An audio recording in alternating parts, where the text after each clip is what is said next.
to trial. Take it to trial. Welcome in, grab a seat, hit the like and subscribe. Cause Sweet Peas on the mic with that spicy little vibe. Got the courtroom streaming in the chat, going wild. We're debating heavy topics, but still laughing like a child. From objections to confessions to the judge's side eye. If it's justice and it's messy, we gon' talk about why. Every day's a new case, every moment's a ride. And when Sweet Peas in the building, we be learning with pride. My eyes on deck, keep the room running smooth. Film freak therapist, you know, keeping everyone in the groove. Write you with the facts, pretty brown girl with the sass. Moreldia and Fowler keep the peace in the chat. But Jason walks in and the ladies collapse. Chocolate, take it to trial, where the truth gets loud and the laughs run wild. Sweet Peas got the spice, she's the queen of the aisle. Chat fam rolling deep, we've been here a while. Lights on, mics up, we gon' do this right. Take it to trial, every day, every night. Take it to trial. Morning shows are sharp, afternoon is on fire. And we catch every moment that the court might inspire. From witnesses whispering, the lawyers trying to hard. You know Sweet Pea breaks it down like a legal tarot card. Chats cracking jokes, dropping theories on the fly. We're serious when it counts, but we still testify.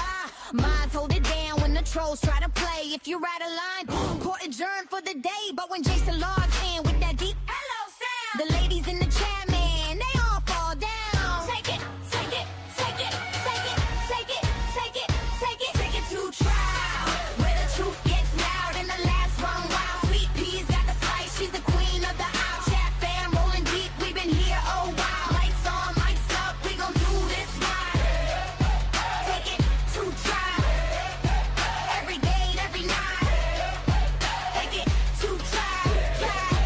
When the sun goes down and the cases get deep, after dark gets spicy, no secrets to keep. Taboo topics, big laugh, slap, happy crew. Sweet Pea says behave, but we never really do. It's opinions, confessions, stories untold, but we handle it with heart like the chat made a goal. Hey!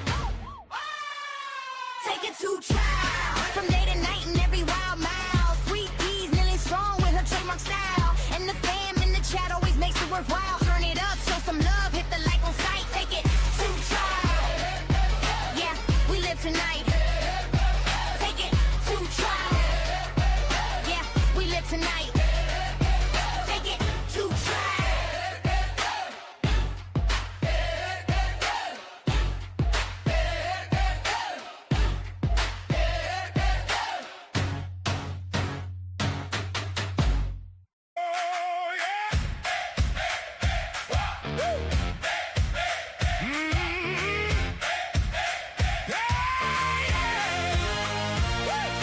Courtroom packed and the cameras on. Folks all whispering won't be long.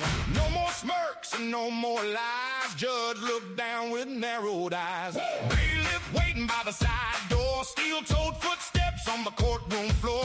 Whole chat buzzing like the verdict dropped, but the jury room still got them locked. L-wop-bop-bop, hear the cell doors lock. No parole board, baby, round the clock. One-way trip and the bus won't stop.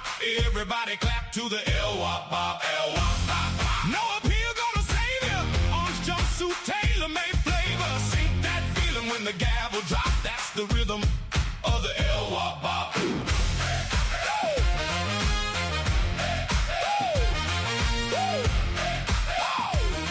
That's the rhythm of the L-wop-bop. Mama crying in the second row. Defense still talking, but it's moving slow. State brought receipts and the pressure's steep. Now the whole room barely even breathes. Used to talk big for the TV lights. Now it's a long breaks and uneasy nights. Funny how the swagger disappeared before a single word got cleared. L-wop-bop-bop, hear the cell doors lock. No parole board, baby, round the clock. One-way trip and the bus won't stop. Everybody clap to the L-wop-bop, L-wop-bop-bop. No appeal gonna save ya. Orange jumpsuit, tailor-made flavor. Sink that feeling when the gavel drop. That's the rhythm of the L-wop-bop. Hey, hey, hey, hey, hey, hey, hey, hey. The L-wop-bop. Hey, hey, hey, hey, hey. That's the rhythm of the L-wop-bop. Hey. Case pause, courtroom tense. Hey. Everybody waiting on the consequence. One deep hush through the parking lot to the beat of the L.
I tell you, happy Tuesday, happy Tuesday, happy Tuesday. Good morning. Okay, so we are going to keep our fingers crossed that we don't struggle stream today. Like yesterday, we was all messed up in the morning. Oh, I tell you, y'all some real troopers, because I was like over here, like I cannot. Like the stream was going like the courtroom feed yesterday. Like what was going on in the courtroom? I'm telling you, if you're not talking about a whole mess yesterday in that courtroom,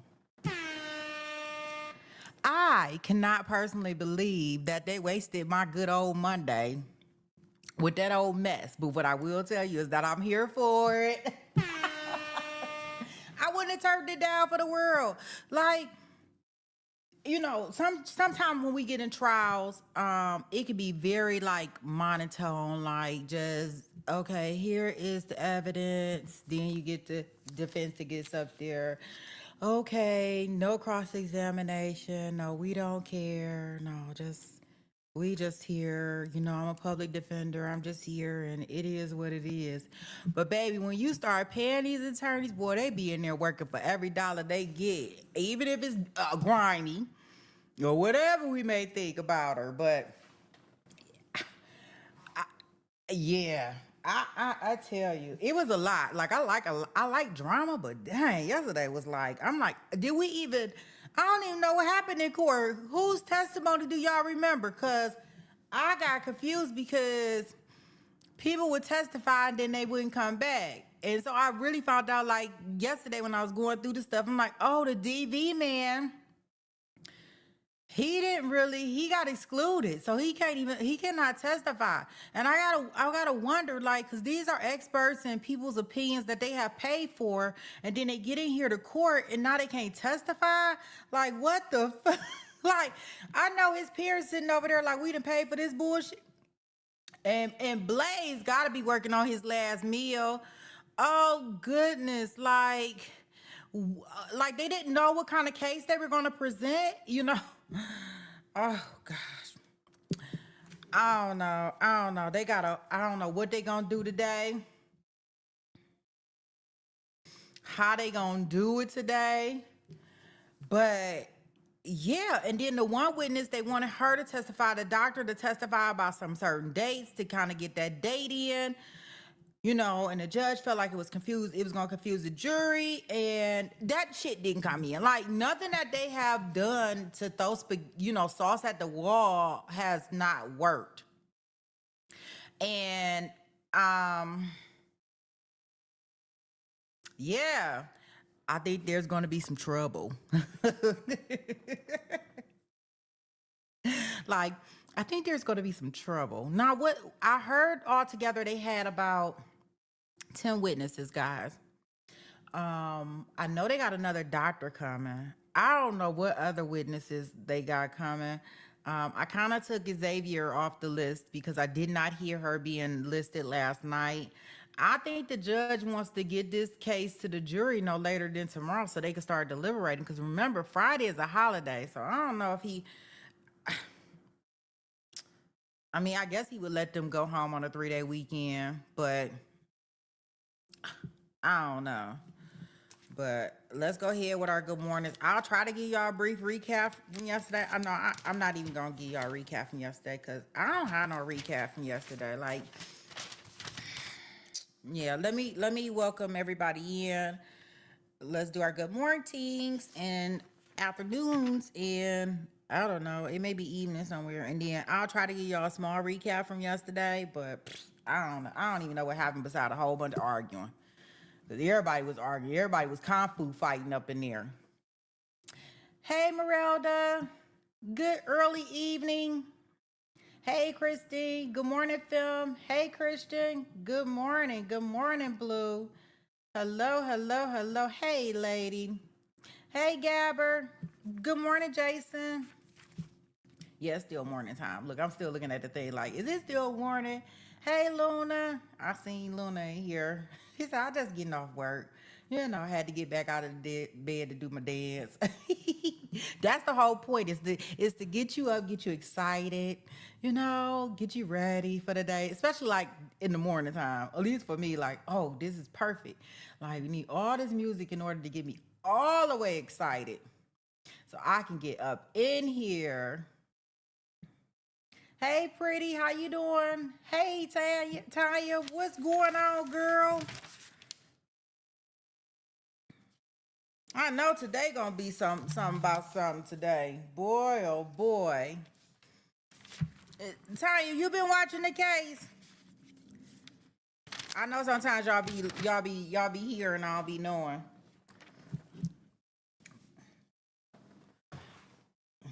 Cause I want to know your thoughts. I know when she got some thoughts on something, she gonna tell me her thoughts on them.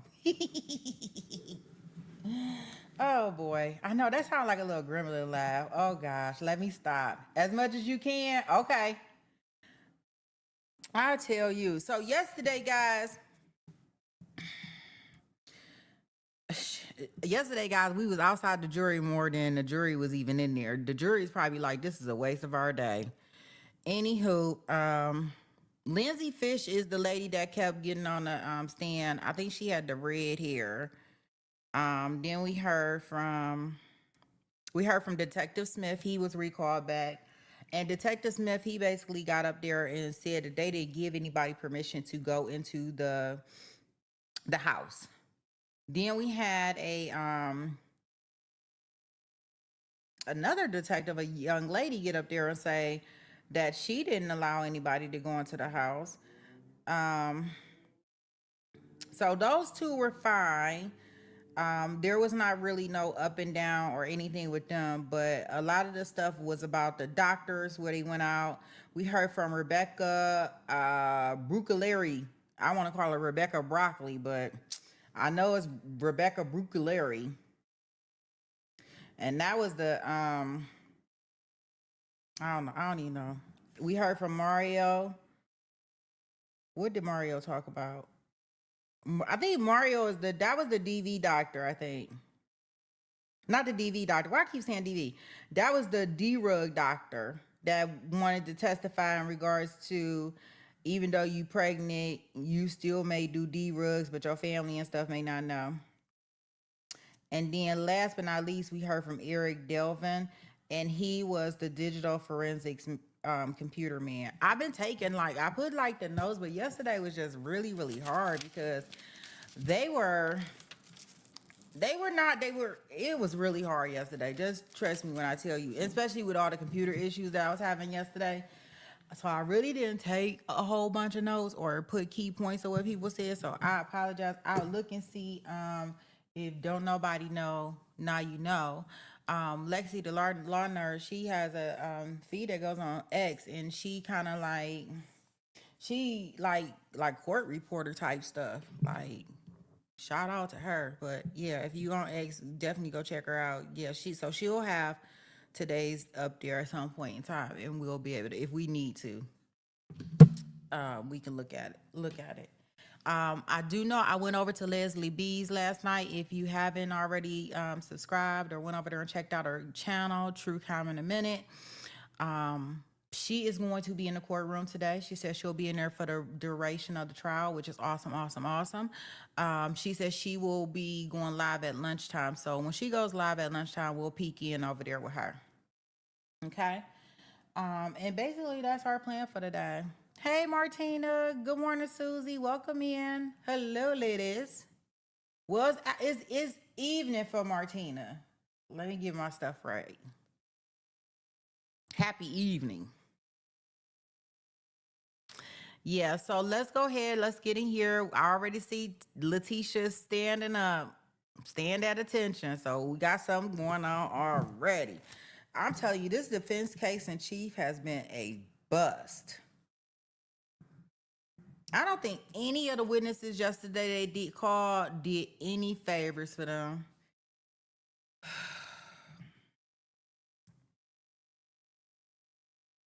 I personally don't, but let's see. Is that what you're talking I wanted to introduce them but not display about? Is that what the text message that you're offering? So tired of these two. Talking about? It is wrong. Okay. Yes. And so the state has put on evidence in regard to, Mr. Taylor text messaging on the 24th with Ms. Xavier Winford. In that text message, it was in fact a romantic message. As a Okay, result, you're getting off into something else. Tell me how the images of Miss Benning are relevant to what you want to prove.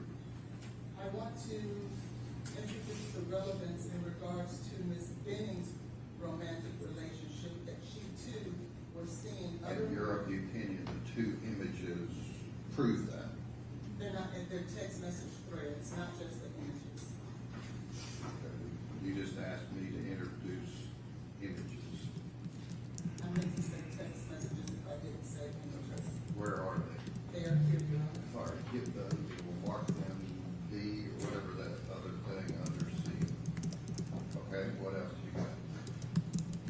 In addition to that, Your Honor, in addition to that, yesterday, the state asked Mr. Eric Devlin, who was the digital forensic person for the defense, whether or not, or at least represented that Jerry's Porter was a friend of Ms. Benning's. There was a card left at the bedside with Ms. Benning, and it was from a Mr. Jerry's Porter. Who knows that? I'm sorry? Does Mr. Devlin know that? I wasn't gonna bring it up with Mr. Devlin, but Who you wanted to bring it up with? only in response to the state's ask. But how would he know that? I was going to show him the actual cards. How is he gonna know where it was found and located? I was gonna ask him to read the cards. How is he gonna know where it was found and located? I was going to tell him. Okay. And those cards that was left on the side of the bed listed a Jerry's Porter, and he referred to himself as her lover. And this was on March the 6th, the day of her death. And I thought that it would be in direct response to the state's solicitation of the relationship with Mr. Porter as only being friends. All right, get those. You never asked the court to introduce, I don't know how many pages these are, 50 plus. You never asked the court anything about those texts. But we'll put them under seal for your proffer. And I specifically asked the court if I could introduce those text messages. No, you didn't. Thank you, Your Honor. Okay. All right, who's the next witness? At this time, Your Honor, the defense will call Dr. Jancy Lindsay. Okay, let the jury step down.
Good morning to you, ladies and gentlemen. The jury, let the record reflect all of the jurors on here present.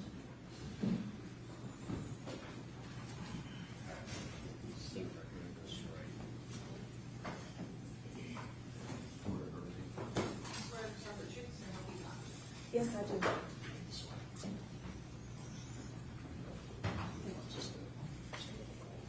Good morning, Your Honor.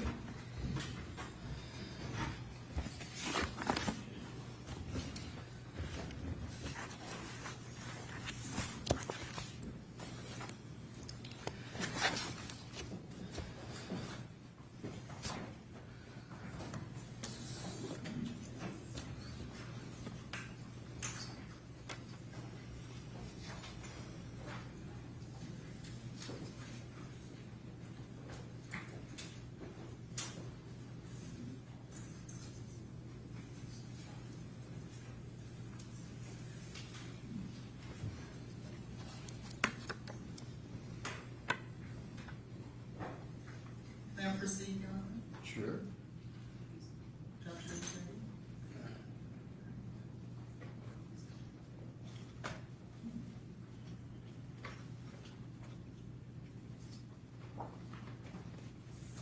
Good morning, Dr. Lindsey. Good morning. Could you please state and spell your name for the record, please? Dr. Jancy Chun Lindsay, JANCI CHUNN LINDSAY. And how are you employed, Dr. Lindsay? I have my own consulting, toxicology, and molecular biology business, Toxicology Support Services, LLC. And how long have you owned your own business? Since mid-2009. And could you give the court information in regards to your educational background? Yes, I have a bachelor's degree in biological and physical sciences. I have a PhD in molecular biology and biochemistry. Okay. And could you tell the court exactly when and where did you start working as a toxicologist? I started working in the laboratory formally as a toxicologist. Most of my research over the years, I worked in a lab before going back to get my PhD, in between my bachelor's degree and my PhD, as a lab technician at the bench. And I was able to do a lot of toxicology research and even publish as a technician, which was really great. It helped me get into graduate school. But I started doing toxicology research then, and then I was hired directly after my PhD into Exponent Scientific Consulting Group as a toxicologist in their Toxicology and Mechanistic Biology division. Very good. And have you had the opportunity to be published or have any articles published? I have. And have you had the opportunity to testify prior to today and be deemed as an expert? Yes, many times over the past 20 years. Would that be civil and criminal or both? Both, and then military case. Very good. At this time, I would tender Dr. Lindsay as an expert and would offer her CV, In the field of, toxicology. any questions from the state? All right, again, ladies and gentlemen, this witness be allowed to give her expert opinion. You can place such weight on it as you choose to. And that'll be sticking. Okay.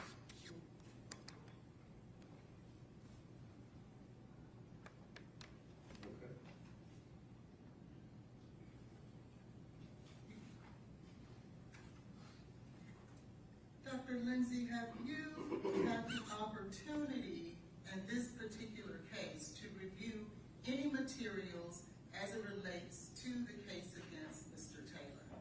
Yes, I have. Can you inform the jury exactly what all materials have you had the opportunity to review? Yes, I have reviewed the toxicology litigation packets that everybody has been talking about, the detective investigations, the EMS report for Jade Benning, the bond hearing transcript, which had interviews with several of the people that are involved, transcripts from these hearings, all the literature that I brought on the toxicology of both cocaine and fentanyl and them together, the Pandora records, which are the administrative records for all of the medications which Jade received while she was in the hospital, the ME records for Miss Benning and the baby Abby's autopsy report in Jade's medical records. Thank you. I want to now draw your attention to Toxicology Lab Report by EMS 23129285.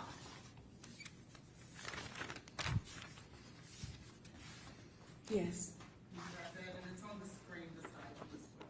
yes, I do have it, thank you. You're welcome. Do you remember specifically what was tested in this specific lab report? Yes, this lab report covers the testing of Miss Benning's comforter, the blue comforter from the apartment.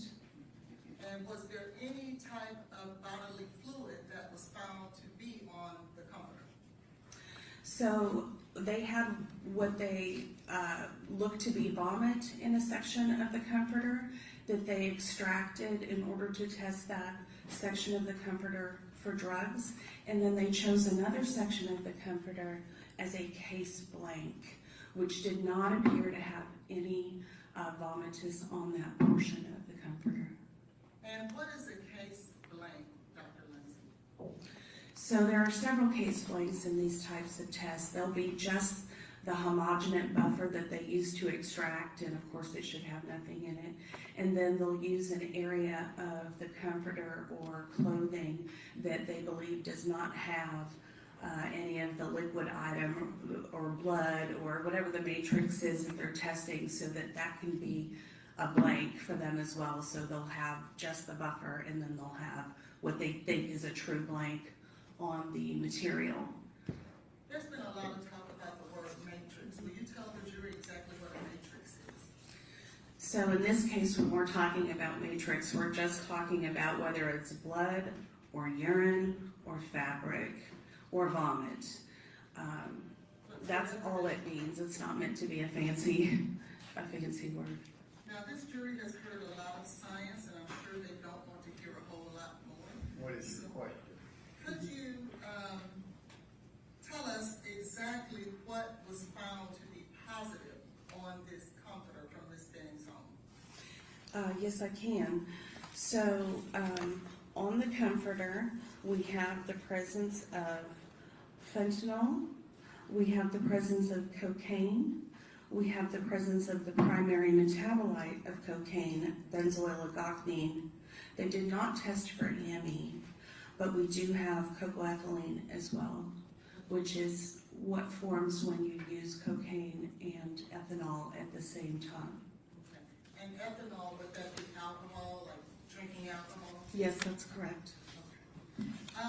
Were there any other substances that were at some point found on this comforter but was later to be determined inconclusive?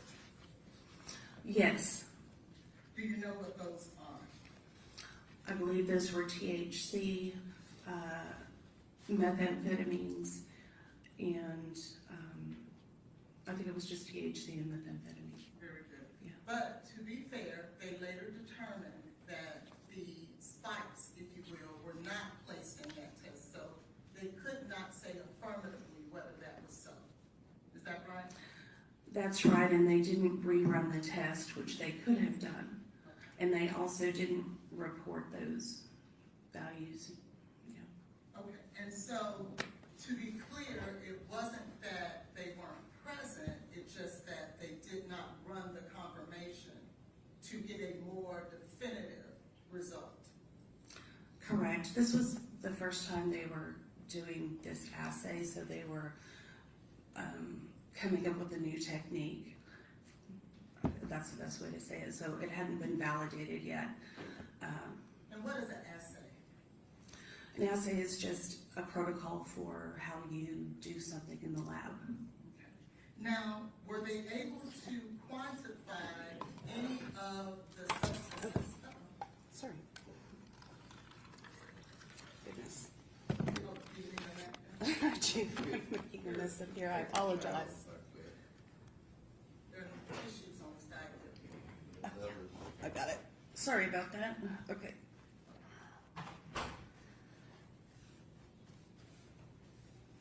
Were they able to quantify any of the substances that were found on the comforter? Well, they've reported to be able to quantify them, but not really, because there's no comparative. Since they were doing this for the first time, they had no comparative liquid. They added a buffer, but it's not like it was blood or urine, so they added a buffer to it. There's nothing to compare it to in the literature to give it a, so they came up with an amount, but there's no other something in the literature to say if you took this amount of drug and vomited this much on this comfort in this volume, you would have, you know. certain concentration. So that's why it's really more qualitative, what we call qualitative than quantitative, or semi-quant. Did you still need the towel for you? Yeah, let court officer clean that up for you. Sorry, that's very disruptive. Apologize. Thank you, sir. Okay. So, in regards to the cocaine that was found, how does the cocaine relate to, I think, what you call BZE? Can you explain that to the jury? Sure. So benzoyl-algoxanine, or BZE, sometimes called BE, is the major metabolite of cocaine. It's formed when cocaine passes through the liver, as is the next metabolite, EN, the argoxanine methyl ester. And the BE and the cocaine, was that found in the vomits? Yes, it was. Now let's talk about the fentanyl. Where was the fentanyl found on the comforter? So it was found in both the vomitus and in the case blank, which complicates things. Yeah. Why does that complicate things? Well, because the case blank was supposed to be a case blank. So finding fentanyl on the case blank indicates that there was the presence of fentanyl on the comforter, either from contamination or from prior use. And did the lab expect to find fentanyl on the case blank? No, no, it should not have had fentanyl. What is the purpose of a case blank? Well, to be a blank area of the substance you're testing, as we kind of went over a minute ago. Yeah. Is that the purpose, to see whether or not the instrument is working properly and things of that nature? Now that's another blank. So like I said, you'll have like a buffer blank, and then you'll have just another blank for the media that you're using, if that's possible in this type of a fabric test, or maybe you're testing an airbag or something else like that. Did they rerun that fentanyl to ensure that there was nothing wrong with their instrument, and to ensure that the fentanyl that they found outside of the vomitus was in fact a true presence of fentanyl? I don't remember if they reran that fentanyl, but I know that they validated that the fentanyl was there. Dr. Methune validated that the fentanyl was, or excuse me, Dr. Kolosky from CFSRE, I think, and Dr. Methune from NMS. And is Dr. Methune the actual forensic toxicologist who in fact performed the testing on this particular comforter? Yes. Now I want to bring your attention to the cocaethylene. Yes. Where was the cocaethylene found? So the cocoethylene was found in the vomitus, but not in the case blank. Thank you. And again, no concentrations could be attributed to any of these substances as it relates to the comforter. Well, comparatively, there's no ability to compare. So it's a semi-quant. They purported to have an amount, but what do you compare it to? That's kind of the problem. And would that be consistent with Dr. Methune's testimony that you could not give a definitive quantitative value on any of these substances? Yes. I now want to draw your attention. Could you? Thank you.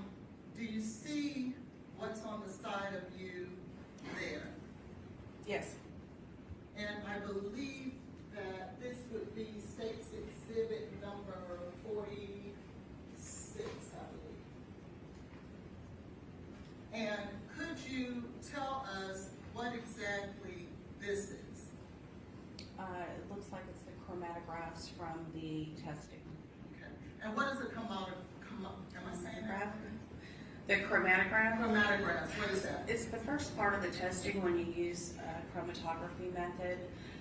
They'll say something like, we're going to test by GCMS, gas chromatography mass spectrophotometry. If any of you remember chemistry back in school where you had to go through organic chemistry and identify the compounds, and you might have learned about chromatography and mass spectrophotometry.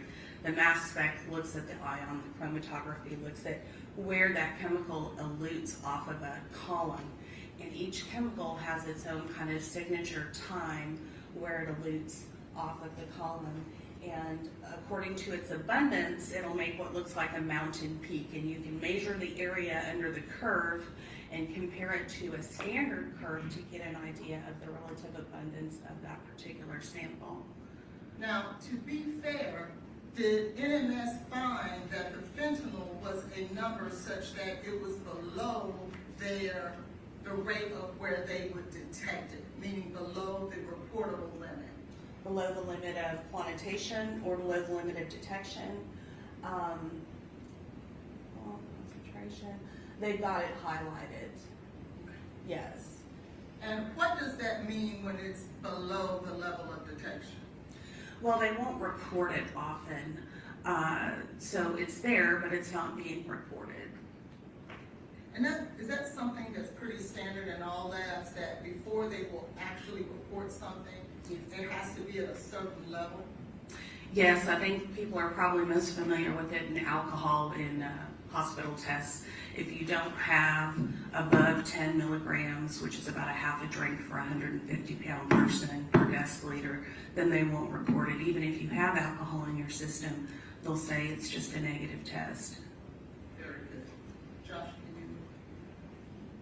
I want to now bring your attention to work order 23126889.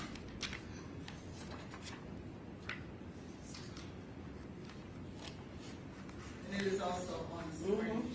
Yes. Okay. Can you tell us what exactly is this particular toxicology report testing? Yes, so this is the blood that was taken at the hospital at 10:31. Unfortunately, it was collected in the wrong type of tube in order to store the blood and the enclosed chemicals properly. Typically, in order to preserve cocaine, which is super susceptible to hydrolysis and degradation, we have to add some sodium fluoride and some other chemicals to keep it stable, or it'll just spontaneously degrade. But they used a clear plastic tube with no sodium fluoride or anything in the tube, which is problematic. And then there's the liver tissue from the baby and the homogenate of the liver tissue and buffer from the baby. And this, you had stated that it was taken at 10:59. Would that be on February 25th of 2023? Yes. Sorry, I didn't stipulate that. Would this be at a time when Ms. Benning was actually in Vanderbilt Hospital? Yes, when she first came to the hospital. Did this particular test positive for any substances? Yes, it did. Hang on, just let me get mine out because I can see it better. So it tested positive for the main metabolite of cocaine, benzoyl-agocnine, at 1,800 nanograms per mil, for cocaine at 78 nanograms per mil, and for agocnine methyl ester at 7,800 nanograms per mil, as well as for fluconazole in the baby's tissue, which is an antifungal at microgram per gram. So it was just a presumptive positive, a qualitative, what we call a qual instead of a quantitative. And do you see whether or not cocaethylene had an indication on this particular test? So on this particular test, they don't report cocoethylene, but in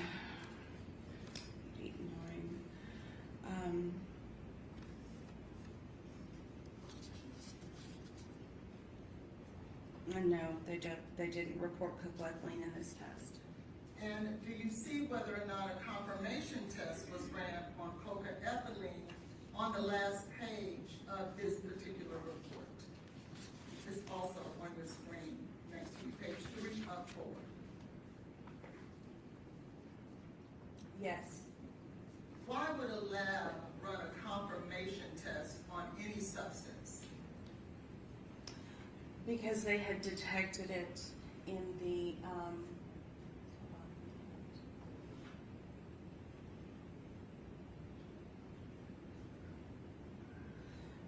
okay, so these are the reporting limits. That actually isn't the actual result. Those are the reporting limits. But do you see that there was a confirmation test actually ran for cocaethylene? So they would run a confirmation test if they saw that it was in the first portion of the test, which is usually an immunoassay screen. And why do they run screens as opposed to just going straight to the confirmation? Some labs do go straight to the confirmation through something called QTOF. Labs are moving towards that, but it's less expensive to do the ELISA.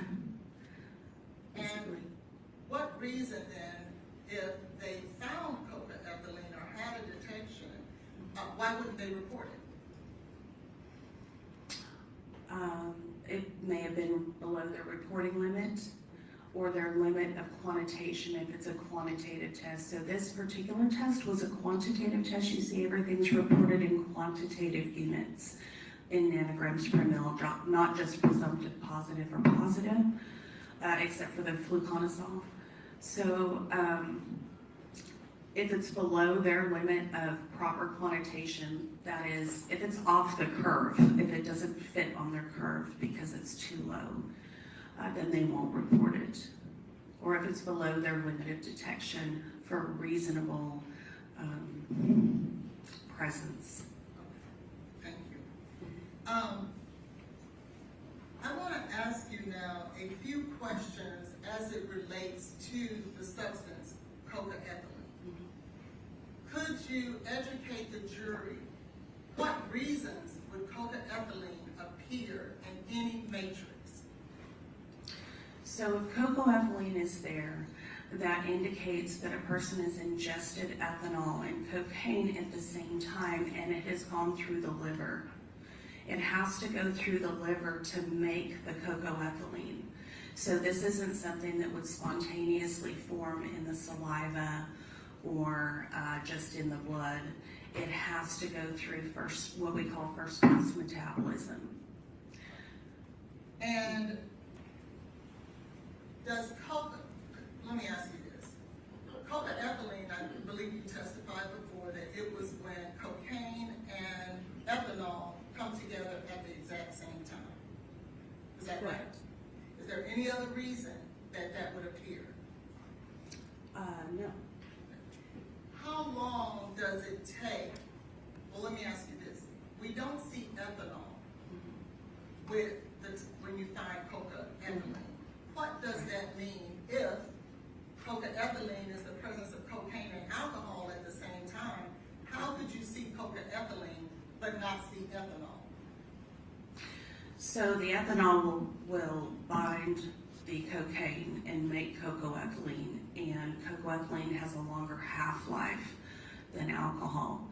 So if the alcohol is above the level of the cocaine, then what's ever left over you might measure, but people have an average burn rate of 18 milligrams per deciliter per hour or 0.3 milligrams per minute of alcohol. So she could have, in a scenario, let's hypothesize a scenario, if she had drank even 4 drinks earlier that day, it would have been completely gone by the time she got to the hospital. And so can you educate the jury, what is a half-life? A half-life is the amount of time it takes for a particular chemical to be divided in half in the blood or the urine, depending on which half-life you're looking at, for half of it to dissipate and be gone. Now, half-lives in terms of what that is for each particular substance, is it different for every substance? Yes, it is. Is this a standard accepted practice in toxicology? Yes, it's at the top of most of the toxicology treatises, I guess you would say, in the Beselt's reference, which is kind of the Bible of toxicology and drugs. It's listed in the top left-hand corner in the literature that I've presented. What is the half-life for cocaine? So the half-life for cocaine is pretty short. It's cited as anywhere from 0.3 to an hour. And I believe you testified that BZE is the first metabolite of cocaine, the parent cocaine? That's correct, and it has a different half-life than cocaine. What is the half-life for BZE? I think it's 1 to 2 hours for BZE. And does EME have a different half-life than the parent cocaine and BZE? It does. I don't recall EME's half-life off the top of my head, but it is longer than cocaine, the parent compound, which is why you see the large amounts of metabolite with the smaller amounts of cocaine. And EME would be the second metabolite that forms after BZE? Well, they form, I have a chart, they form differently.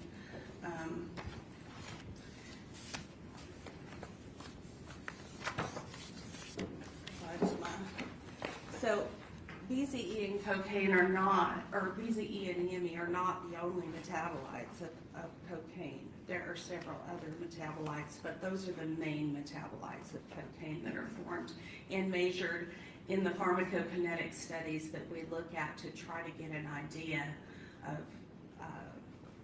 how much should be in the blood or urine after a person ingests a certain amount. And what is the half-life of cocaethylene? So cocaethylene has a longer half-life as well.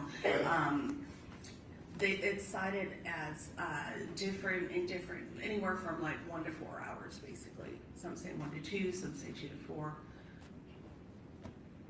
Do you know what would be the difference as to why it would be 1 hour versus 4 hours? So inter-individual metabolism, co-ingestants, if a person's taking a particular drug that can retard the pharmacokinetic profile for that particular drug, because drugs use similar enzymes. So for cocaine, the main enzyme is CYP3A4. And CYP3A4 is a universal enzyme that metabolizes a lot of drugs, including fentanyl. And let me ask you this, what is pharmacokinetics? You just mentioned that. Could you educate the jury what that is? So pharmacokinetics is, I guess, the study of the metabolism of a substance and the ability to look at it over time, its decay over time. You can measure the pharmacokinetics. If you give a person dose X of a drug and you know what their weight is and you can estimate their volume, their body volume of blood, then you can graph a curve for how long it should take for that particular drug using the known half-life in different compartmental models to be exited from the body.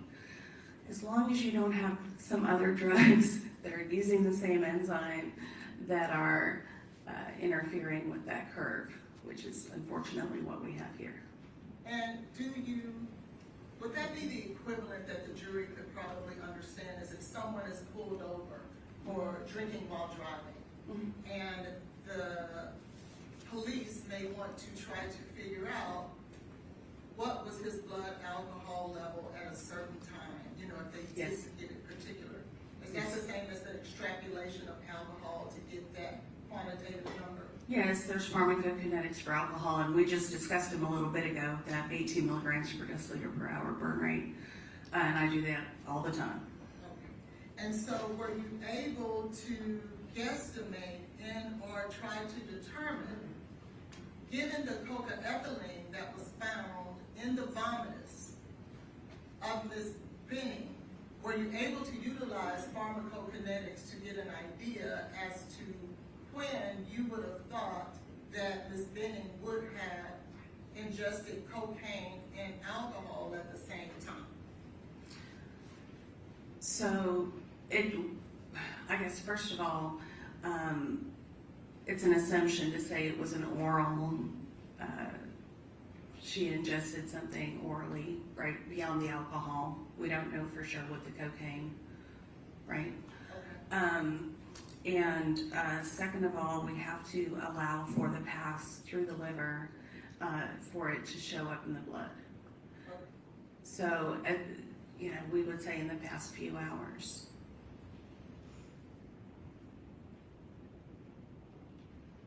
You say the past few hours, 2 hours, 3 hours, 4 hours, or can you say? Can't really say, no. And is one of the reasons that you can't say is because there, in regards to the vomit, there aren't any numbers that can definitively be determined for that particular test. Right, we don't have a matrix to compare it to, the blood, right, or the urine. What about the blood that was found in 231268889? Are you able in any way to try to determine the pharmacokinetics in that regard? So this is the tube that didn't have the preservative in it, the plastic sample, and we know that cocaine is very volatile. However, we don't know to the extent that it was volatilized, or hydrolyzed, excuse me, not volatilized. And what I mean by that is I think earlier Dr. Carney tried to infer that Ms. Benning had a 78 cocaine level when she came to the hospital, and then they drew her blood, and then it all just spontaneously hydrolyzed to the tube. And I think that is very incorrect to say. One, it's not possible because cocaine is metabolized so fast. Some of it would have metabolized already by the time she got to the hospital, no matter when she took it, because that 0.3 to an hour. And two, because these numbers, if I just saw these numbers, I don't mean to interrupt you. When you say these numbers, are you speaking of the BE at 1800, the cocaine at 78, and the EME at 7800? yes, the smaller amount of cocaine at 78, the BZE at 1800, and the large amount of EME. If I knew nothing about this case, I would think that this was a person who would use throughout the day, and it's stacked because of the large amount of metabolite. Now, what does that mean practically for us? And the tube that doesn't have the proper preservative in it, it means we don't know. We don't know what that number should have been. We don't know if it was higher in cocaine and it just hydrolyzed, or we don't know if it indicates there was stacking or use going on during the day. Okay. And why don't you From know? a toxicology perspective. Okay. Yeah. Why don't you know? Because there wasn't any preservative in the tube. And so we don't know whether half of it hydrolyzed, all of it hydrolyzed, some of it hydrolyzed. So are you stating then, Dr. Lindsay, that the pharmacokinetics as it relates to cocaine is determined once that cocaine is preserved properly, and that's when you get more definitive numbers? Absolutely, 100%. Yeah. And so when Dr. Kotulski stated also that he would not agree to add the EME and the parent cocaine to get a definitive number, you would agree with that? Yes, but for a different reason. I wouldn't do that in a good cocaine sample. Okay. Because they have different molar ratios and different half-lives, so they won't be present in a one-to-one. It's not an apples-to-apples comparison. You might get a relative sort of abundance, or what's better to do is to compare it to what's in the literature when they give measured amounts of cocaine, and then they record what 10 people have in their urine or their blood 2 or 3 hours after they give the dose. And that, I feel like that is a better mechanism to try to get at that. To that point, did you ever review other material and ascertain that 2 days later, Ms. Benning's blood tested positive for cocaine, and had a measure of 69 nanograms per milliliters of cocaine? Yes, I did, which would be pretty impossible by normal pharmacokinetics if the half-life was maintained as it would be with cocaine alone. What do you mean by that? She would have had to use an elephant's worth of cocaine at the high end and anywhere from like 6 to 14 8 balls at the low end. 4 to 16 8 balls. What is it? 4 to 16, yeah. What is an 8 ball? 3.5 grams of cocaine. And that's the low end. So the pharmacokinetics don't make sense. So why? Why don't they make sense? So the co-ingestion, I'm going to get a little water and I'm not going to spill it this time. Promise. The co-ingestion of fentanyl or the co-use of fentanyl with cocaine, whether it's ingested or not, they both use the same enzyme, that's CYP3A4. They also both inhibit the clearance of each other. So fentanyl inhibits an enzyme that pumps cocaine out of cells. And fentanyl also causes dopamine to accumulate at the synapse, which is the main mechanism of action of cocaine. What does that mean? That means if you use them together, you don't have the same half-life. You have cocaine hanging around longer and you have fentanyl hanging around longer. And because of that, you increase the toxicity of the two drugs and you lower the threshold dose at which toxicity occurs. In short terms, using them together makes them much more toxic at a lower level. And how then can you explain that if Ms. Benning was in the hospital on 2/25 at 22:31, which would have been on February 25th of 23, at 10:31 p.m., and stayed in the hospital until her next blood test draw on February 27th, how then did that nanograms per milliliters of cocaine only go down by 9 points? So, one, it probably didn't just go down by 9 points. There probably was more cocaine initially. However, as I said, the cocaine pharmacokinetics don't work. She obviously didn't ingest or was exposed to an elephant's worth of cocaine, nor probably 16 8 balls. Cocaine has a very anesthetic effect, and they even use it in anesthesia for eye surgery and for nose surgery. So that much cocaine would have numbed her mouth completely, or her nose, or her face. It's just not probable. So what is probable is that the pharmacokinetics of using fentanyl and cocaine together retarded the clearance. How much? We don't know.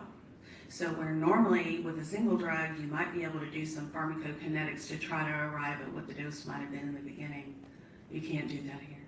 So to have a number, for example, to utilize the number Dr.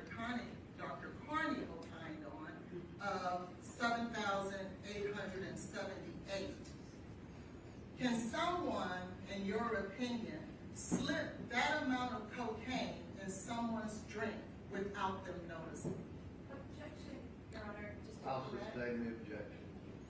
I'll ask you a hypothetical. But I have to ask you a question. Let me give you a hypothetical. If someone was to slip an enormous amount of cocaine into someone else's drink, what, if any, symptoms would you expect that person to feel when levels are 7,878? So I think people are getting the levels kind of mixed up. She just asked you a question. Okay, that level is actually within a normal medium to high use parameter for people that abuse the drug. But would That's they, not answering the question. would they experience any symptoms? Yes. So they would experience the normal symptoms from using cocaine. And what type of symptoms would they experience with 7,878 nanograms per milliliters of cocaine? Oh, if the level was that high, what a medium to high user would experience: tachycardia, agitation, higher heart rate, pulse, sometimes some thoughts of persecution, fuzzy halos around the eye, around bright lights, hyperthermia. So, and I guess my question is, if they were to drink that amount, would that affect the numbness in their mouth? That amount, perhaps not. It might make them a little bit numb. What would make them really numb is trying to do the pharmacokinetics back to an expected dose. So, from that 69, which is our most reliable sample.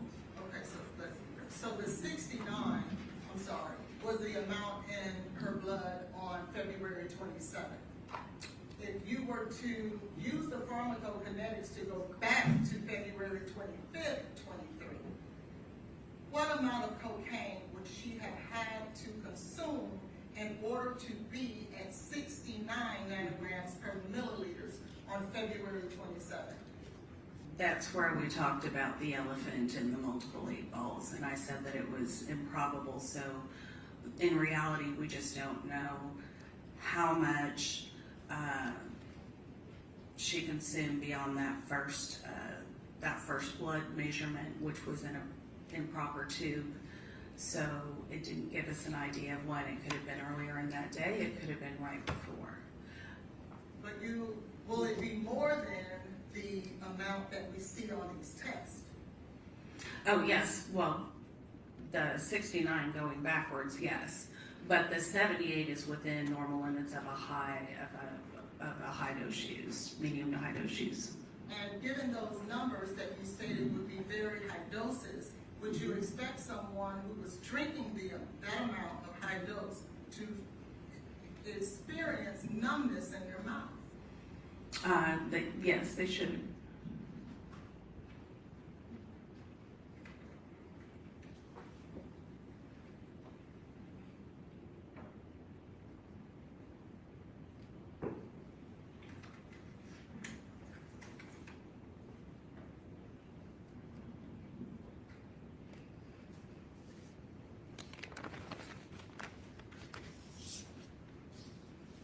I want to ask you a question in regards to liquid cocaine.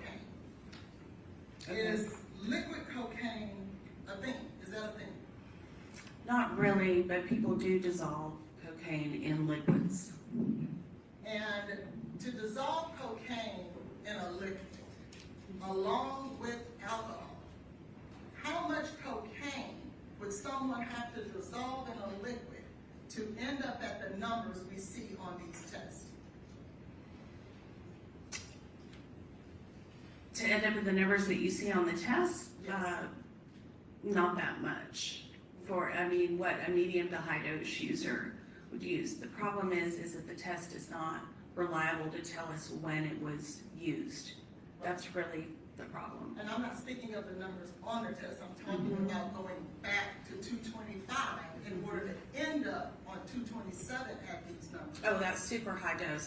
That's improbable. That's how we know the pharmacokinetics are off. You can't use the singular compartmentalized. In your opinion, do you believe that to use the pharmacokinetics to go back, because we know the half-life is 0.7 to 1 hour. And 3 to 1 hour.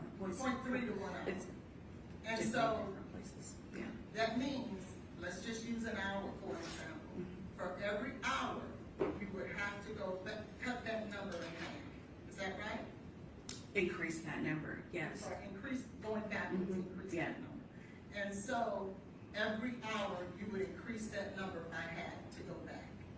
Which is billions of milligrams, which is why you're in the ton range. So, And that pharmacokinetics is in fact the standard accepted manner in order to determine what that person's dose was at the time that we are trying to determine on 225, on the evening of 225, that is an accepted practice in your field of toxicology? Yes, if you can get it to a single drug where it's acceptable, yes. Thank you. I pass it. Sure.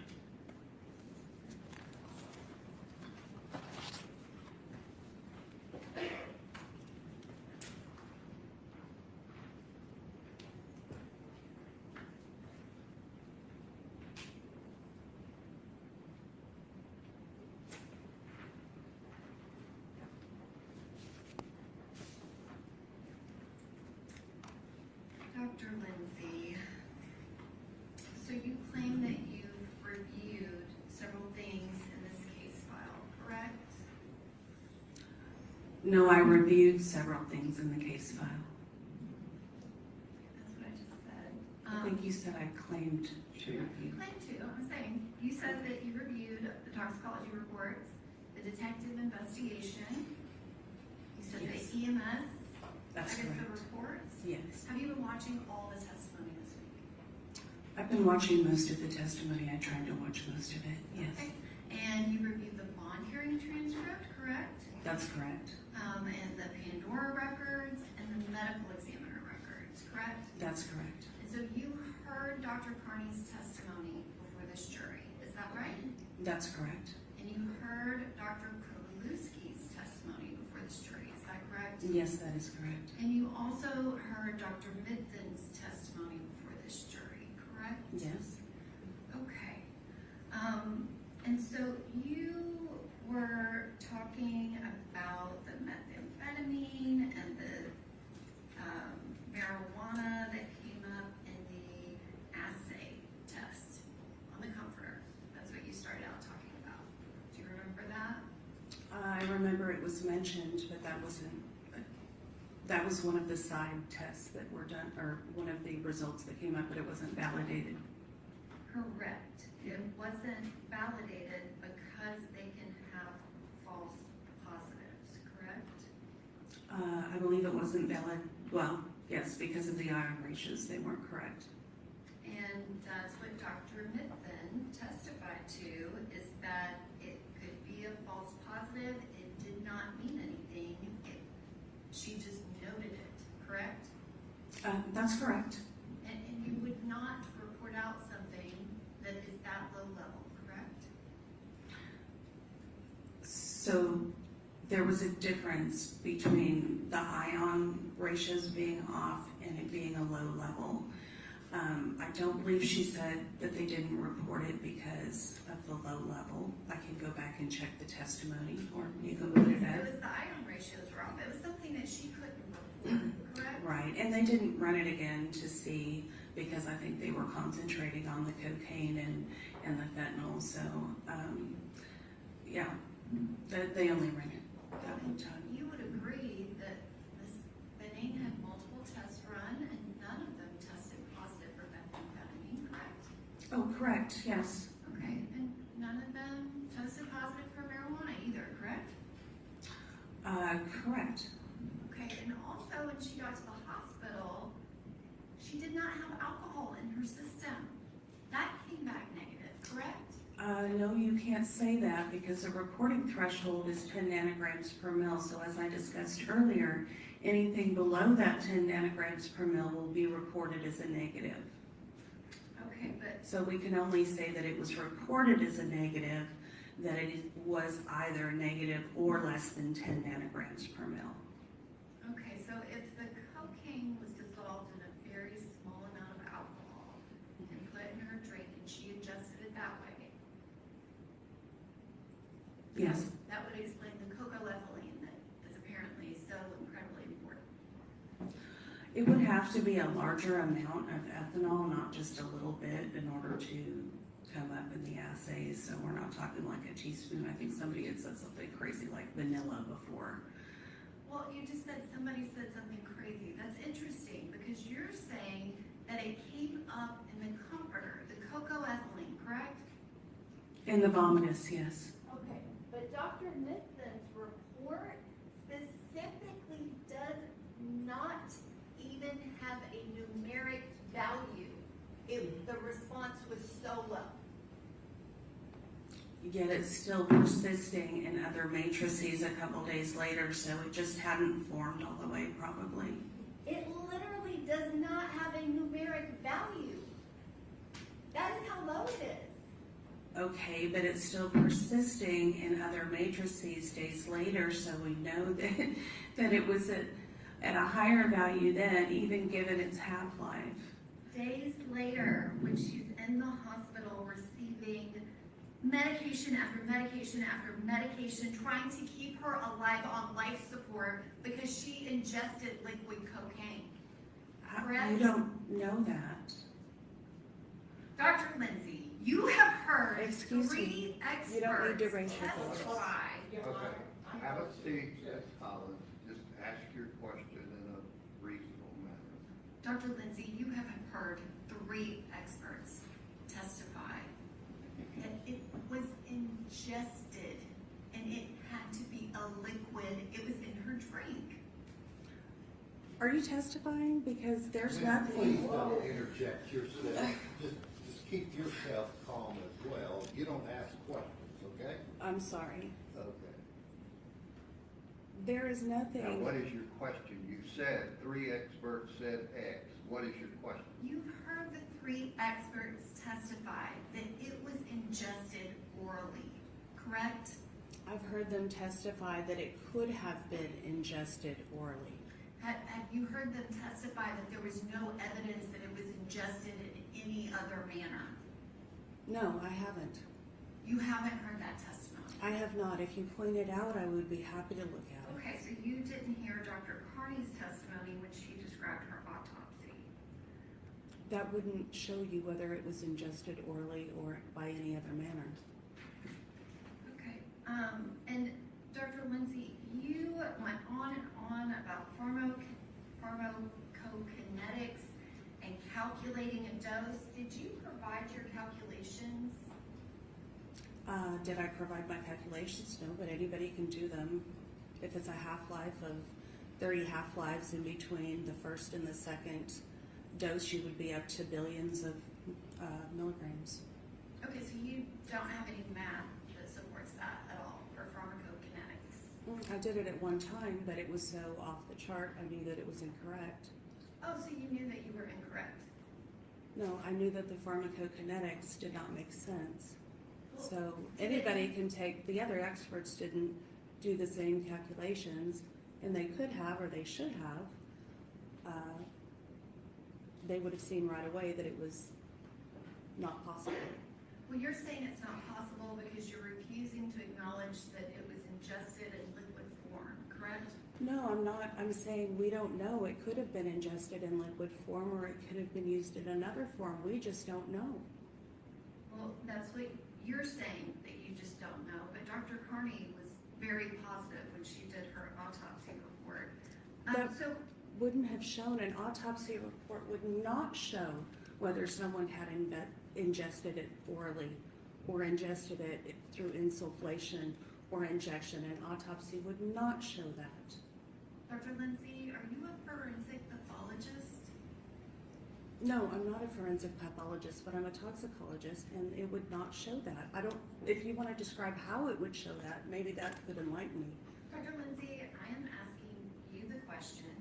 Okay, and I'm Have you correcting ever you. performed an autopsy? No, Yes or no? no. Okay.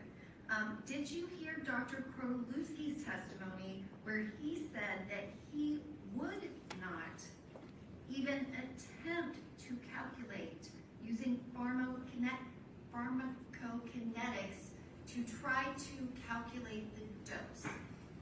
He doesn't do that regularly in his practice. He's more of an analytical chemist. It was clear by the way he answered the questions, and that's why he wouldn't do the pharmacokinetic calculations. That's more of a biochemistry type thing. Dr. Lindsay, that was not Dr. Krolewski's answer. You do know that, correct? I listened to his testimony, and that's how I knew he didn't do that.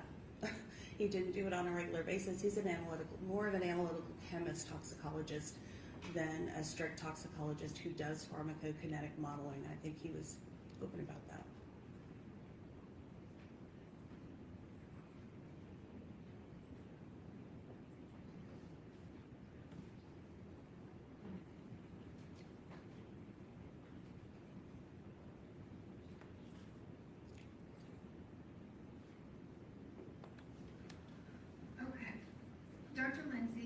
I know that you do. So you're saying that you reviewed everything in the investigation file and the testimony at the bond hearing, correct? Yes, that's correct. But you are here testifying that you think it's possible that Jade Benning was drinking 4 drinks out and doing cocaine. How was she doing it again? We don't know. Okay, but what did you use for your pharmacokinetics calculation?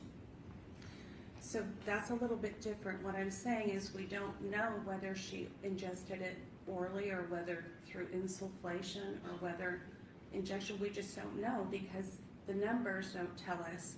And the only reliable numbers we have are from a tube that did not have preservative in it. So while a ratio in a proper tube might give us an idea of whether it was orally ingested in case of, instead of insufflated, we didn't have that because we had the tube that didn't have the proper preservative in it. Okay, so my question is, for the pharmacokinetics that you testified about, I think at one point you said 16 that you all, what was the ingestion method that you used for that pharmacokinetics calculation? So I did assume an oral bioavailability for that. So, should have been using that before. So you assumed liquid cocaine. Cocaine taken orally. Dissolved in a liquid. It doesn't have to be dissolved in a liquid. It's the same thing if you take it orally or food, liquid, whatever. It's going through the metabolism that way instead of going through insufflation or vaginal insertion or whatever. So you said that, and then immediately afterwards you said, but you can't calculate the pharmacokinetics with this case. Correct. So you calculated it, and then you said you cannot calculate it in this case. Yeah, so the history is that when I tried to apply proper pharmacokinetics to this case, it didn't work. And so then I went into researching, because it wasn't plausible, then I went into researching, well, why could that be? And then there are a couple articles that I provided, the literature here. The best one is Chang et al., who goes into the pharmacokinetics of cocaine and fentanyl taken together and how they both inhibit each other's clearance. What does that mean practically? They both inhibit each other's half-life or clearance. So we don't know how much. Dr. Lindsay, you're going on and on about cocaine and fentanyl. Those aren't the facts of this case. Dr. Lindsay, you do agree that on the internet there is information about liquid cocaine. Do you agree with that? Yes, can we clear up the last statement? Do you want to start arguing with her? No, she just made a factually Okay, incorrect if your lawyers, statement. they want to ask you, they'll ask you. Go ahead. What is your literature about liquid cocaine? It's on the internet, correct? There's rehab facilities that have internet pages, and when you go to it, it says do not ingest it this way because it is lethal and it will kill you. You have seen that, correct?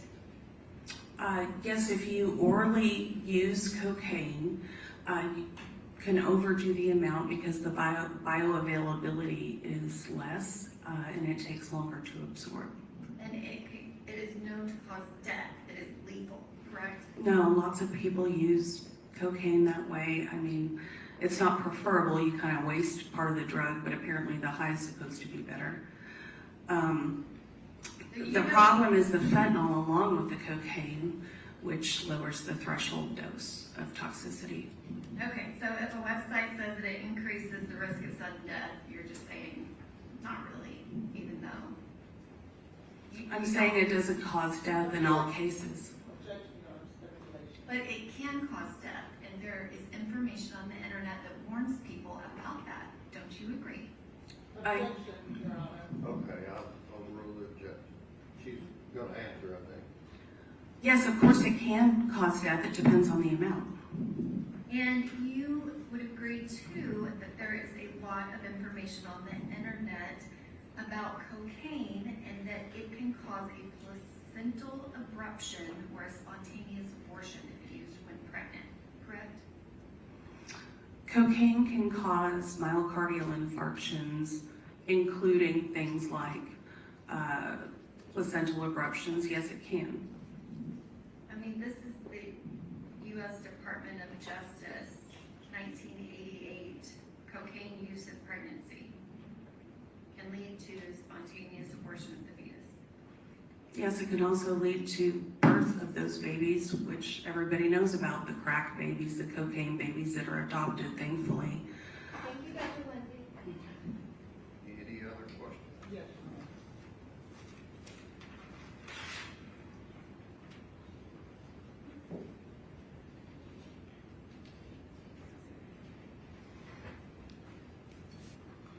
May I have that call, please?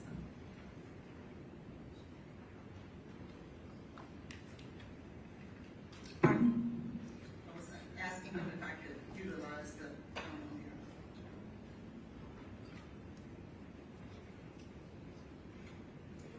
Good job. thank you. Dr. Lindsay, Yes. I want to draw your attention, first let me do this. Draw your attention to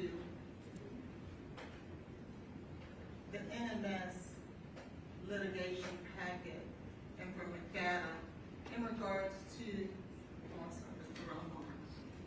In regards to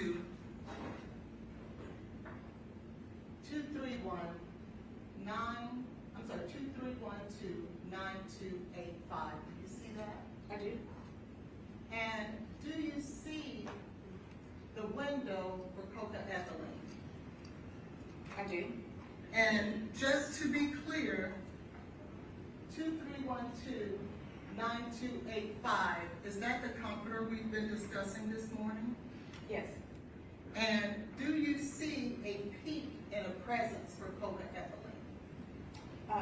Yes, this was also admitted to by Mithun and Kotowski. If you'll just answer the question as it's given. Sorry.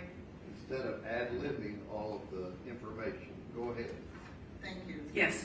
And so does that in fact show that there was in fact the presence of coca-ethylene on the comforter in the vomitus? Yes. Now, to be fair, it was not up to the reportable limit, but it was in fact there. Yes. Are there reasons why a substance will not be at a reportable limit? If it's not formed yet, if it's below the reportable limit. And would this be before Ms. Benning ever made it to Vanderbilt Hospital? Yes. I now want to show you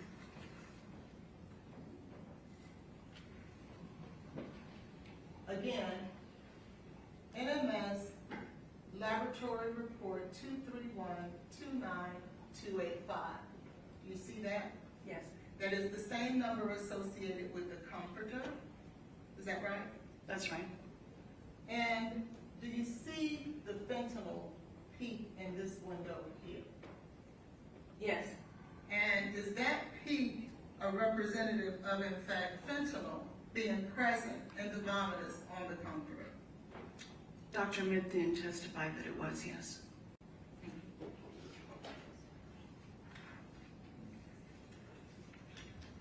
So it's not just you stating that the fentanyl was present and or the coca-ethylene was present.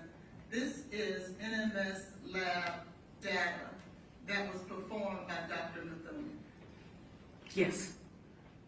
Your Honor, may we approach briefly?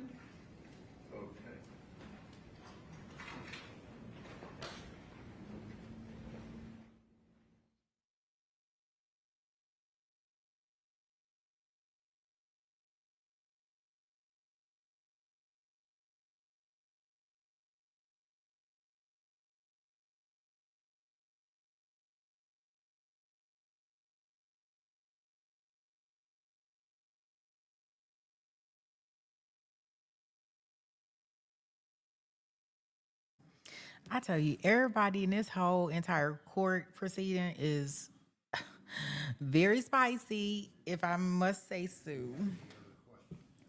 Like the witness mad, the attorney's mad. The prosecution attorney started it though. Finally, Dr. Lindsay, is there any type of treatment at a hospital that will cause you to test positive for cocaethylene? No, Thank you. not that I know of. I would Thank say. you. I pass. Any other questions? Thank you, Andy. Thank you, Your Honor.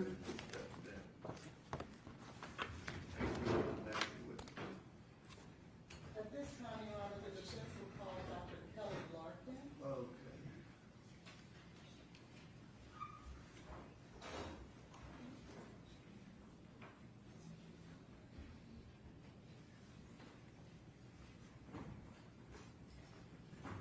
She may put on her boxing gloves. They may have to box after this. I'm trying to tell you, I just want a little friendly fight. Want everybody to get in the ring and let's make it do what it do.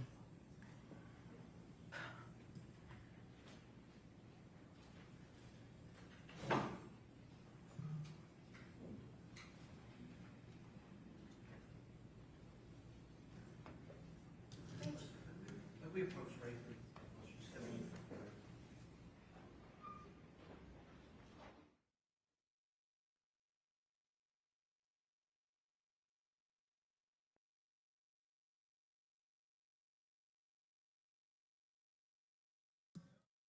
Yeah, this is like prime time TV, baby. Yeah, the prosecutor, when she first started off and she was like, you claimed, I was like, oh, this is going downhill right now. What you mean I claim? No, I did. I would have felt the same way. It was like a shot was, like she was taking shots at her before she can even get any words out of her mouth.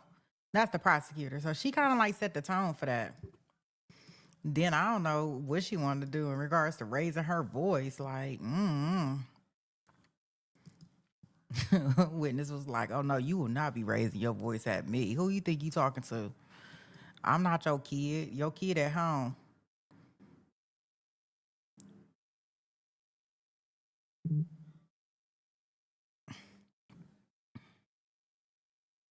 Yeah, she better tone that down. Like, ain't nobody got time for that. And then the judge telling the witness, like, if you would just stop ad-libbing and answer the question, you'll have me here all day. That's all he worried about. He just don't want to be there all day.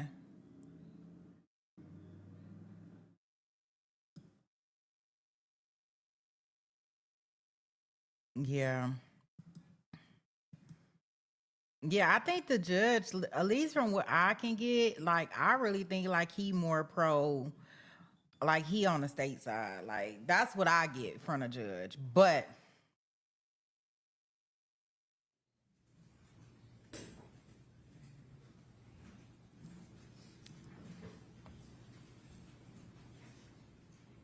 I'm so sick of Blaise and his same suit and different ties. I don't know what to do. I wonder, do they get him dry cleaned every night? Or what is he doing? Like, I know they got some money. Like, why they can't get him a different color suit? Like, just one different color suit. It's dark blue, light blue, baby blue. I want him to have another suit.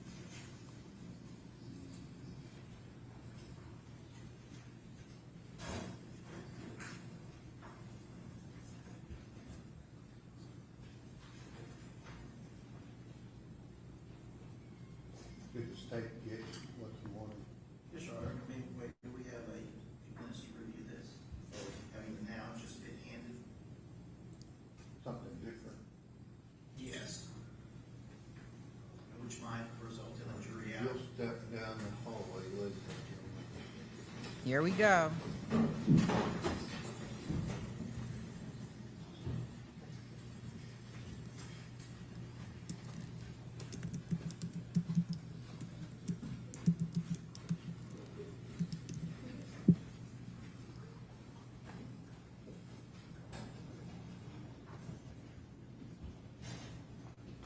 Yeah, and I don't know. I mean, because I don't know anything about toxicology or any of these reports, or, I'm not a doctor.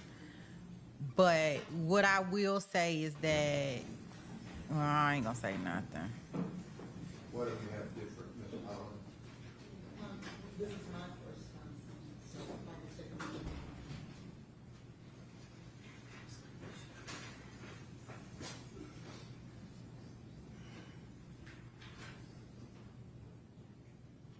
This just appears to be notes that she took.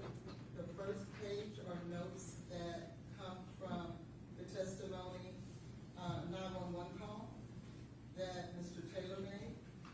There is testimony notes from Najee Jackson. She has names here of the EMTs. She has some medication notes from the medical records. And all of this just was generated overnight? And it's not original thoughts, it's just notes that she took from the records that. All of that was generated overnight? Yes, Your Honor. Yes. What does that mean?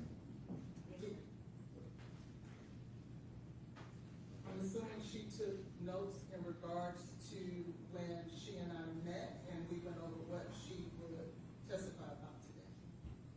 How long does the state need?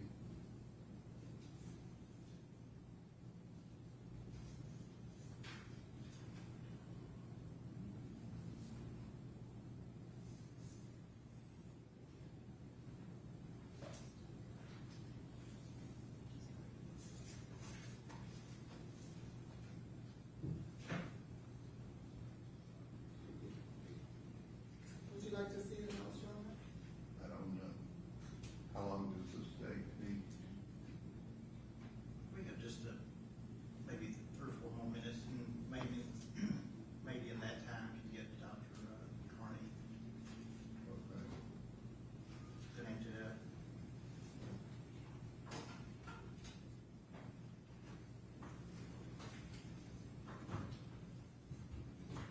How long is it gonna take to get Dr. Carney a link? We just sent it to her. Oh, okay. Somebody told me 20 minutes. That's what, initially, Judge, they actually said 30 minutes. And then we cut it down a lot. All right. And just, I'm trying to see when, I don't know if it'll be this week or next week when we finish the proof, but you're planning on calling Mr. Taylor? Carl Taylor? No, we've decided not to. Oh, okay. So this would be the last witness? It would be. Oh. All right. Court from a 10-minute recess.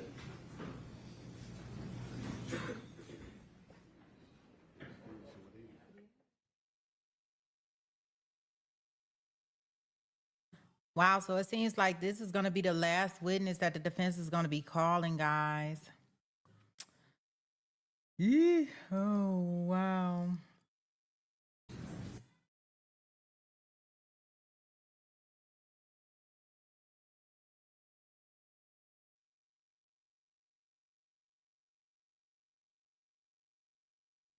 She has it, Yes, Your Honor. Thank you so much. All right, where, see if we can get our Dr. Larkin.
so.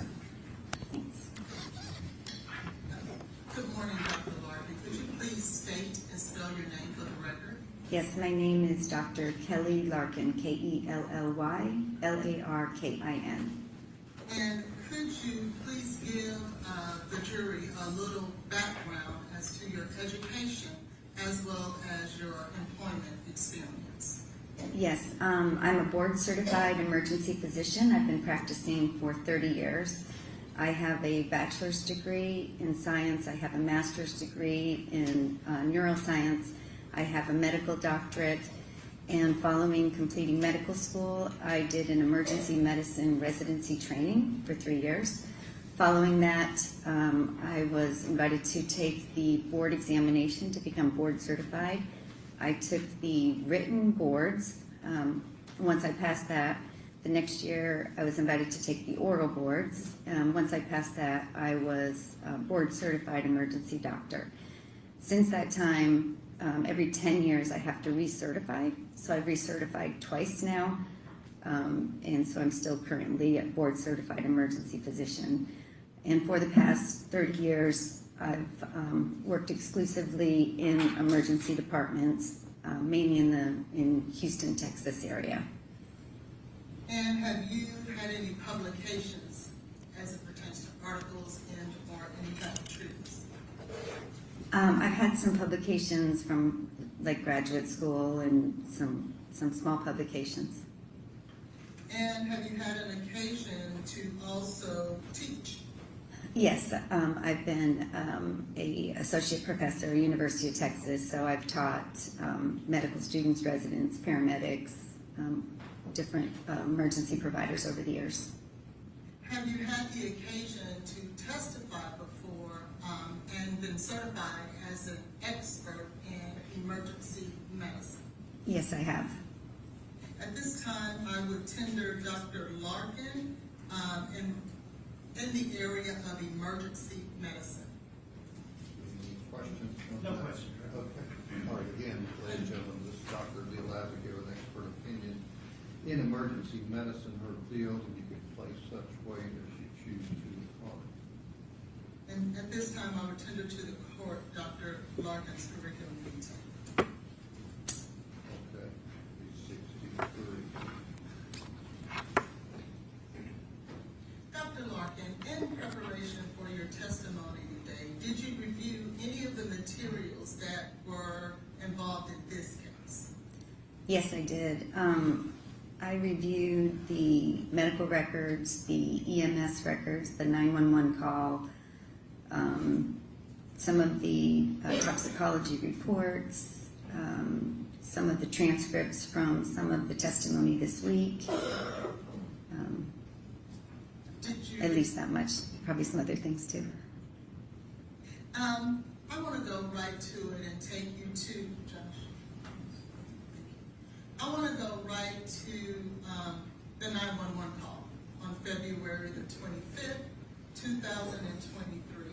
Do you remember reading the information in regards to that particular call made by Blaise Taylor? Yes, I do.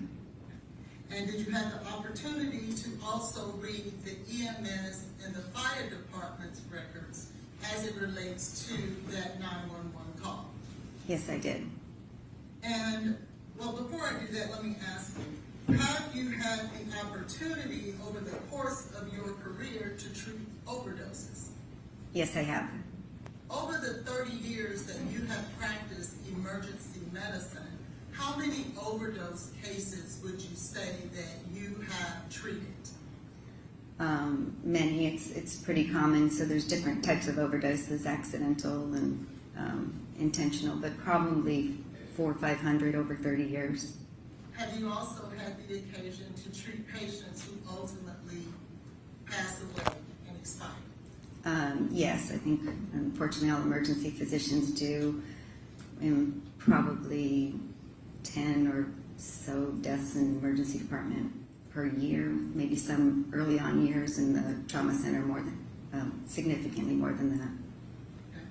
And in regards to those overdoses, those 400 to 500 overdoses that you treated and experienced over the last 30 years, did any of them have to do with illicit as well as prescription substances? Yes. Now I want to draw your attention to the 911 call on February 25th, 2023, made by Blaise Taylor. Can you tell the jury, did you read some of the symptoms that were explained by Blaise Taylor in regards to what he felt he was witnessing at the time? Yes, so I read it. I also did listen to the 911 call as well. And I did listen to the symptoms he was describing. Did you listen to any other person's description of Ms. Benning's symptoms as the medical episode was happening? So her friend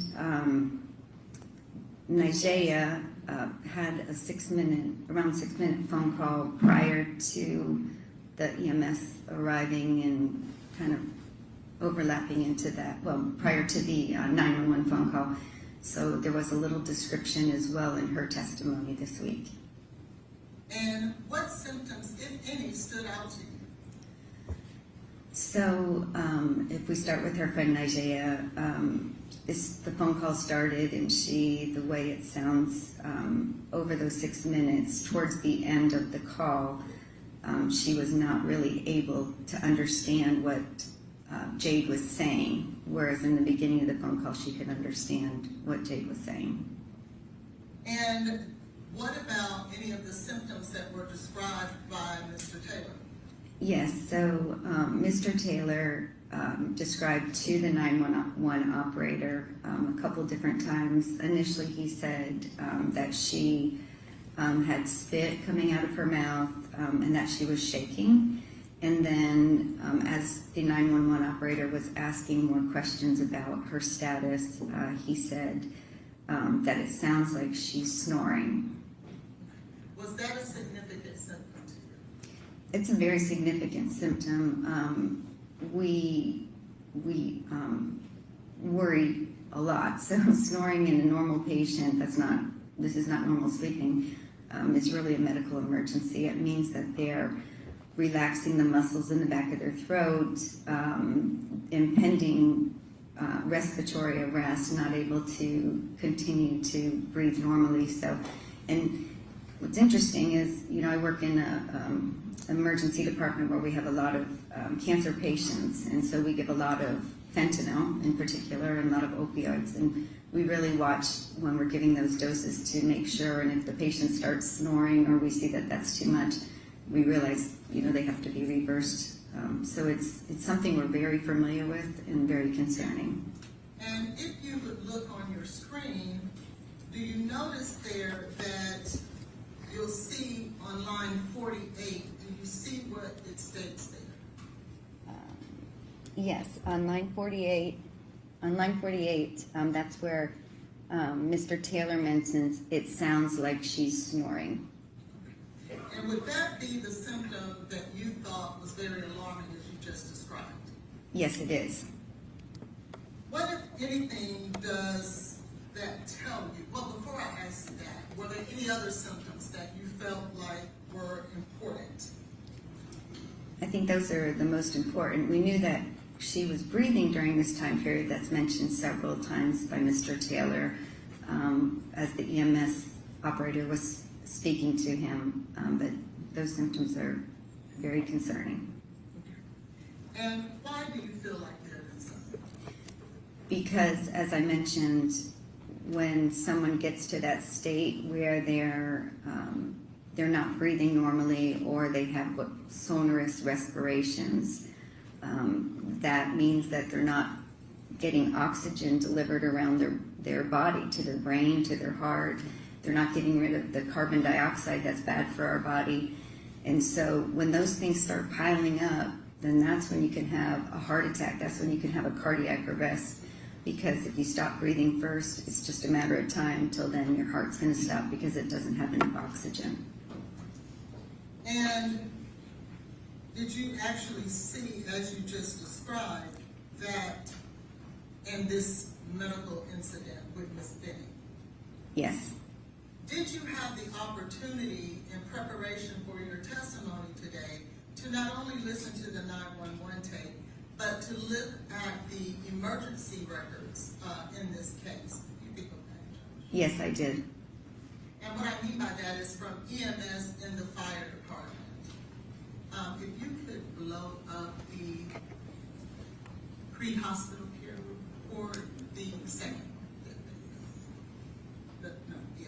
Yes, thank you. Do you notice in this report narrative where it states that the patient's boyfriend stated the patient was 4 months pregnant? Yes, I saw that. Now, I want to also ask you, did you also review the Emergency Communications Center information? Yes, I did. And did you also review another CAD incident report from the Emergency Center? Yes, I did. Did you, in your preparation today for your testimony, see where there was any other or any place where Mr. Taylor described this incident as an overdose? I did not. Did you see that someone did describe it as an overdose? Yes. And who was that? So initially, it says that Medic 35 was dispatched to the location for an overdose. So the way that works is typically the 911 operator would have sent information to dispatch the ambulance, and they would have told them that was what their initial dispatch was for an overdose. Did you have an opportunity to listen to the 911 call that Mr. Taylor made in regards to this incident? Yes, I did. Did he ever describe this as an overdose? He did not.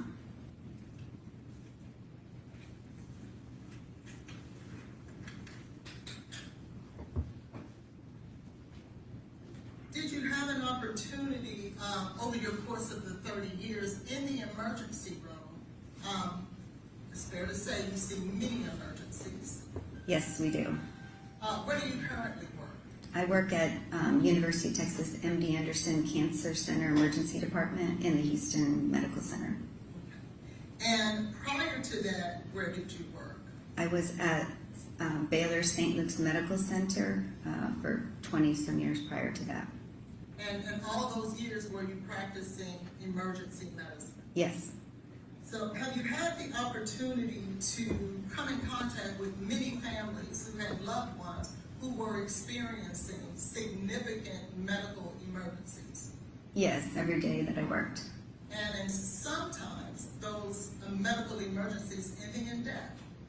That's correct. And can you tell this jury whether or not there's any one way that you've seen a person respond to a familial medical emergency with a loved one? Absolutely not. Everyone behaves differently in these emergency situations. I think it's common. Everybody behaves differently in just any emergency situation. So now if you're in an emergency department and a loved one is sick or something is going on, some people are calm and you can tell they're upset. Some people are a little more excited.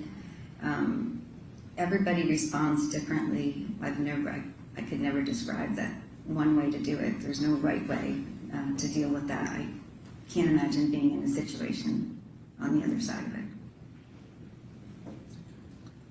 So I now want to draw your attention to when a patient arrives at the emergency center. Okay.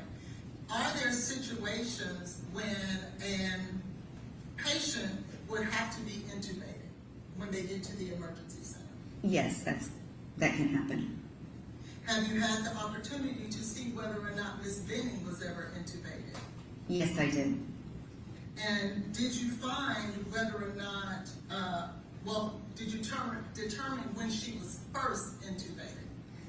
So intubation is actually a process where a tube is put down into the trachea to breathe for them. But in Ms. Benning's case, the EMS put a temporary airway in right away in the ambulance, which is a very common thing to do.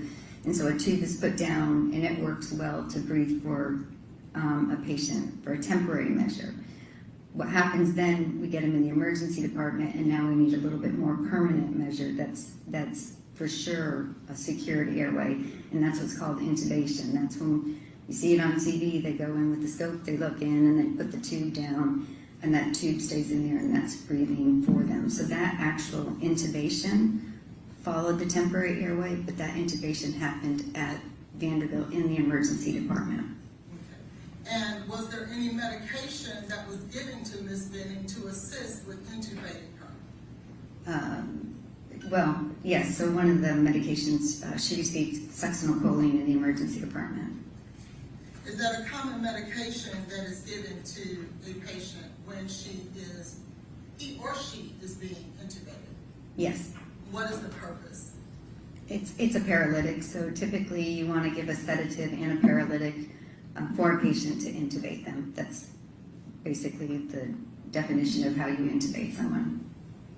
Did you have an opportunity to review all the medical records? Well, let me ask you, do you see anywhere here on these medical records in front of you?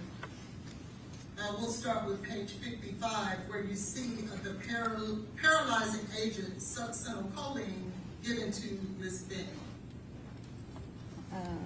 Yes, I see that in the ED notes. Okay. And I should ask, is this in fact? I object. Misstating the medical records testimony that was not given because Ms. Benning was dead. All right. And that's the Okay, reason. 101. That's the reason we're going into the records, Your Honor. Okay, you can cross-examine as you see fit. So this is her opinion. Do you see on page 55 right in front of you? Are these the medical records of Ms. Jade Benning? Yes, these are the EPIC medical records from Vanderbilt. And can you circle, if you can, the top right corner with your finger where it states these are Jade Benning's medical records? Can you circle, if you see where it says ED notes, and if you were to go down there, Oops, sorry. if you were to go down maybe 9 or 10 lines, do you see where it says paralyzing agent succinylcholine? Yes, I do. Could you circle that for the jury, please? And could you read that for the jury, please, that notation that's made? Yes, so in the ED notes, it says paralyzing agent, succinylcholine, injection, 76 milligrams, and then it gives it was given on 2/26/23 at 0052. Would that be the late night, early morning of February 26th? Yes, early morning. And as an emergency room doctor, does this state to you that Ms. Benning was in fact given succinylcholine? Yes, she was. And based on your review of the records, was she given that in an effort to help intubate her? Yes, it's in the other notes as part of the procedure to do the actual intubation.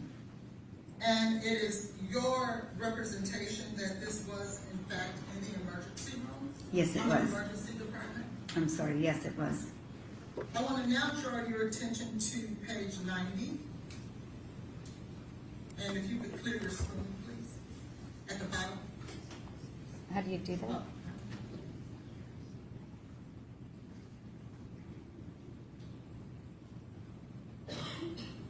Oh, clear.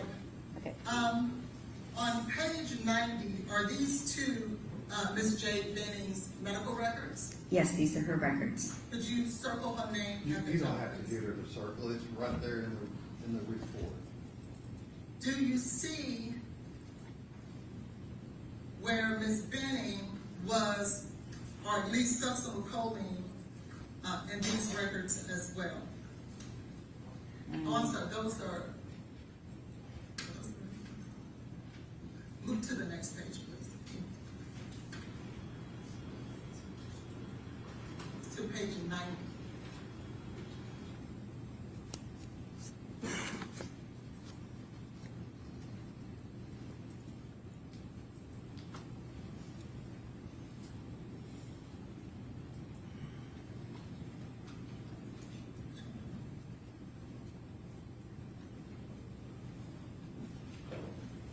So we can move forward. So let's now go to, was there a time when Ms. Benning, based on your review of the records, was getting fentanyl? Yes, she received fentanyl. And do you see when and where she was given fentanyl? Yes. If I could I get the envelope, please?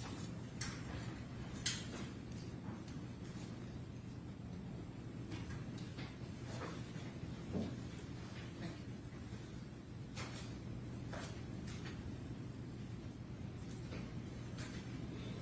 Do you see the highlighted area there on page 562?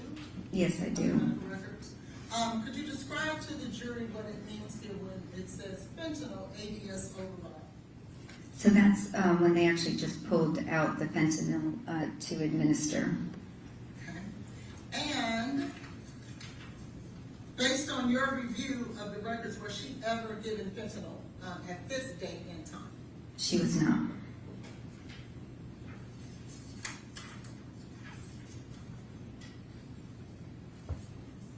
I now want to draw your attention to page 567 of Ms. Benning's medical records.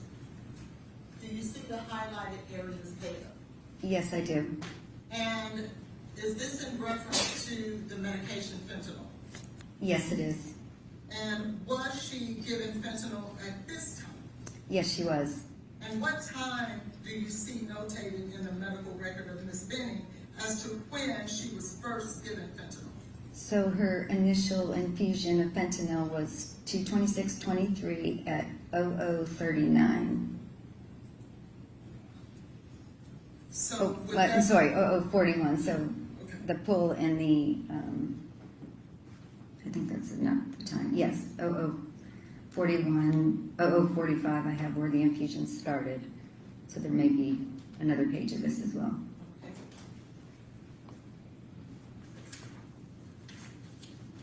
This is page 727. That's correct. Okay.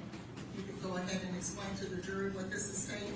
So this tells you that the infusion starting, the time that's highlighted on the right is 00:45 for the actual infusion starting. Okay, and when does it end here in this medical record? So, Can you oh see? yes, I can see, I'm sorry, I should put my glasses on, but the end date on this infusion and at this rate was 2/27/2023 at 18:43 or 6:43 p.m.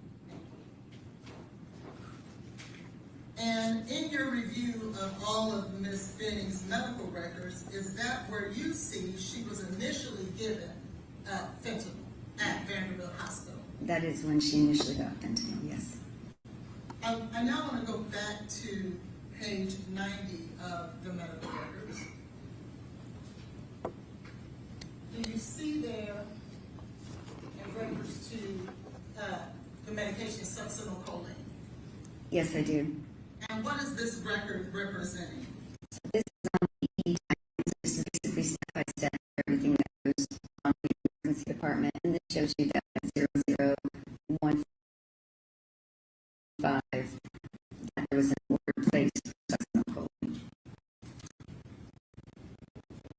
And is this too in the emergency department? Yes, it was.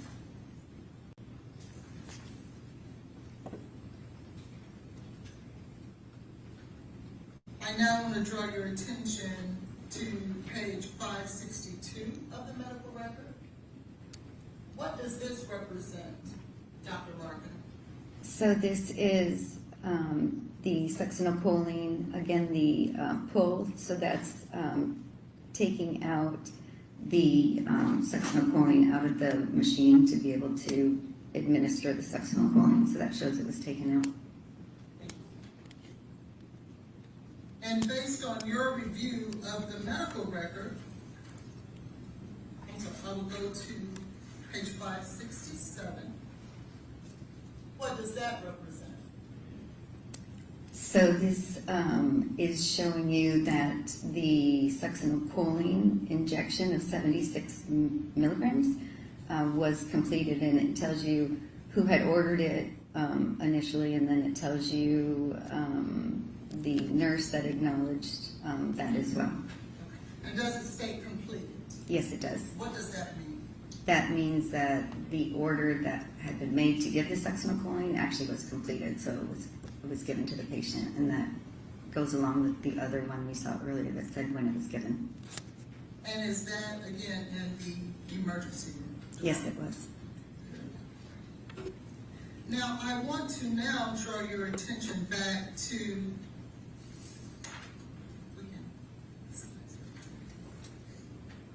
is it working?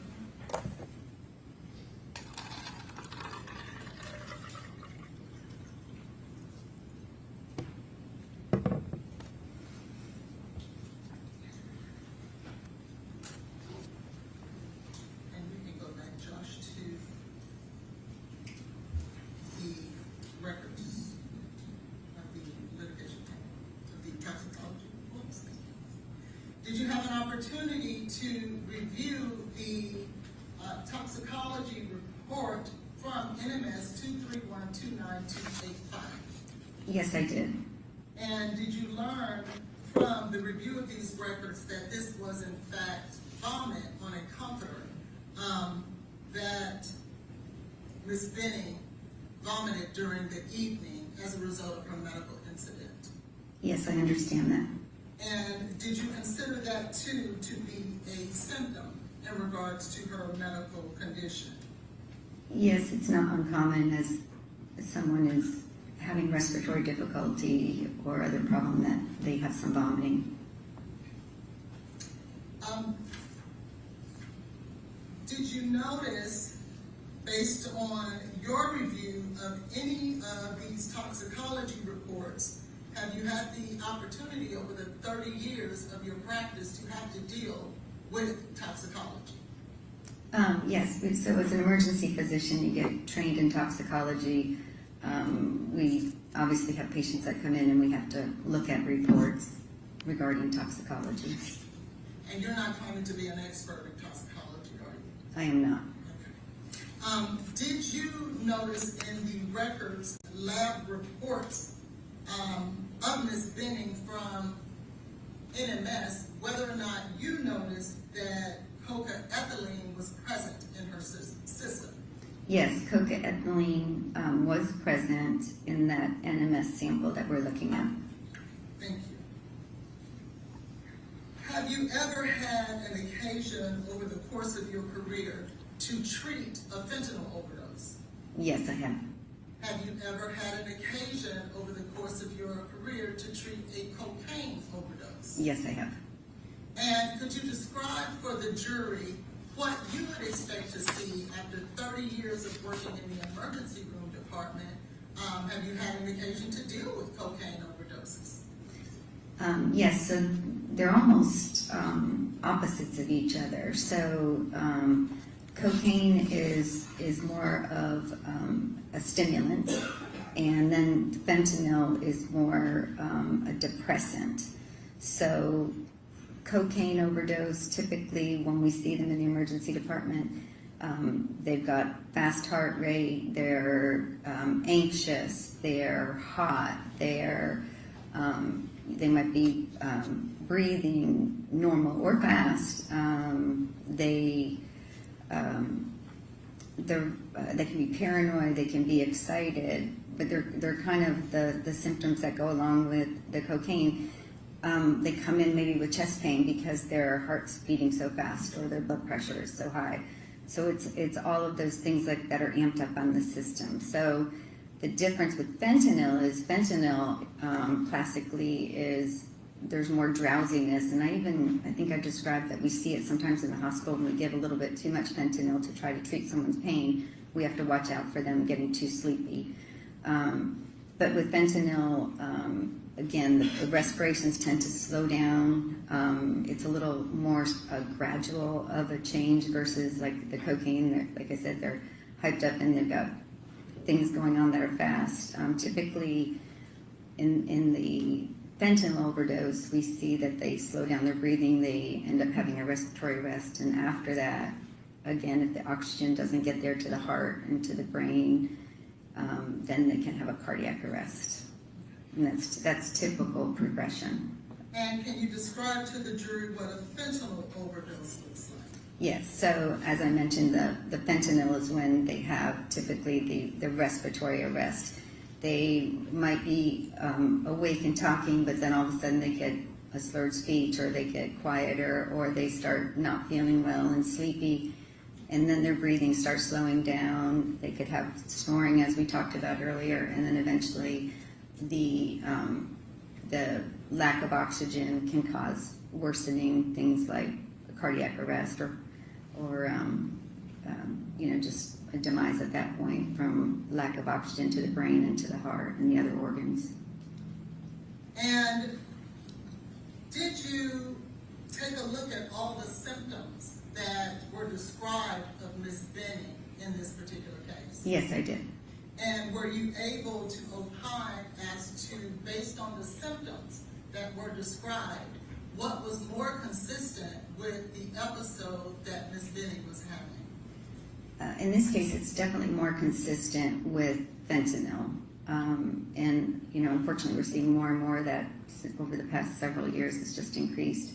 And it's adulterated drugs. It's not necessary. People know that it's in something that they might be taking. And that's when we see these tragedies and these accidental ingestions of the fentanyl. So to that end, this is more of a fentanyl presentation where, like I said, in this case, she started talking to her friend Nigeria. By the end, she really couldn't understand her, so maybe she was getting more not able to speak as well. And then, as Mr. Taylor describes, she's laying on the bed, she's not really responding much, she's snoring, she's got some foaming coming out of the mouth. All those things go along with fentanyl. Not to say there couldn't have been something else. We know what we see a lot of is mixed things now, and unfortunately what we're seeing is a lot of cocaine that now has fentanyl in it, and that's been kind of the fourth wave of things that we're seeing. So we have to watch out for that. So to answer it, the fentanyl is more likely to be definitely part of this overdose. As a medical professional in an emergency room, did you notice that Ms. Benning had fentanyl in her system prior to receiving it at Vanderbilt Hospital? Yes, I did.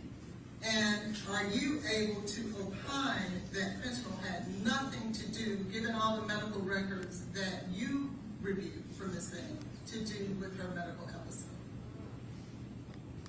Can you restate, please? Can you opine that fentanyl had nothing to do with the medical episode suffered by Ms. Benning, based on the records that you've read? No, so fentanyl, we know fentanyl was present, and it was present prior to her getting fentanyl in the hospital. Your Honor, yes, check. I'll get to cross-examine, but that is not what is in the record. Okay, she's just indicated it is from her perspective, so go ahead. Now, finally, have you had the opportunity to review the autopsy report from Ms. Benning? Yes, I have. And in reviewing the autopsy report, was there anything specific in regards to Ms. Benning's heart that stood out to you? Yes, and I believe the medical examiner mentioned it as well. There was a enlargement of the left ventricle of the heart, and also the myocytes of the heart. It just means the cells that are in the heart, and they were enlarged in that left ventricular area. And that can be caused by several things like long-standing high blood pressure and other things. But again, that can be consistent with just something chronic, meaning you can't make big cells in that part of your heart quickly. It didn't happen with this event. It's not acute. It had to happen over time. So one of the chronic things that can cause this over time is just cocaine use over time can cause those myocytes to be large and that ventricle to be enlarged. Now, to be fair, are there other things that could cause this type of myocyte hypertrophy? Yes, so other things that make the heart work harder, like I said, high blood pressure, other heart problems. In reviewing the records of Ms. Benning, did you have the opportunity to review her OBGYN records as well? I didn't focus very much on those, no. Okay, thank you. And what do you notice here in regards to what is notated in Ms. Benning, actually, to be fair?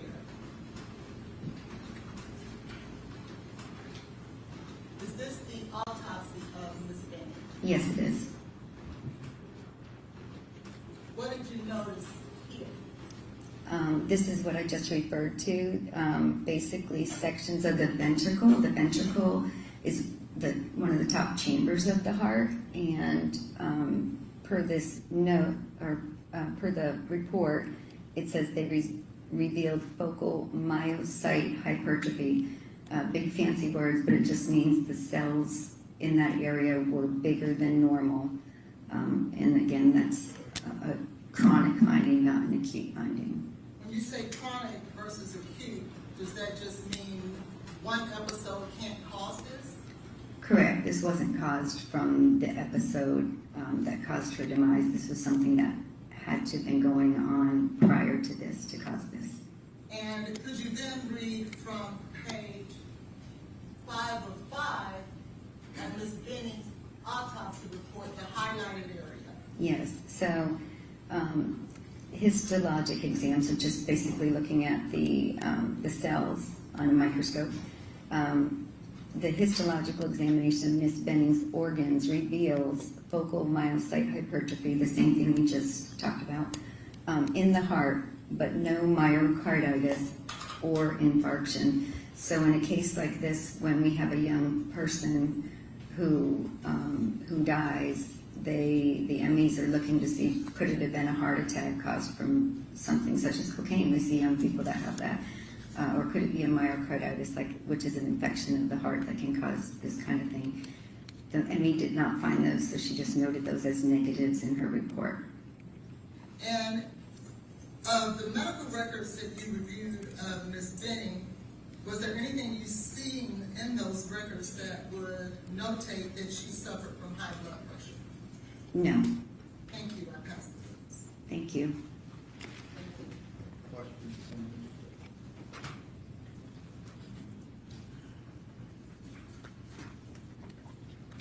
Dr. Larkin, as you said, you are not a toxicologist, correct?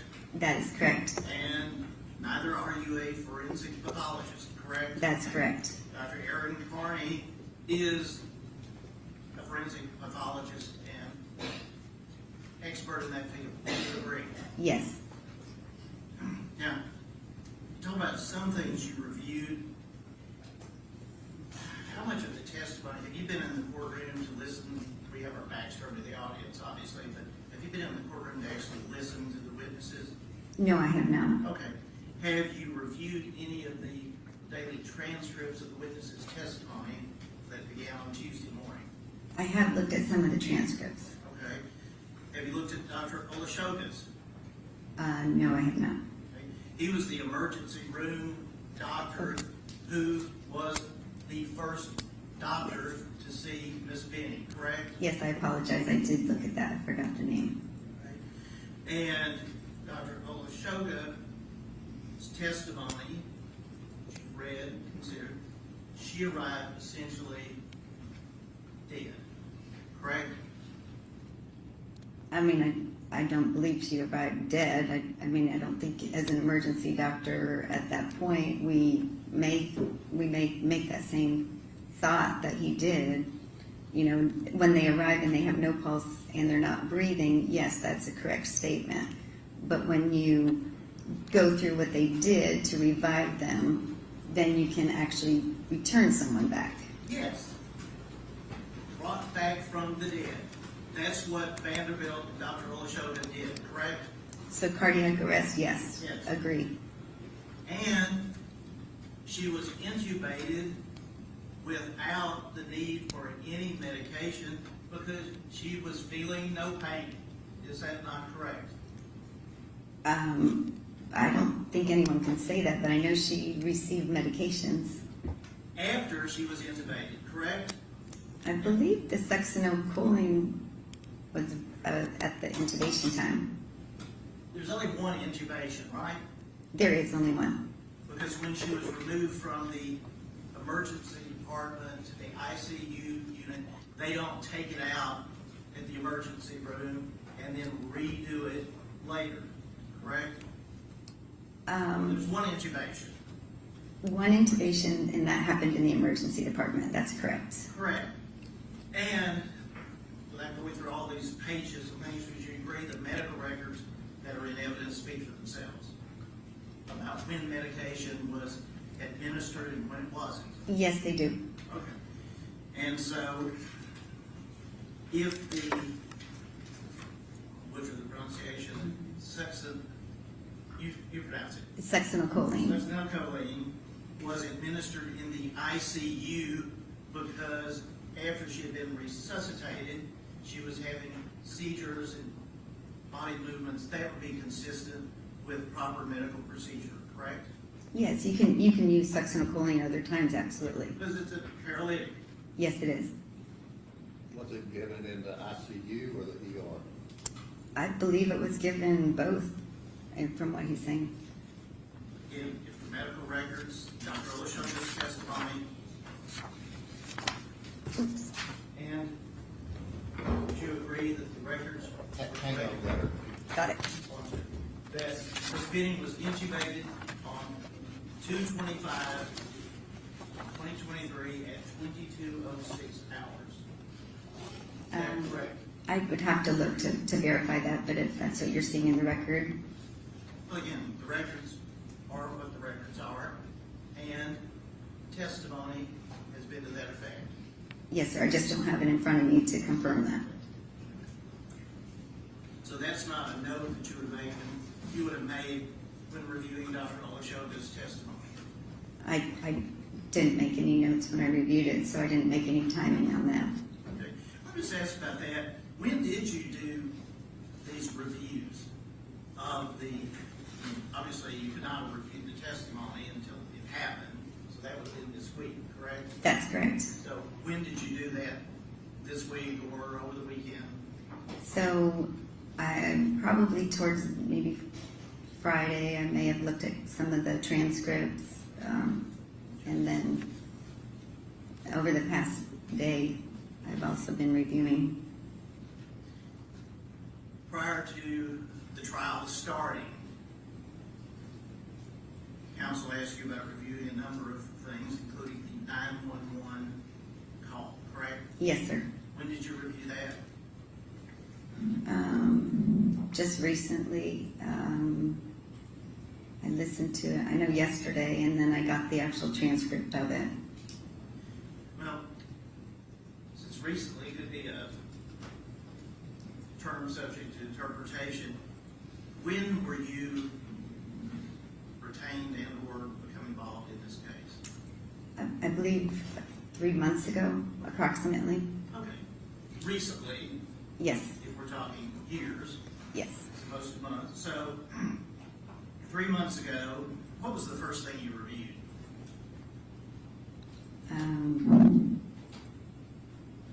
I'm guessing I probably would have gone to the medical records initially and then the EMS records. Well, don't necessarily want you to guess, but the Vanderbilt medical records are voluminous, correct? Yes, 1,331 pages. And the autopsy report, Yes, you would have reviewed that. And the EMT documents, the runs, you read those, correct? yes, Okay. And would you not agree that part of the reason for this is so you can have the facts correct to be able to make an informed opinion? that's correct. All right. And so, if you provided us information that the EMS was a guy, that was wrong, correct? I don't know what you're referring to. Document that you provided to us. Oh, so that EMS guy was the 911 call. That was just, those are notes, that's not a report. Okay. but the EMS guy, so you're saying now that was the 911 person as opposed to the paramedic, is that right? Well, the paramedics, I believe, were both females, so I may have put that wrong, but again, those are just some very informal notes. Well, again, you're putting down on paper your memory of the facts, your knowledge of the facts, correct? I can, yes, Right, so if you say the EMS guy said he thought it was an allergic reaction and he didn't check a pulse until he got her into the ambulance, that would not be the person answering the 911 call, would it? it may not have been.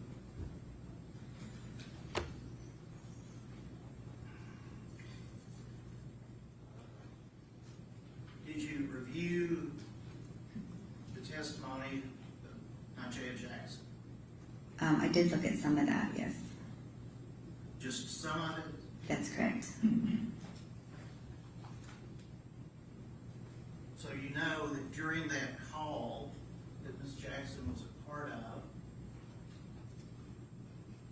Ms. Benning said, "I can't feel my legs," right? That's correct.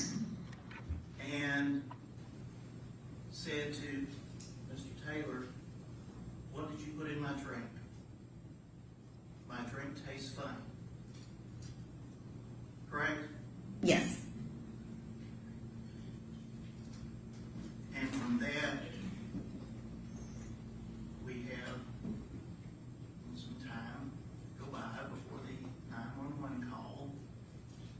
But do you recall there being any mention of that, those symptoms on the 911 call? My legs, I can't feel my legs. no, I don't believe so.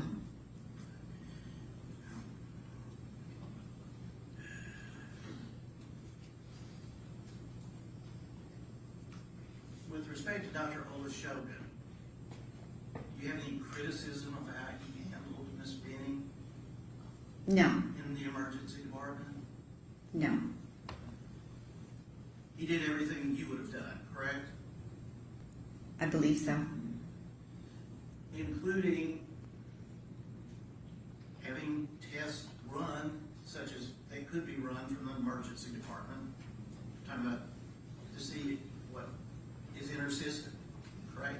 Yes, You do that, yes, I do. yes, and you get those results back as quickly as possible, correct? We do. It's not like weeks or months later that you're sitting or standing around the emergency department waiting for lab results to come back from a lab in Pennsylvania, correct? That's correct. And Dr. Shogun needed to have those tests run and got Dr. Broccolari as far as this was something that needed to be investigated, correct? That, yes, that's my understanding. And there's no fentanyl put into Miss Benning's body by Vanderbilt Hospital until 2/26/23 at 0:45 a.m. Is that not correct? I believe that's correct, yes.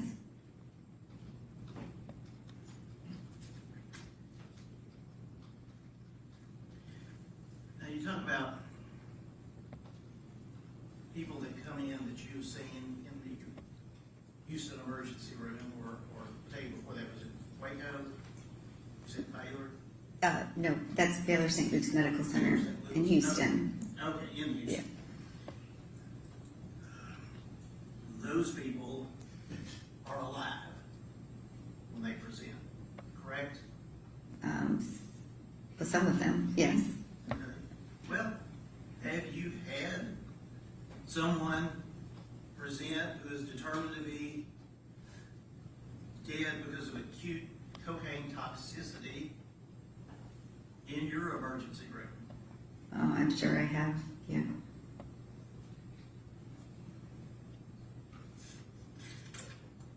And that is Dr. Erin Harney's cause of death, correct? Yes, that's correct.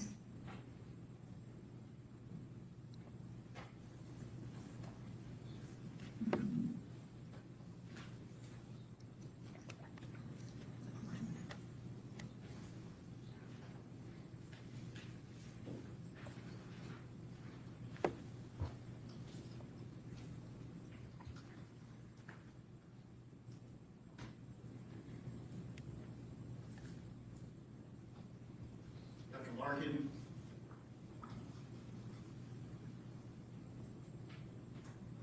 based upon that and your testimony about what is typical of cocaine, typical of fentanyl, in the face of all that, you're saying, oh, it could be a fentanyl overdose, or it was a fentanyl overdose? Well, we know there was fentanyl as well, and we know there was coca-ethylene. I don't know that those were taken into consideration as far as the cause of death. I'm not saying there's not cocaine. What I'm saying is, by the presentation, what happened just prior, it appears that there was, we know there's fentanyl, but the fentanyl was accentuating or causing this respiratory arrest. That's your, could have been. Yes, sir. Because of that trace finding. There's fentanyl was Or are found. you basing this on the comforter? I'm basing it on the comforter, and that sample that was also testified to by Dr. Methune and Dr. Jaguar. Just one or two more things about getting the facts right. You would agree that's important Yes, sir. to base any opinion on. And one of the statements in this report say on the day of her death, text messages indicate that Jade met with her drug dealer. That didn't happen, did it? Again, that's not a report. I was, Forget that word, it's that statement. okay, those were just personal notes for me that I put down somewhere along the way. And I don't believe that there's any documentation that happened. I think we just know that she had text message contacting with the drug dealer that day, So back and you forth. put that, excuse me, I didn't interrupt, but you put that in your notes as something you were relying on. Not correct? relying on something that I was going to be looking at. And obviously I would have corrected that if I had been given a time or asked to, do notes. I didn't do them until just recently when I was getting prepared for this. So if they're inaccurate, they're not complete.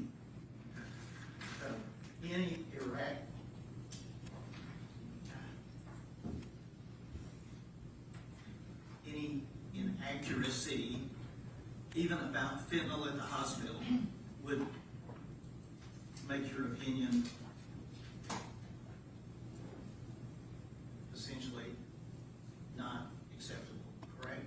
No, those aren't my opinions. I've given my opinions in my testimony in court under oath today. And those were, like I said, notes that I was going to review to get prepared for the case today, which I've done. And nothing that I've said corroborates something that's not a truth. So if there is no fentanyl in Miss Benning's system when she arrived at the hospital, then it wouldn't be a fentanyl overdose, would it? Well, we don't, we know there was some fentanyl there. It was never really tested for. In her blood at the hospital, in her her body at the hospital, regardless. There was no fentanyl detected, correct? I believe that it was never tested for because there wasn't enough blood in the initial sample from 225 prior to getting fentanyl. I believe that Dr. Carney mentioned that. But we'll see about that. Nothing else. Any other questions? Yes, Your Honor.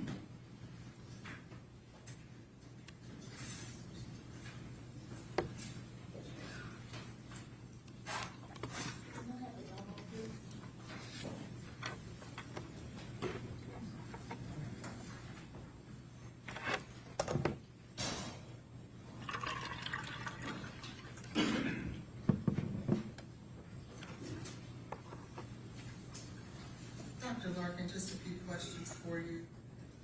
Wanted to draw your attention very quickly. When I asked you to take a look at page 55 of the medical records, Ms. Benning, Yes. what does that say to you?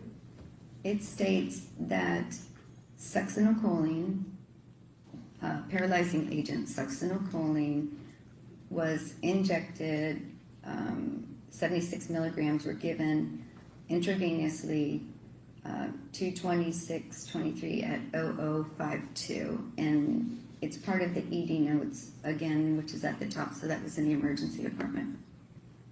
When it says ED to hospital admission, what does that mean? That's just on all the records, and they start in the ED and then it's on the top, just all the records have that. And right below that, when it says ED notes, what does that stand for, if you know? So part of EPIC has a section for ED notes, and that just basically shows notes that were generated during the visit. There's other areas of the record, but these are just basically the notes. And just so the jury is clear, what is EPIC?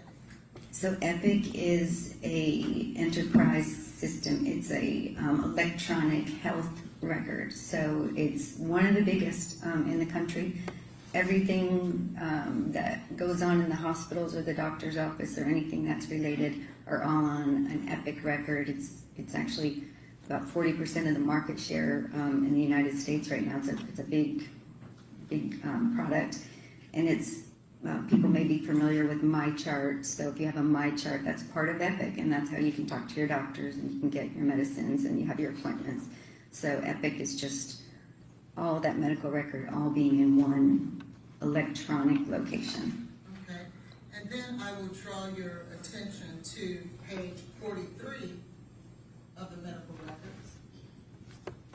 At the bottom there, where it says ED procedure note by the Dr. Olashuga, you see that? I don't see that. I think you have to go further up. There There we go. I apologize. Okay. Do you see that? Yes. And do you notice what number 1 says? Number 1 is intubation. That's the procedure we talked about earlier. And does it say given or ordered? Ordered. Is there a difference between the two? Yes, there's typically a note that says about the intubation that says attempted one time, what time it happened, and all that. You say a date of service? What does that mean? What is date of service? So date of service is the day that something happened, so you can have the date of service and also the time of service. So this date of service for this procedure note, which the procedure note is the intubation order, was at 2:25:23 at 10:06 p.m. And so this says it was ordered at 10:06. But that's not what she said. Look, Yes, that says this procedure note says in the notes that at 10:06 p.m. this procedure was ordered, which was an intubation by Dr. Olashuga. and so your testimony is this says ordered, right? Yes, it does. And this note says given.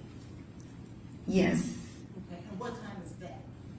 So this is the succinylcholine that was given, again, that was given 2/26/23 at 0052.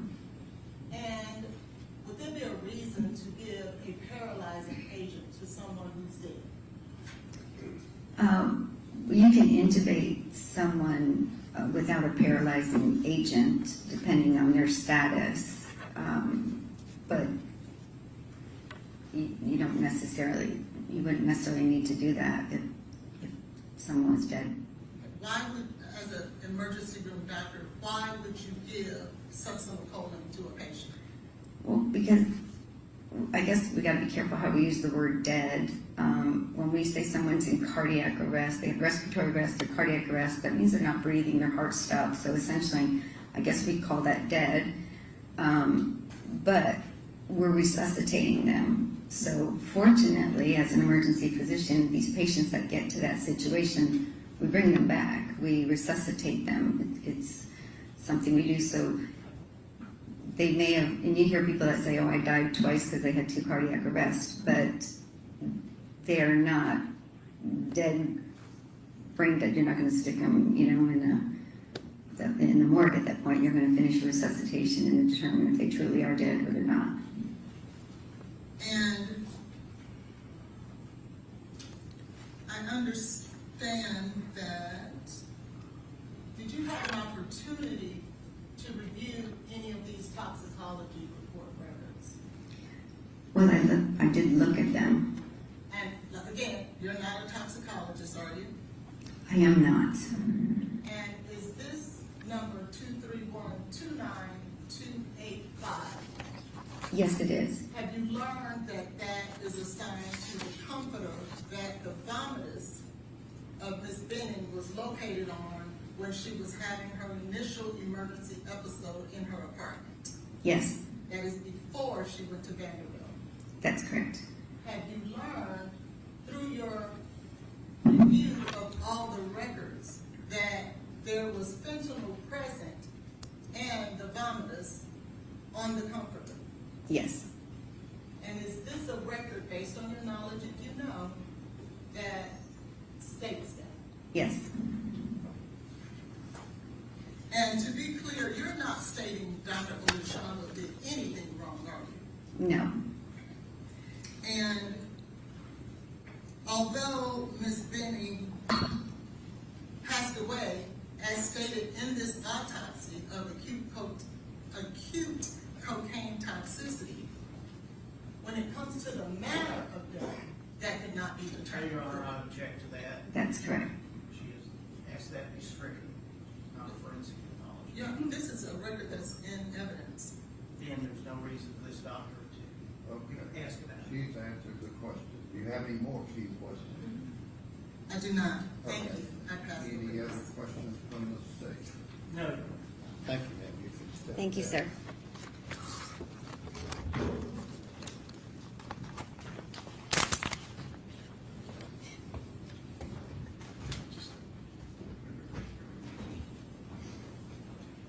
Any further proof on behalf of Mr. Taylor? May we approach briefly, Your Honor? Okay.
Yes, Your Honor. Who? Dr. Carney, Where's she? she is sitting Okay, right here. let her step up. Judge, actually, the link did not work. I need a few minutes just so I can tell her a few things about the last two witnesses. Ladies and gentlemen, if you'll step down the hall, we'll break the line. 12:55.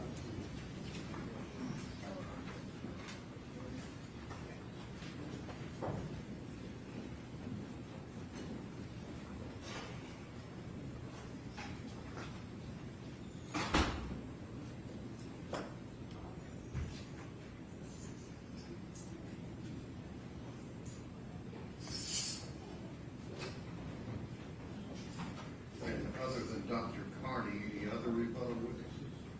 I don't think so, Your Honor.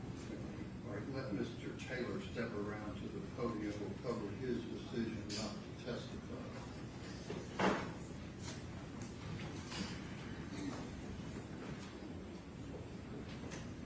Raise your right hand and be sworn. Do you swear to tell the truth, so help you God? I do. All right. Go ahead. Here, lead in this thing. Mr. Taylor, you understand that you have the right, absolute right not to testify in this matter? Yes, I do. You also understand that you have the right to testify if you so choose? Yes, I do. And if you don't testify, the judge can tell the jury that no inference can be drawn from your decision not to testify. That's correct. You've consulted with your counsel in this case about that decision, I have. and your counsel's advised you and the advantages and disadvantages of either choice that you might possibly make. Yes. And after considering all those rights and the possible decisions and the ways you might make that decision, you decided not to testify in this case. Yes. And that's your own decision. Yes. You know if it's pressured, forced, or coerced you into making that decision. No. Thank you. Okay, you can have a seat. All right, we'll break for lunch. After we hear from the remaining witnesses, you'll give some thought to how long you want, from the attorney's perspective, closing arguments to be. All right, we'll be in recess till 12.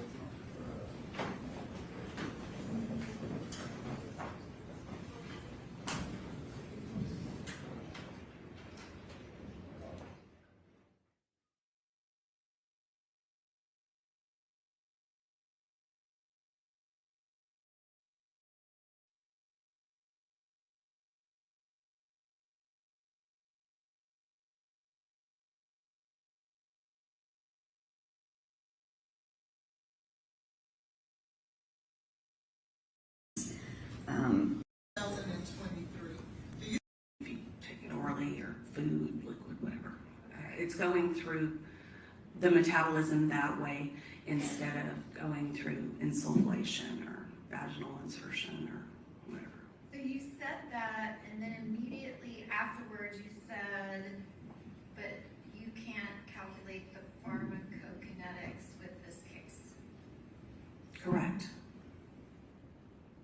So you calculated it, and then you said you cannot calculate it in this case. Yeah, so the history is that when Calculate it in this case. Yeah, so the history is that when I tried to apply proper pharmacokinetics to this case, it didn't work. And so then I went into researching because it wasn't plausible.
4.3 alcohol, like Wanted to ask about it. Is that what you're talking about? 1 and 2.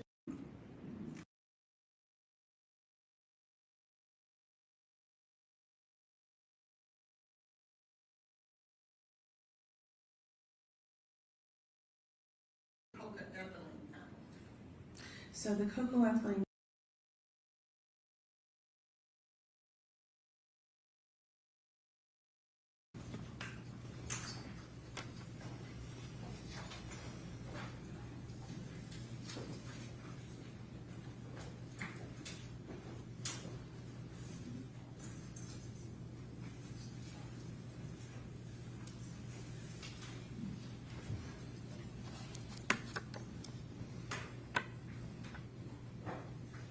Now proceed, Your Honor. Sure. Dr. Lindsay.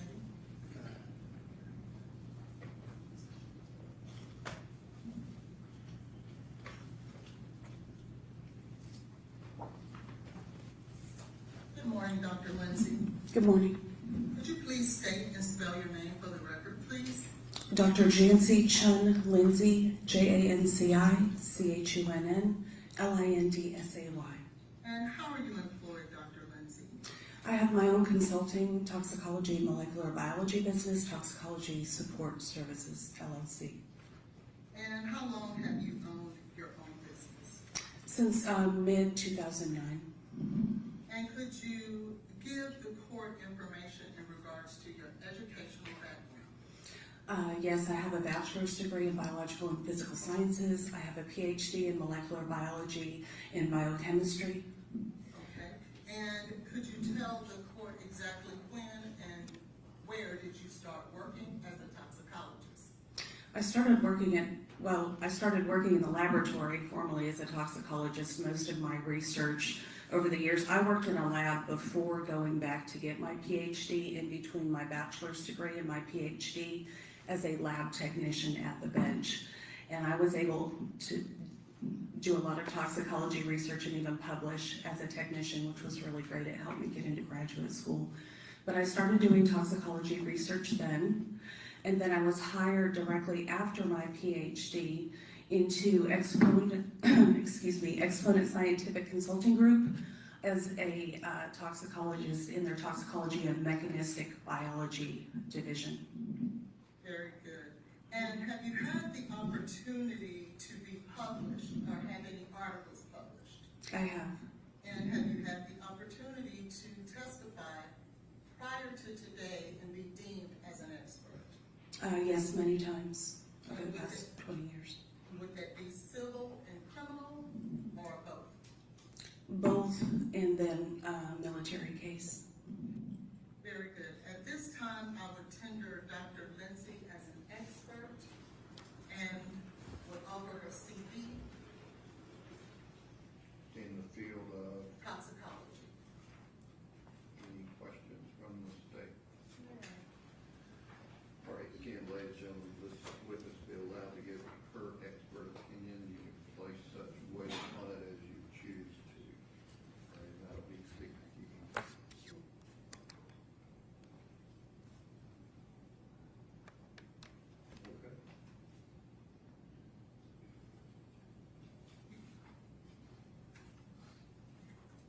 Dr. Lindsay, have you had the opportunity in this particular case to review any materials as it relates to the case against Mr. Taylor? Yes, I have. Can you inform the jury exactly what all materials have you had the opportunity to review? Yes, I have reviewed the toxicology litigation packets that everybody has been talking about, the detective investigations, the EMS report for Jade Benning, the bond hearing transcript, which had interviews with several of the people that are involved, transcripts from these hearings, all the literature that I brought on the toxicology of both cocaine and fentanyl and them together, the Pandora records, which are the administrative records for all of the medications which Jade received while she was in the hospital, the ME records for Miss Benning and the baby Ivy's autopsy report in Jade's medical records. Thank you. I want to now draw your attention to toxicology lab report by ENS 23129285.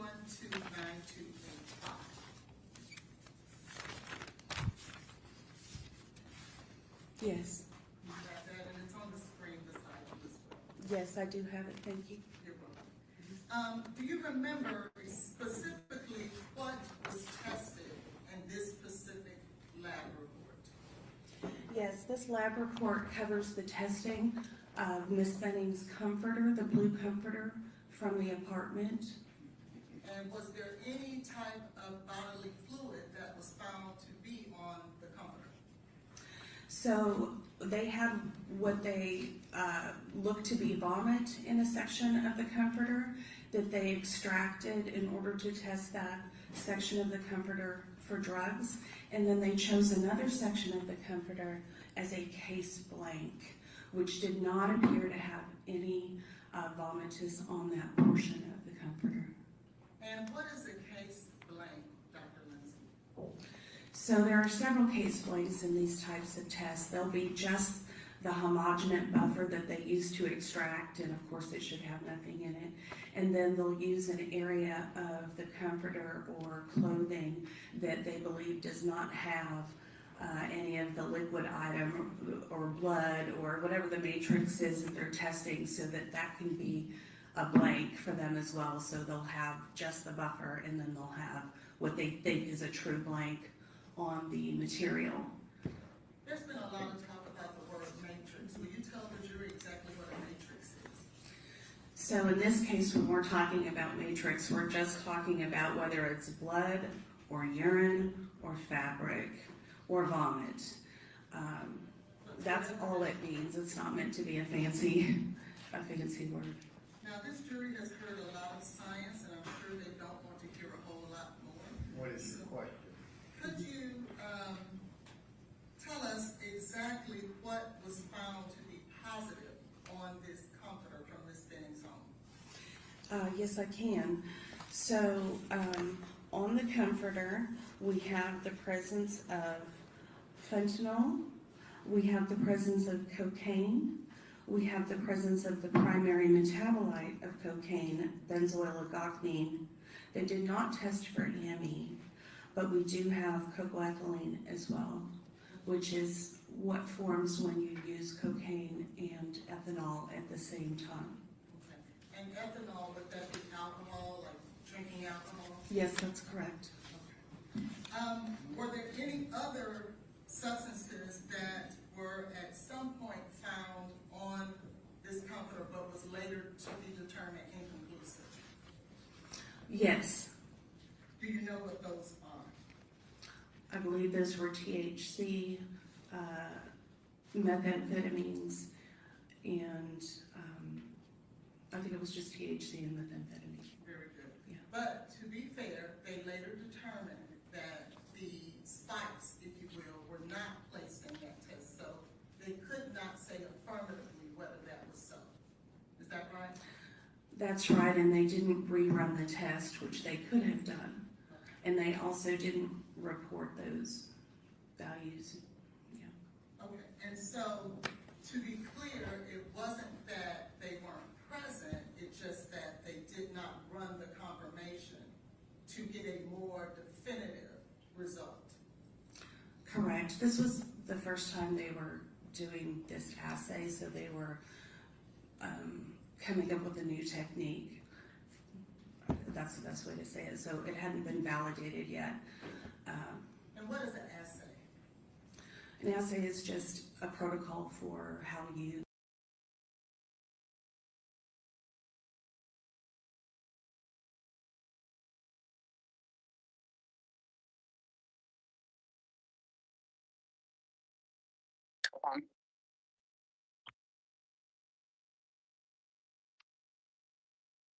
No.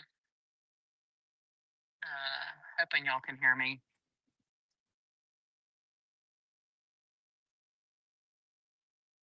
Hold on. Waiting to see if people come in.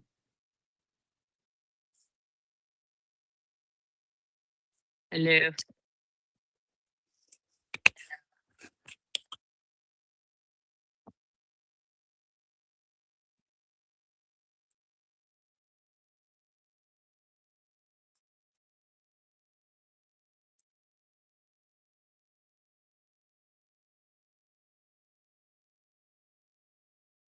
Hello. Hello. Okay.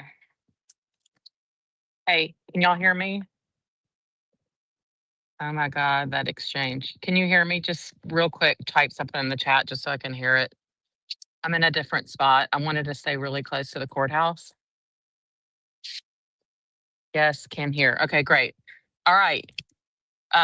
This has been very, very, very intense today. You could cut the tension with a knife in the courtroom. I got here 8:43. I was on the 5th row behind Jade's family. Eyesight of the jury. I look over. This is before court. Ed's making eye contact. I think he was thinking, am I Nancy Grace? Her dad is sitting today in the back row on the prosecutor side. So there's kind of like a wall there. That's the door. So I think it keeps him from seeing Blaise. That's my guess. I don't know. Or he just wanted to be alone. Maybe he needed space. All her friends and everything are there. The 2 producers from 48 Hours are there. Mom, dad, sister, front left. 2 ladies are with them that have been there. Let's see. Grandparent, aunt, friends are on Jade's side. Court, it was 9:10, still no sight of judge. I was surprised. 9:11, he walked in. Letitia looks very tired. She starts talking and the judge is like, and he's just putting on his chapstick. And she wants to enter some text about Xavier and Blaise being in a romantic and trying to get some photo, blah, blah, blah. So then Dr. Lindsay testified. She was the toxicologist, which, by the way, y'all, as I was walking out here, the toxicologist and the private detective or their private investigator were standing right here in front of the courthouse hugging. And the toxicologist lady looked very flustered. The juror is back with the Florida State shirt on today. She's the one that said, I'm not for everyone, or she had a shirt on that said that last week, and a Florida State shirt. Today it's a different Florida State. I feel like less jurors are taking notes, a lot of swivels, and a lot of this today. Just a lot of like putting their hand on their chin and like this. And then let's see, all these experts have reviewed stuff. Of the 16 jurors, I saw 3 that were writing some stuff.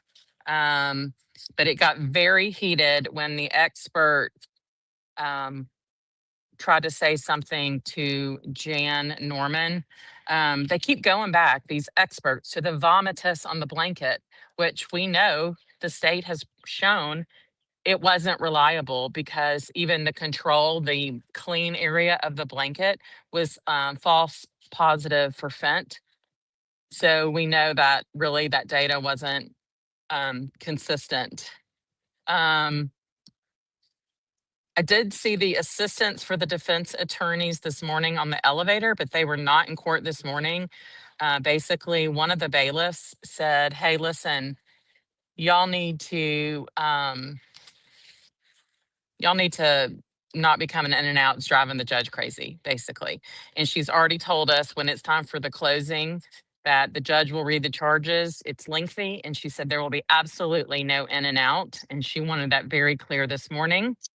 When this lady, Dr. Lindsay, was testifying, one of friends of the mom, she kept eye rolling and doing like, looking at the mom. They were just testifying stuff. I know they're just trying to, give different opinions.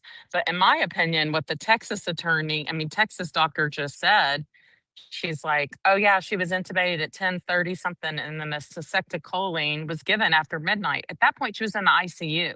I just had a lengthy conversation with Nija just now, and she said, I want your phone number. She's like, I like you. I like your vibe. And I already had my note for her anyway because I was going to give it to her. She's like, I like you a lot. And I said, hey, does anybody have a picture of Xavier Winford? And she's like, go look on Facebook. She said, but I'm going to text you. So, let's see.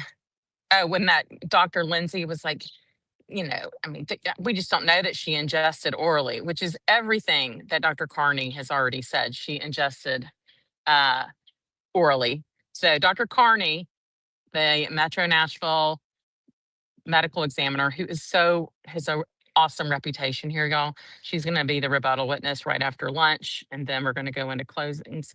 Lots of jury are swiveling today. They were really watching the prosecutors. Let's see. Yeah, Dr. Lindsay said that, it could be possible that Jade used throughout the day. The family was pissed. And then she said it was like an elephant dose of cocaine, 4 to 16 8-balls, which we've all heard Dr. Carney say there's no way to really prove that. And all the friends were looking around like, what? I mean, people were just going nuts. Most of the jury was not writing, only 2 were. One has just given up, not given up. I don't want to say that, but she's like this and she's tapping her other hand on her knee. Yeah, and Dr. Lindsay again says elephant, maybe dose. It was earlier in the day. Jan gets up there, says there was no methamphetamine, no marijuana, no alcohol. The cocaine was dissolved, possibly in alcohol. And she's like, well, we don't know that. And then she starts bringing up the vomitus again. And they're talking about how they couldn't use the vomitus testing. And she says, we don't know that it was liquid cocaine. And Jan is pissed. She's like, 3 experts testified it was ingested. And the witness snaps at her and says, are you testifying? And the judge was like, you do not ask the questions. You understand? And then the stepmom went like this on the front row. And the advocate was sitting next to her and was like, no, you can't talk. But people, I mean, it was everybody, like the advocate's jaw dropped. It was unbelievable. People were so upset. The mom was upset. She was crying, looking down. Jan, let's see. She said, so you're refusing to acknowledge it was ingested, but Dr. Carney was positive it was. And then she says, are you a forensic pathologist? And then the Dr. Lindsay comes back with something and Jan goes, I'm asking the questions. She said that I listened to the other's testimony. The jury was turning away from the witness and focusing on Jan. In walks more of the defense assistants. They have some copies, which we now know was for the next lady from Texas. She again says, so based on 16 8-balls, did you assume an oral availability? And she's like, well, it could have been that or the vagina. And they started talking about pharmacokinetics. And Jan has said, this is not the facts of the case.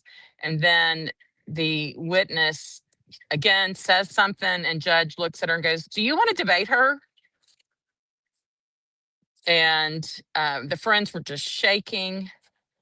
Like, do not disturb on my phone, but it didn't work.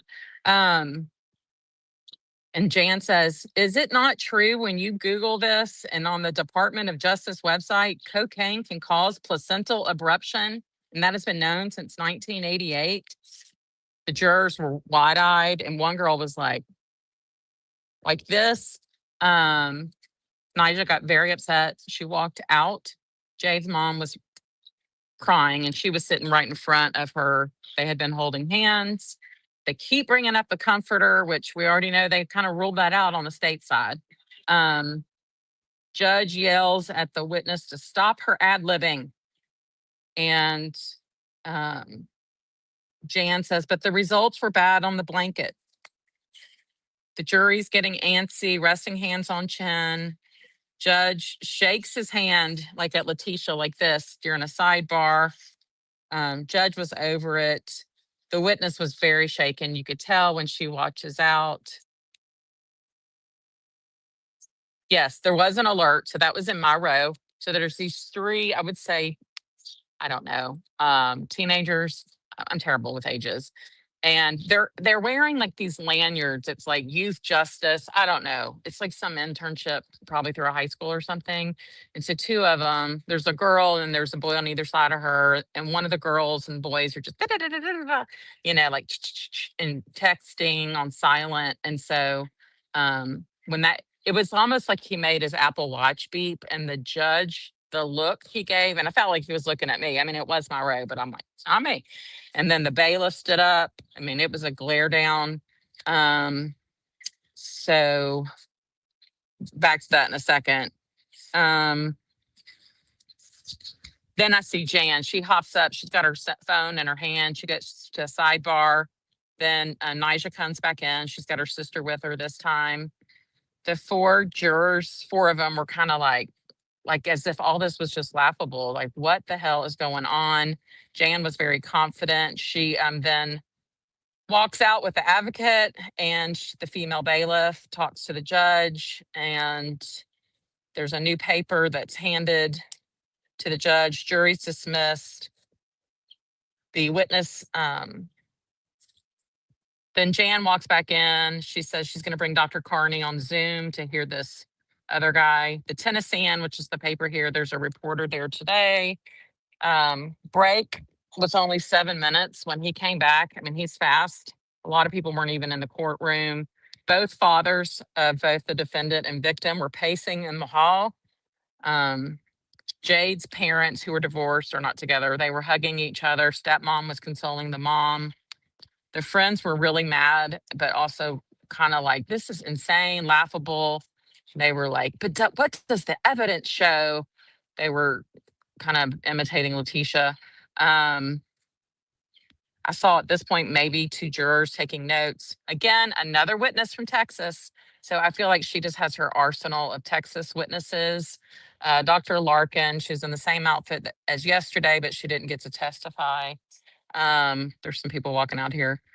There's a really large man with a badge. I'm wondering if he's the bondsman. Like, he looks kind of rough. And he is sitting over on the defense side. Really heavy guy, like probably 400 pounds.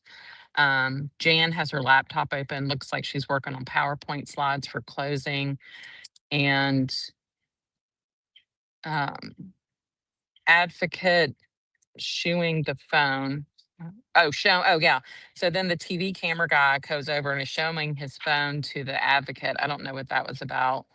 But then they are debating the cystectocholine and the intubation period. But she basically just proved, sorry, I can't read that stuff, what they were saying. I mean, the prosecutor's like, I thought he did a good job. He used a heavy tone. I feel like he watched my feedback.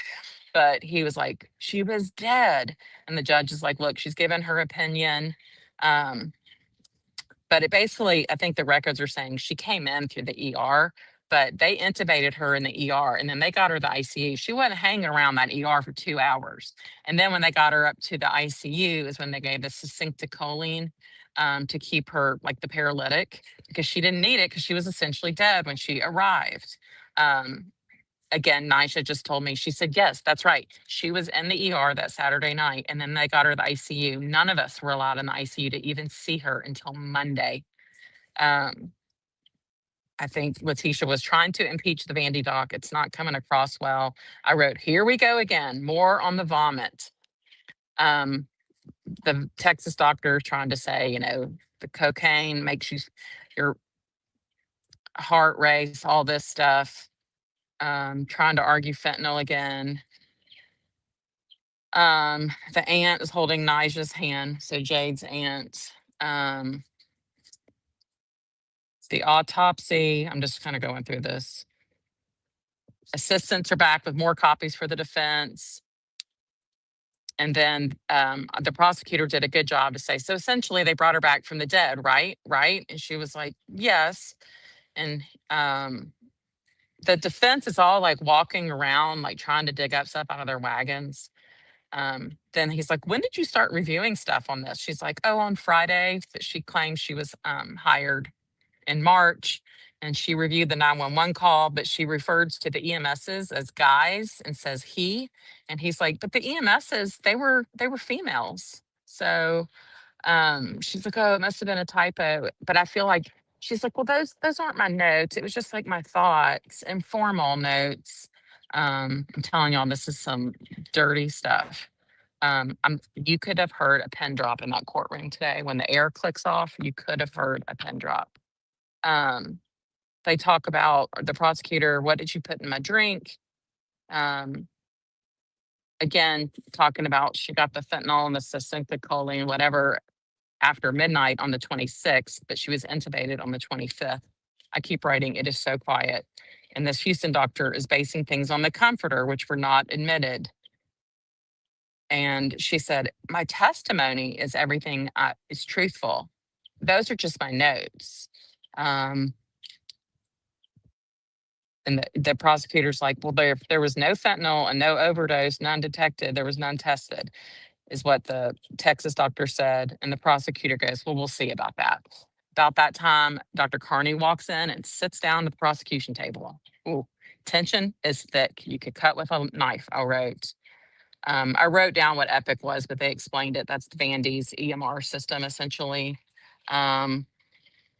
And I wrote about Letitia. Oh my God, she was given it after to keep her sedated. So that's what I was writing about Jade.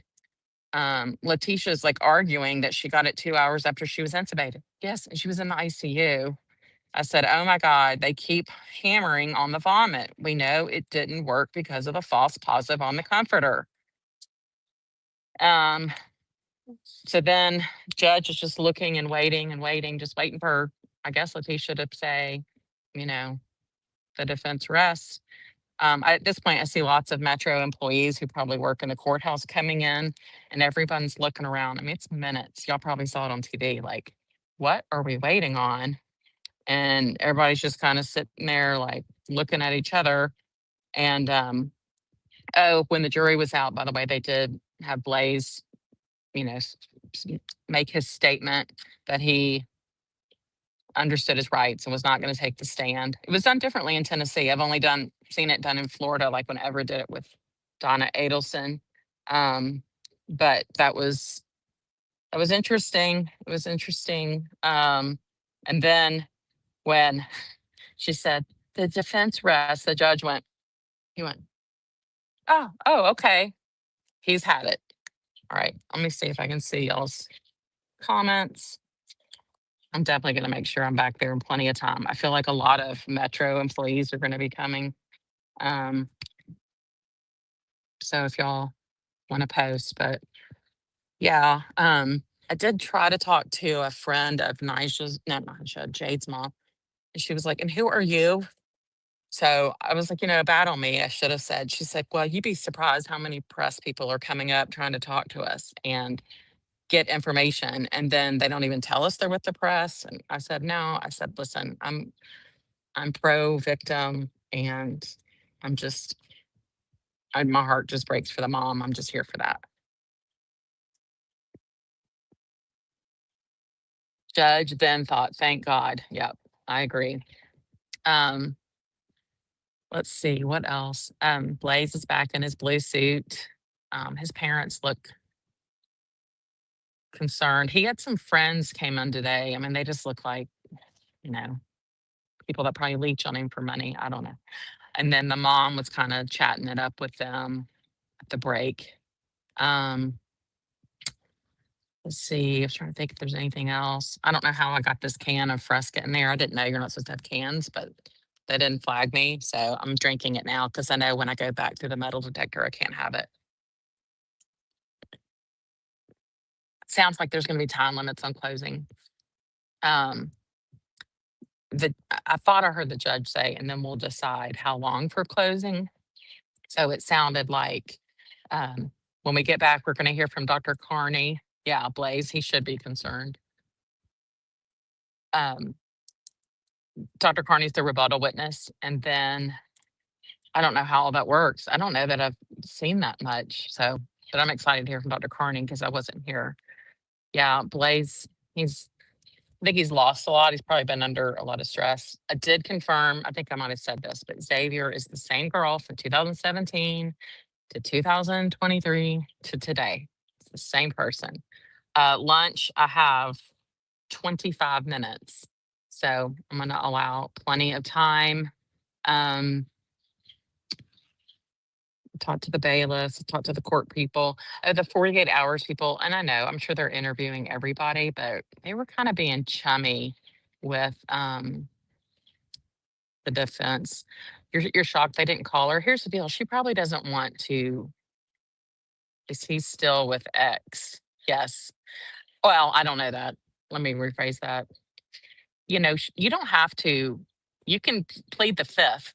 So that's the only reason Wendy doesn't plead the fifth is because they had to give her the that immunity deal that forces her, because if she didn't answer the questions, then she would be held in contempt and she would go to jail. So I guess they just feel like they don't need her. We don't know what she would say either. Let's see what else.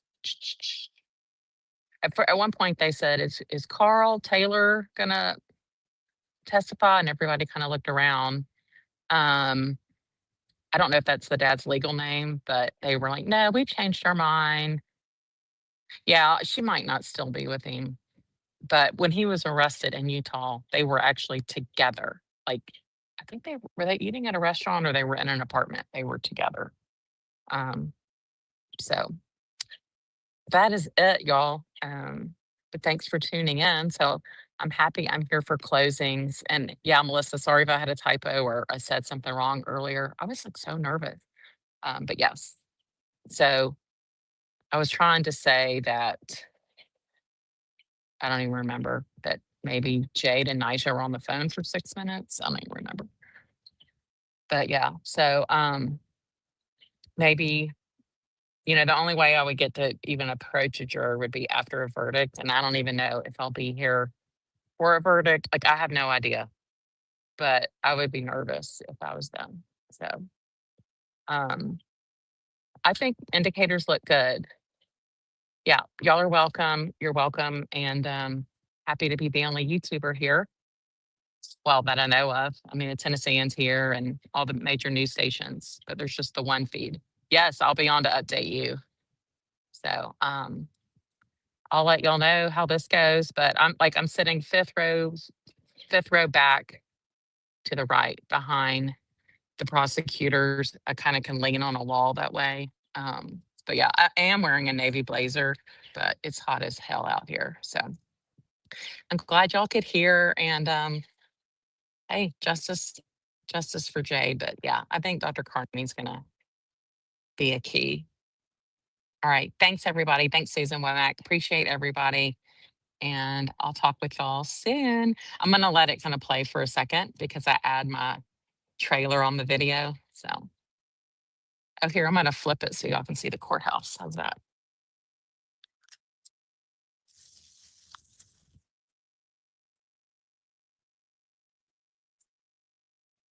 That's the courthouse.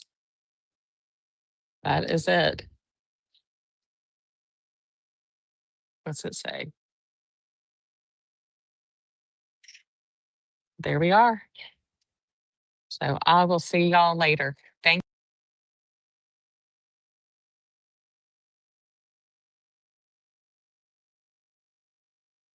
I technically don't know the exact time. It would be at least 30 minutes, maybe 40 minutes for my first close. If it goes longer.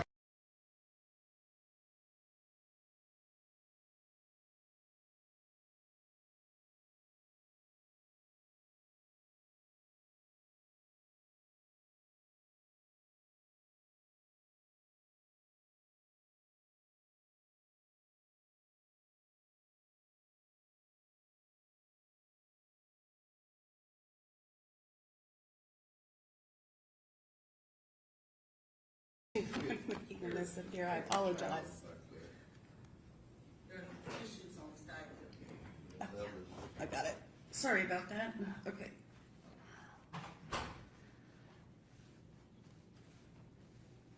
Were they able to quantify any of the substances that were found on the company? Well, they purported to be able to quantify them, but not really, because there's no comparative. Since they were doing this for the first time, they had no comparative liquid. They added a buffer, but it's not like it was blood or urine, so they added a buffer to it. There's nothing to compare it to in the literature to give it a. So they came up with an amount, but there's no other something in the literature to say if you took this amount of drug and vomited this much on this comfort in this volume, you would have, you know, a certain concentration. So that's why it's really more qualitative, what we call qualitative than quantitative, or semi-quant. Did you still need the towel for you? Yeah, let court officer clean that up for you. Sorry, that's very disruptive. Apologize. Thank you, sir. Okay. So, in regards to the cocaine that was found, how does the cocaine relate to, I think, what you call BZE? Can you explain that to the jury? Sure. So benzoyl aldoxanine, or BZE, sometimes called BE, is the major metabolite of cocaine. It's formed when cocaine passes through the liver, as is the next metabolite, EME, or aldoxanine methyl ester. And the BE and the cocaine, was that found in the vomit? Yes, it was. Now let's talk about the fentanyl. Where was the fentanyl found on the comforter? So it was found in both the vomitus and in the case blank, which complicates things. Why does that complicate things? Well, because the case blank was supposed to be a case blank. So finding fentanyl on the case blank indicates that there was the presence of fentanyl on the comforter, either from contamination or from prior use. And did the lab expect to find fentanyl on the case blank? No. No, it should not have had fentanyl. What is the purpose of a case blank?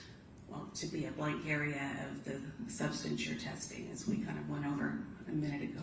Yeah. Is that the purpose, to see whether or not the instrument is working properly and things of that nature? Now that's another blank. So like I said, you'll have like a buffer blank, and then you'll have just another blank for the media that you're using, if that's possible in this type of a fabric test, or maybe you're testing an airbag or something else like that.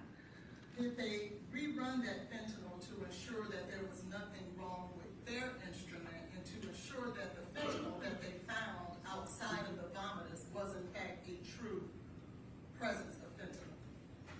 I don't remember if they reran that fentanyl, but I know that they validated that the fentanyl was there. Dr. Methune validated that the fentanyl was, or excuse me, Dr. Kolosky from CFSRE, I think, and Dr. Methune from NMS. And is Dr. Methune the actual forensic toxicologist who in fact performed the testing on this particular comforter? Yes. Now I want to bring your attention to the coca-ethylene. Yes. Where was the coca-ethylene found? So the cocoethylene was found in the vomitus, but not in the case blank. Thank you. And again, no concentrations could be attributed to any of these substances as it relates to the comforter. Well, comparatively, there's no ability to compare. So it's a semi-quant. They purported to have an amount, but what do you compare it to? That's kind of the problem. And would that be consistent with Dr. Methune's testimony that you could not give a definitive quantitative value on any of these substances? Yes. I now want to draw your attention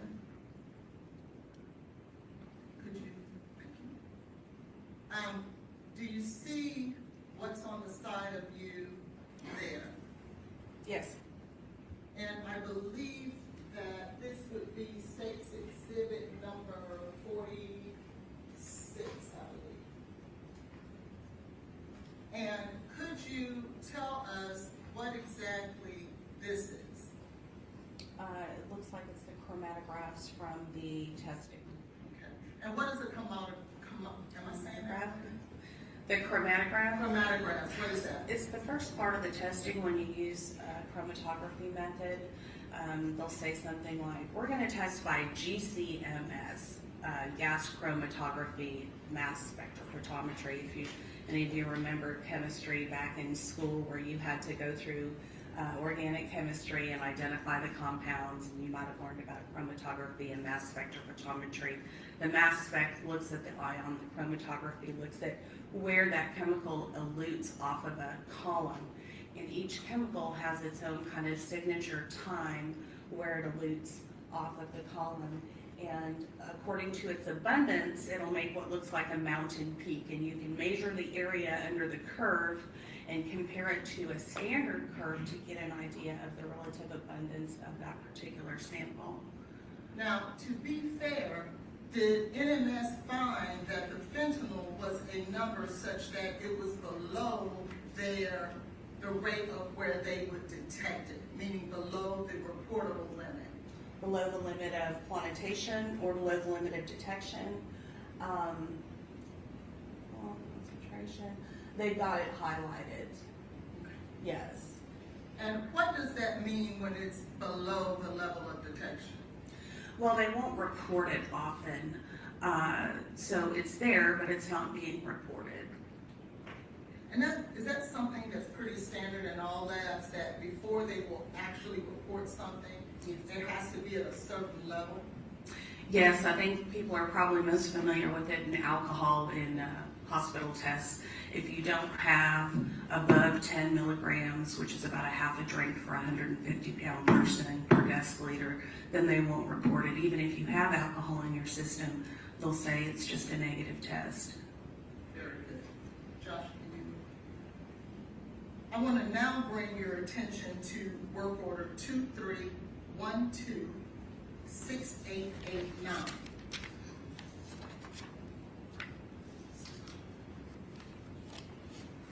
And it is also on the screen. Yes. Okay. Can you tell us what exactly is this particular toxicology report testing? Yes, so this is the blood that was taken at the hospital at 10:31. Unfortunately, it was collected in the wrong type of tube in order to store the blood and the enclosed chemicals properly. Typically, in order to preserve cocaine, which is super susceptible to hydrolysis and degradation, we have to add some sodium fluoride and some other chemicals to keep it stable, or it'll just spontaneously degrade. But they used a clear plastic tube with no sodium fluoride or anything in the tube, which is problematic. And then there's the liver tissue from the baby and the homogenate of the liver tissue and buffer from the baby. And this, you had stated that it was taken at 10:59. Would that be on February 25th of 2023? Yes. Sorry, I didn't stipulate that. Would this be at a time when Ms. Benning was actually in Vanderbilt Hospital? Yes, when she first came to the hospital. Did this particular test positive for any substances? Yes, it did. Hang on, just let me get mine out because I can see it better. So it tested positive for the main metabolite of cocaine, benzoyl-agocnine, at 1,800 nanograms per mil, for cocaine at 78 nanograms per mil, and for agocnine methyl ester at 7,800 nanograms per mil, as well as for fluconazole in the baby's tissue, which is an antifungal at microgram per gram, so it was just a presumptive positive, a qualitative, what we call a qual instead of a quantitative. And do you see whether or not coca-ethylene had an indication on this particular test? So on this particular test, they don't report cocoethylene, but in 8,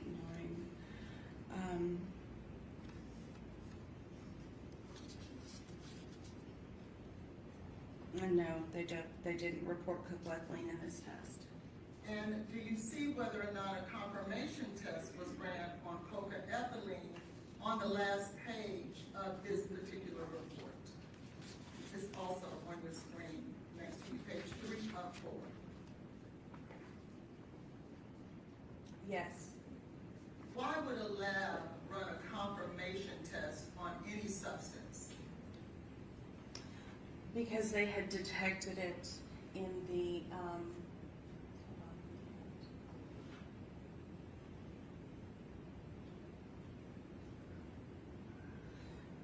okay, so these are the reporting limits. That actually isn't the actual result. Those are the reporting limits.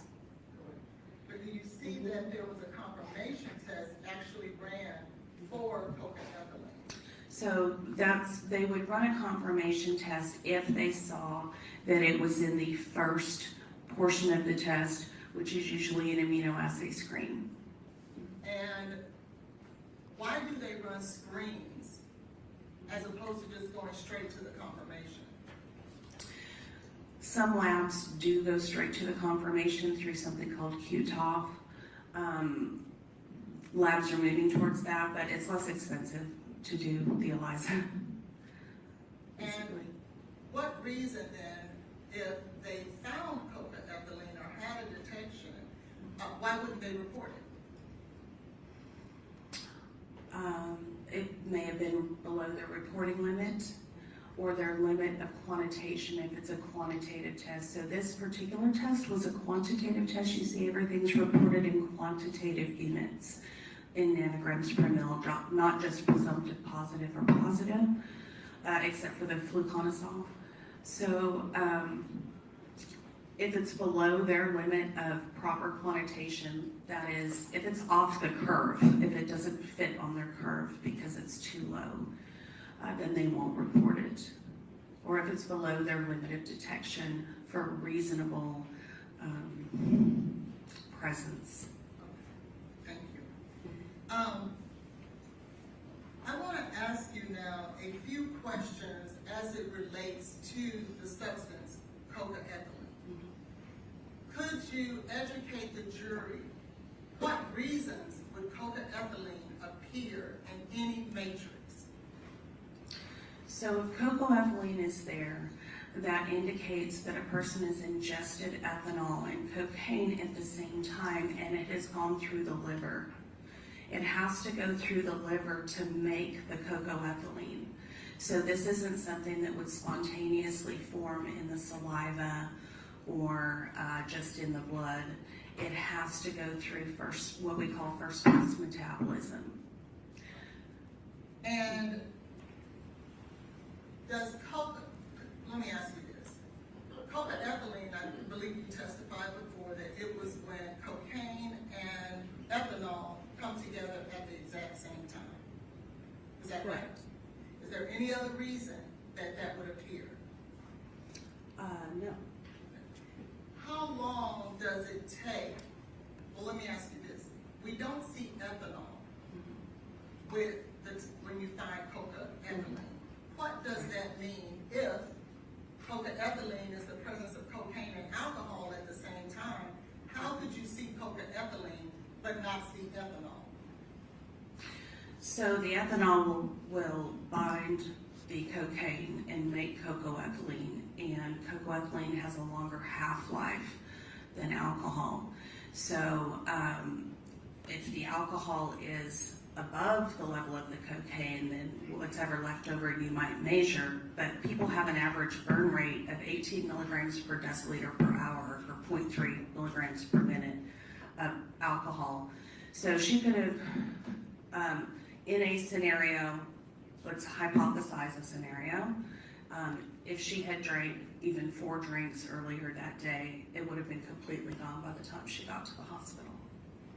And so can you educate the jury, what is a half-life? A half-life is the amount of time it takes for a particular chemical to be divided in half in the blood or the urine, depending on which half-life you're looking at, for half of it to dissipate and be gone. Now, half-lives in terms of what that is for each particular substance, is it different for every substance? Yes, it is. Is this a standard accepted practice in toxicology? Yes, it's at the top of most of the toxicology treatises, I guess you would say, in the Besselt's reference, which is kind of the Bible of toxicology and drugs. It's listed in the top left-hand corner in the literature that I've presented. What is the half-life for cocaine?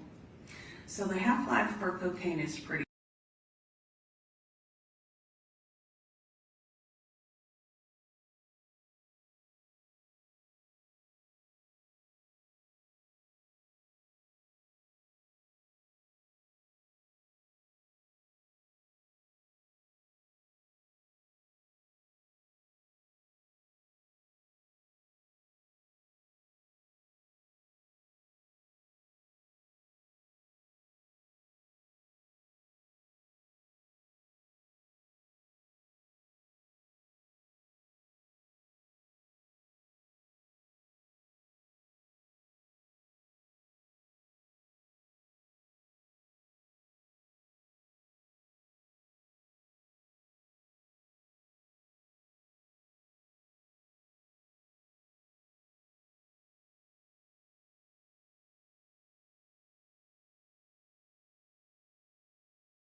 And for the jury and the parties, what is the state's thoughts on closing arguments time-wise? I technically don't know the exact time. It would be at least 30 minutes, maybe 40 minutes for my first close. If it goes longer, I pre-apologize. How about total? No, I was talking about for my first close. So, total, what do you think it would be? An hour. I would say about 45 minutes. For your total argument? For the reason, well, let's see how long this goes. Your Honor, I have one request based off of their opening presentation. They had some photographs and different things in the, I think it was jurisdiction and maybe opening. Our request is just that anything that is shown to the jury during closing arguments is something that has actually been admitted as an exhibit. Okay. I mean, that, I don't think is a given.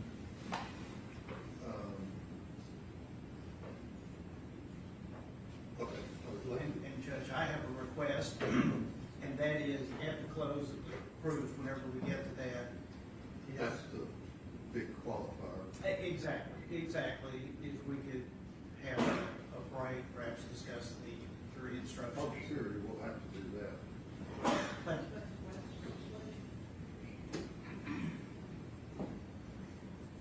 All right, let the jury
afternoon, Dr. Carney. Good afternoon. You were not able to hear the prior testimony of Dr. Lindsay and Dr. Larkin, is that correct? That's correct. Okay. There was some testimony that was specific to fentanyl and whether Ms. Benning might have died from a cocaine and fentanyl overdose, which your autopsy result is that the cause of death was acute cocaine toxicity. Can you describe what, if any evidence did you have of fentanyl in Ms. Benning's system prior to her admission at the ED? I don't have any evidence that she had fentanyl in her system prior to arriving at the emergency department. And was there specific testing of the urine sample from 2259 that was tested specifically for fentanyl? Yes, ma'am. And that was negative, is that correct? Yes, ma'am. And then that first blood that was taken at 2231, there was no fentanyl detected, but fentanyl, the specific drug of fentanyl was not part of that test. Can you describe what was tested and kind of what results were not present that give an indication that there was also no fentanyl in her blood? Well, when this commonly happens when we have someone who we believe has taken too much of a substance. They go to the hospital, they are unresponsive, and some testing is done on the urine to try to help direct the blood testing. In this case, we have an initial urine sample that is positive for cocaine and metabolites, no other drugs, no fentanyl. So when I have this limited amount of blood to work with, less than 2 milliliters, I really want to direct the testing so I can catch anything that's there, maybe that wasn't tested for already. In discussion with the toxicologist at Vanderbilt who had followed her for days and been trying to figure out what drugs might be in her system, we decided on testing for cocaine and metabolites since it was positive for cocaine initially and metabolites, and I wanted to catch that epidine methyl ester with it, knowing that the cocaine could break down.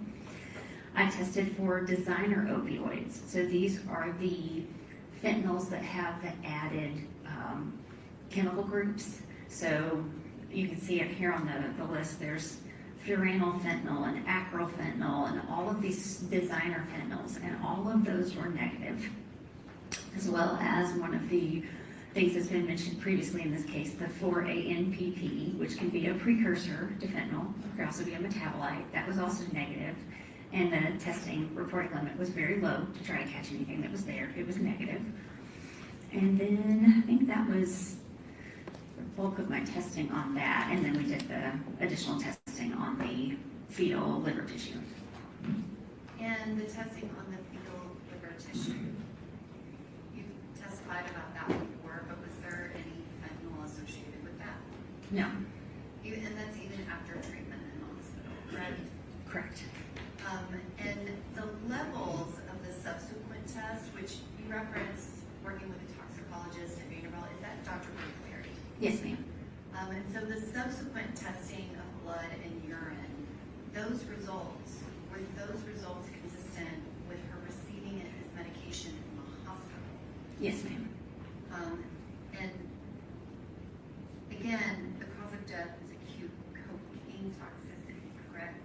That's correct. And there is no evidence that there was fentanyl in her system upon admission at the emergency department. That's correct. There was testimony by one of the defense experts that it was an assumption to say that Ms. Benning ingested something orally. Can you describe, you determined that it was ingested, and that is oral ingestion. Can you explain how you were able to determine that, and if it makes sense that it was not orally ingested? When we look at one of the toxicology textbooks or toxicology books that I refer to rather regularly, and it gets updated on a regular basis with all new studies, The studies have shown kind of an average, what were the ranges and the averages for the amounts of cocaine in cocaine intoxications that have been detected and tested, both in obviously controlled studies, you know how much they've taken and how much, you know, the amounts will be, but even in ones that have been treated in the hospital, whether they died or not. And the levels that we see in Ms. Benning's blood are pretty much in oral ingestions. So your nasal insufflation or snorting, your IV injections, you don't have this level in those sorts of cases. You really see it in the thousands like this when they've ingested it orally. Which, that's part of that oral ingestion is because that level is so high. Is that correct? That's correct.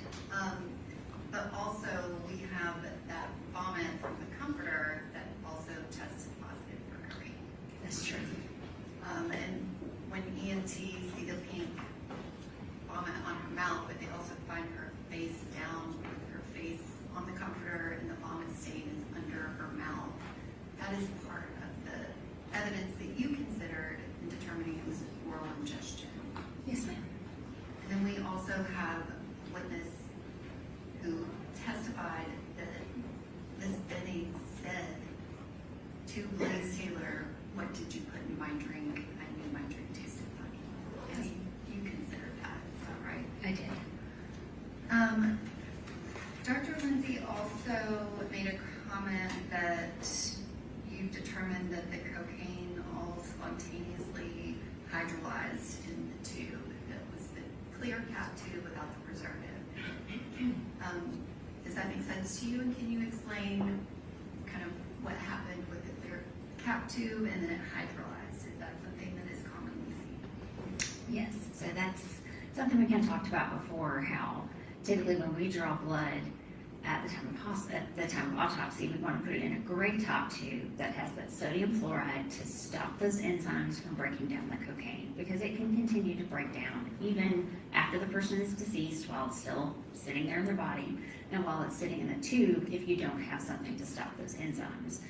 We had a clear top tube which didn't have that, so the blood continues to break down. I've seen this on many occasions with hospital blood samples with maybe a prolonged time after, death before autopsy. And so that's why we want to look for that ecgonine methyl ester. I found a study that was published back in the 90s, so this has been kind of a known thing for quite some time. When you're looking at post-mortem levels of cocaine, that if you want an accurate estimate of the cocaine or accurate number of nanograms per milliliter cocaine that's in the blood at the time of death, then you want to add the cocaine and the ecgonine methyl ester together, because that was all parent cocaine initially. And this is not something that just you know, but is that something that the other forensic pathologist at the medical examiner's office, that is just a normal practice of how you would estimate the parent cocaine? Yes. And Dr. Bergleri at Vanderbilt, y'all discussed that, and she in fact agreed with you. Is that correct? I don't remember if we talked about the specific numbers after the fact, but we did talk a lot about the testing and what tests would be most appropriate to order and what we were worried about for her cause of death. And Dr. Bergleri also was aware of the cocaine on the comforter, and y'all spoke at length about if it was oral ingestion and the numbers and if everything lined up. And Dr. Bergleri was in agreement. I think we did talk about that because we had a meeting with several of us, and we discussed aspects of the case. Which there were several meetings where everybody was meeting to kind of discuss what the levels were and make sure that everybody was in agreement of kind of what happened and what the test showed. During those meetings, it came up where it was the lawyers were asking, could you determine how much cocaine was ingested? And the result of that was all of the toxicologists saying no. That's correct. So the problem is, Cameron, I may have mentioned this before, when you buy medication at the store, it's tested. There's, quality standards. You know that when you buy that over-the-counter medication like ibuprofen or Tylenol, you know how much is in each pill because it's been standardized, it's been tested, it's passed, those sorts of testing. With your illicit drugs that you buy on the street, you don't have that kind of testing. You don't know how pure the drug is that you're buying, how much is in this particular packet of powder or liquid compared to another one. You don't even know for sure what's in it. They may tell you it's one thing and it's something else. So there's really no way to say exactly how much amount or how many times, something was given. And part of the high number is that oral ingestion and the other evidence that it was put into a drink and it was liquefied and in a liquid. Is that right? So liquids or something dissolved in a liquid is going to absorb more quickly than something that's encapsulated, where the acid in your stomach has to eat through a capsule or has to break down a solid mass of the drug. If it's liquid, it's really just going to spread out and it's going to absorb more quickly.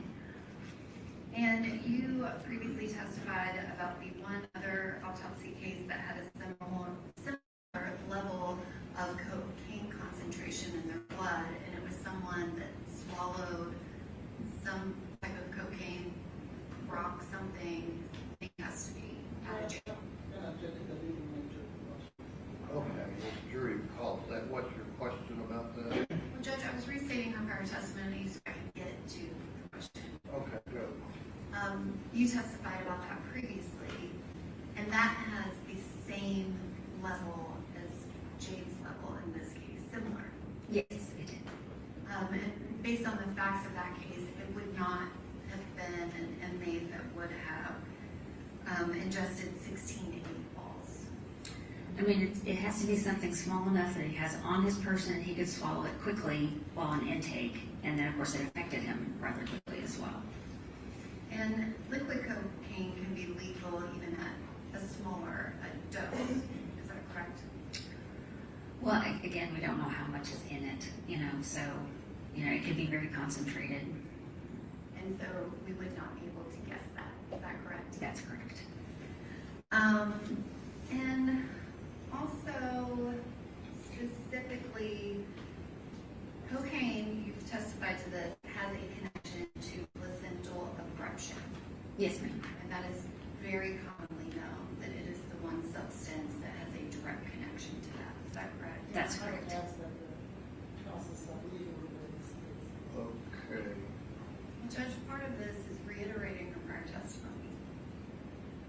Okay, so she's answered that. What's your next question? Can you describe how Jade Benning arrived to Vanderbilt University Medical Center? How she arrived. Like, what was her state when she arrived in the ED? She had no pulse. She was pulseless. She had no blood pressure. She was unresponsive and not breathing on her own. She relied on, medical therapy and other providers to basically do her breathing for her. And if Dr. Olashoga testified that she arrived to the emergency department dead, would you disagree with that? No. They also had testimony from Dr. Larkin. She works in an emergency department. She's not a forensic pathologist. And she was testifying about snoring and agonal breathing. Can you describe when does agonal breathing occur? What are the circumstances? So agonal breathing is that gasping for air type breathing that occurs when the brain is not getting enough oxygen. And is there one thing that causes that, or one circumstance that causes that? No. So anything that's going to deprive your brain of oxygen, so that right around the time of death. So it could be drugs, it could be a natural event. It's not specific to any one thing or any one drug. And that is consistent with Ms. Benning's case of that acute cocaine toxicity?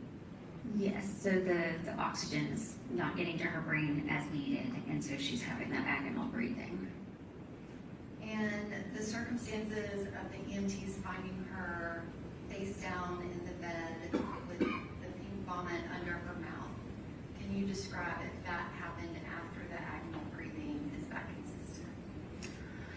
So at that point, it sounds like she's face down in the comforter and she's vomiting and she's not conscious to be able to roll over and kind of protect her own airway so that she gets her face out of the comforter and out of the vomit so that she can breathe. So I would expect it would happen, around the same time or after the agonal breathing.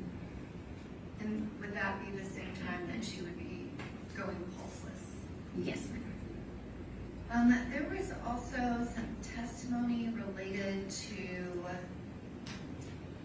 someone who has consistent drug use. Was there if someone is using drugs consistently on a daily basis, do you find signs of kind of physical indications of that at autopsy? There are things that we can look for. If you have someone who's smoking a drug, they may have more of that kind of black deposition in the lungs from where they're a smoker. We can look for if they're snorting it and it's something like cocaine that's going to constrict the blood vessels and could cause damage to the tissues. We can look for any sort of holes or damage to the nasal septum, the little dividing thing right that divides the two sides of your nose. We can also look for if they're an injection, if they inject their drugs, look for needle marks, needle tracks, where they've injected repeatedly to the point where they've scarred that vein, and they often have multiple needle puncture wounds over that as well.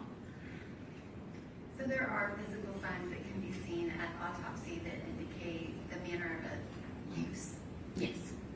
And specifically to Ms. Benning's heart, there was testimony that the focal myocyte, is it Hypertrophy. Thank you. That was indicative of long-term cocaine use. I see scattered myocyte hypertrophy in many cases that aren't related to cocaine, that it's more of a natural cause of death, so I don't think that's specific to cocaine. And did you have any evidence whatsoever that Ms. Benning was a cocaine user ever? No.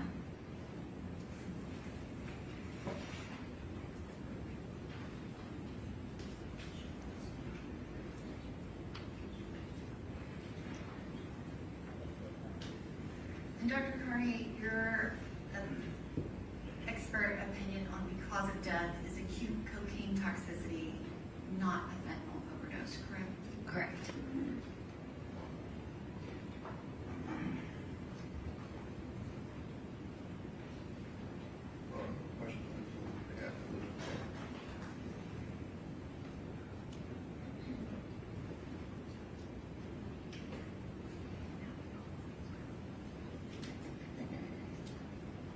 Good afternoon, Dr. Carney. Good afternoon. How are you today? All right. I just wanted to talk with you about a few things. You stated that on direct examination that you had a meeting with Dr. Brucalari and others. Yes. And at that meeting, you guys were discussing the toxicology results for Ms. Benning. Yes. And who all was at that meeting? Oh, we were discussing timeline of events and toxicology. Do you have notes there in regards to that meeting? I'm not sure. I know that there was the police and Dr. Berkeley and me, and I think General Norman may have been there as well. And I'm sorry, did you have notes for that meeting? I did, but I don't see them here. In that meeting, were you aware that Dr. Brucalari found that Ms. Benning did in fact have cocaine in her system? No, She didn't share that with you? I don't recall seeing those records. No. Are you familiar with the CFSRE records? I am now, but I don't remember discussing those then. Okay. And now that you have seen the CFSRE records, Have you since learned that Ms. Benning did in fact have cocaethylene in her system? I believe it was in the urine, and yes. Okay. You testified earlier in regards to toxicology report that was a result of the blood that you sent to NMS. And I think you said that you had a very limited amount of blood to test for. Is that right? That's correct. And the reason you had a very limited amount, it wasn't because you didn't request enough, it was because you wanted the most accurate picture of what was going on with Ms. Benning at the time she entered the hospital. That's correct. We want the earliest blood sample if possible. And the earliest blood sample, to be fair, was retrieved for medical purposes, not forensic purposes, correct? That's correct. And so that's why it didn't have the gray topper on top. Yes, ma'am. Okay. And when you ordered those tests on that blood for which you relied on for your results in your autopsy, you did not order the fentanyl test, correct? Correct. I ordered the designer opioids, it's kind of specialty fentanyl test. Right, but it's not fentanyl, correct? Correct. And so if fentanyl was present, we wouldn't have known because you didn't order that test, is that right? Yes, I didn't order that test because it was not in the urine. So if it's not in the urine along with the cocaine, there was no reason to waste blood testing for something that's not there. But to be fair, nothing was in the urine, isn't that true? No, that's not true. There was cocaine in the urine. Which urine are you referring to? The very first one. The one for 225 and 2259? Yes, ma'am. Okay. Well, your blood sample was 225 and 2231, which was before the urine. Yes, so cocaine was in both. Okay, but you said you were relying on the urine. Right, to help direct my testing because I didn't have a lot of blood, so I needed to direct my testing to things that I was concerned about. So the fentanyl had been ruled out in the urine and the cocaine was ruled in, but I wasn't sure that anyone had tested for the designer fentanyl, so that's why I tested for those. So but just so that the jury is clear, fentanyl itself would not have shown up. Not in this particular test. Not no. in the blood, okay, Correct. just to be clear. Now, what test was that the fentanyl showed up in, and 22, that did not show up? Is that 2259? Yes, Do you ma'am. have a toxicology report number for that? I don't have it here. I believe that was the CSFRE that was the earliest urine that was tested. Which test result is that? That was on the 2259 urine. The CSFRE where they did the testing for the over 1,000 drugs. Okay, I mean, what's the test number so that I can look at it? I don't have that one here. I don't have that number right here. Okay. In regards to the vomit, you will agree with me that the vomit was before the blood and the urine, correct? Correct. Were you aware that fentanyl showed up in the vomit? No, the findings it says for case sample was positive for cocaine and benzoylecgonine. Did you learn later, if I could have the Elmo, please?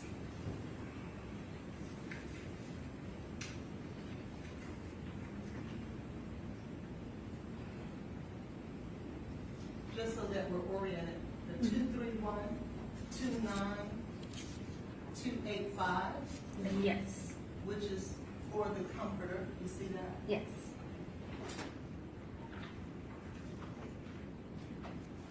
Do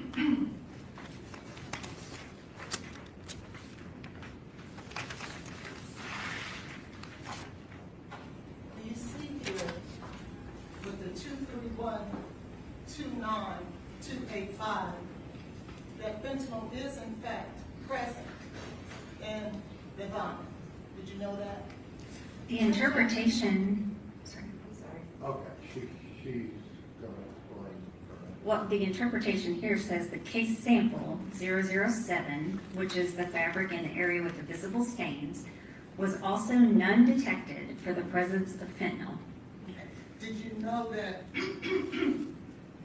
The reason that NMS may not indicate a positive is because it will be below the reportable limit. Yes. Not necessarily because there's no indication of it. Are you aware of that? Yes, I've never been told that there was ever any fentanyl in it. And to be fair, did you know that these records are part of what we call a litigation package? I did not know that. And when you get your toxicology report results, they don't come with a litigation package. Correct. Right. You have to request and pay for those. Okay.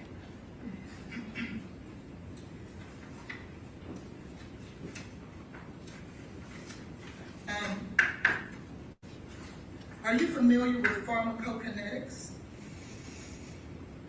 Some. Are you able to perform the pharmacokinetics calculations? No. That's for a forensic toxicologist, right? Right. Okay. And were you aware that Dr. Kotowski did not agree with your method of combining EME with cocaine to get a definitive measure of concentration level? Your Honor, counsel is misstating the Okay, the jury's heard that. What are you wanting to reference about prior testimony without you determining whether it's correct or not? No, Your Honor, I checked. It was, There you go again. It's not up to you to check. These ladies and gentlemen of the jury are going to check everything. yes, So what is your question? in regards to your testing to get an accurate picture of exactly what was going on as it relates to substances, a hair follicle test would be a good way to actually get a good picture of what type of drugs and substances in someone's body. Would you agree? Well, the problem with that sometimes about levels is not a lot of studies or or experiences compared to with hair. They draw blood in people all the time when they treat them for intoxications or when they die and they do an autopsy. There's not a lot of hair testing to even compare to. So for hair, it's more limited in what you can actually do with the interpretation. And I get it for the levels because there were a lot of tests here that didn't have levels. But it would have at least shown you what was present, wouldn't it? What's in the hair? Sure. And show if there's any drugs there. It wouldn't show? Yeah, it would show if there were any drugs there, yes. Thank you. As it relates to the, I know I'm gonna mess this up, the focal myocyte Hypertrophy. hypertrophy, thank you. Miss Benning was a young woman, correct? Yes. And otherwise a very healthy young woman, correct? Correct. Now, we're certainly not saying that the only reason that she would have an enlarged ventricle is because of cocaine use. Not saying that, but it is certainly a possibility, is it not? I mean, something that will increase your blood pressure would cause your heart cells to work harder. So you could say myocyte hypertrophy goes with things like that. So that could be a lot of different things. Cocaine is one of many on the list.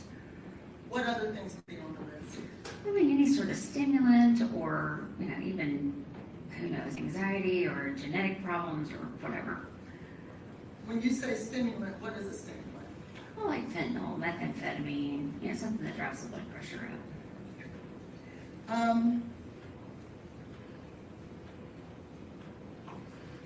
When you were determining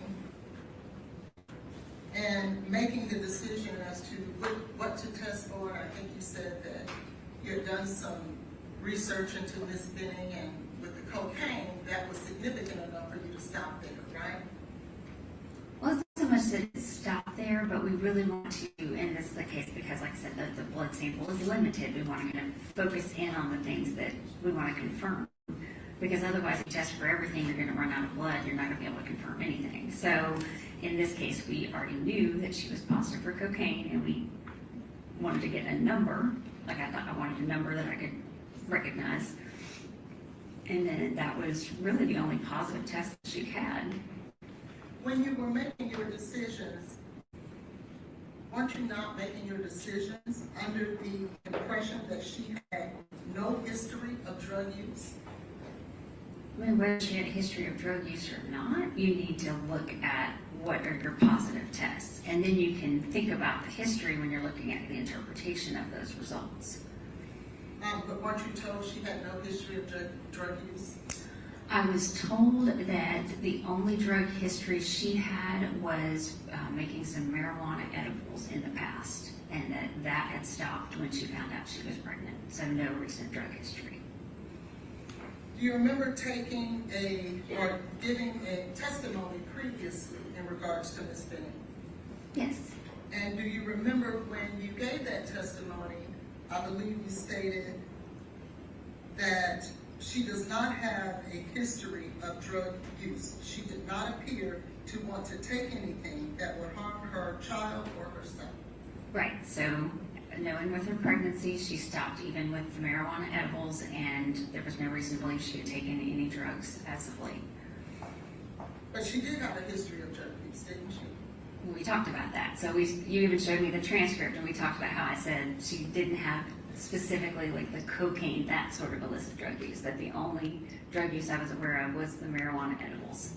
Well, I'm looking at the transcript here, it doesn't say that. It just says no history of drug use. Okay, well, we talked about it on my direct, or my, I guess, cross the first time to clarify this. And if you say that she did not appear to want to take anything that would want to harm herself or her child, how do you explain cocaethylene in her system?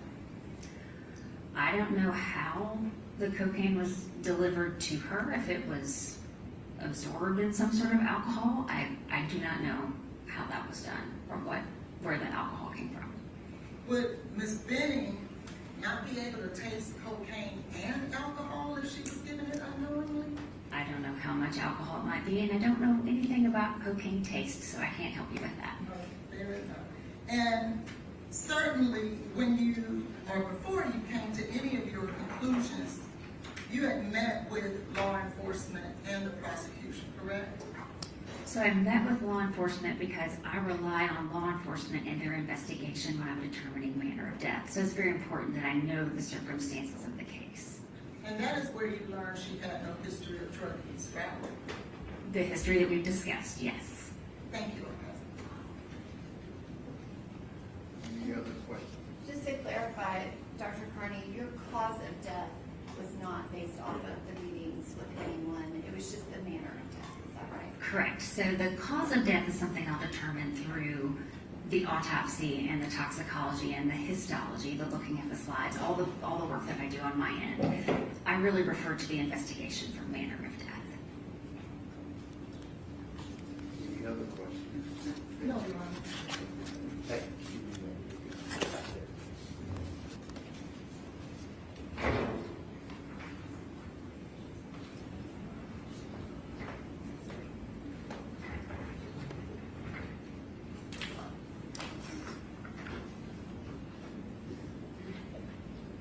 Any further proof from the state? No, Your Honor. Any further proof on behalf of Mr. Taylor? No, Your Honor.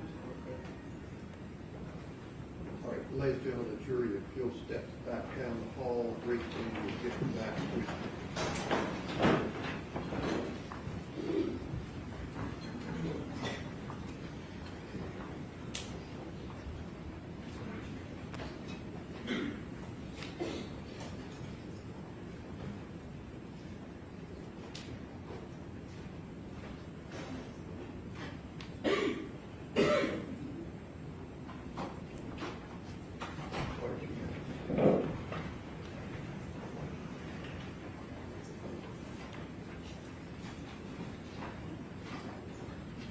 In terms of jury instructions and lesser included offenses, the court plan, as the case law points out, to charge the indicted offense, second-degree murder, voluntary manslaughter, reckless homicide, and criminally negligent homicide as to each of the 4 counts.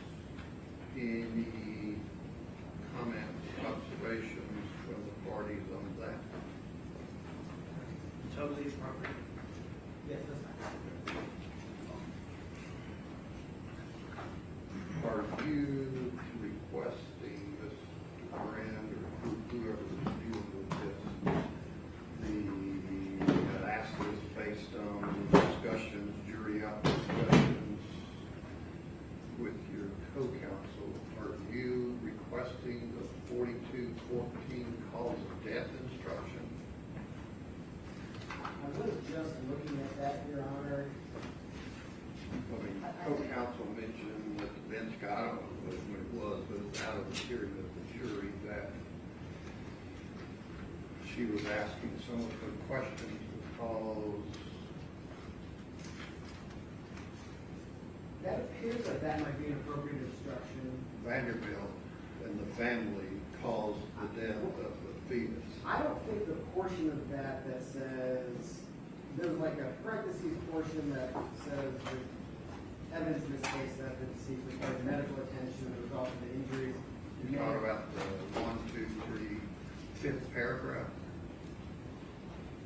Yes, I believe that paragraph needs to be in. Okay.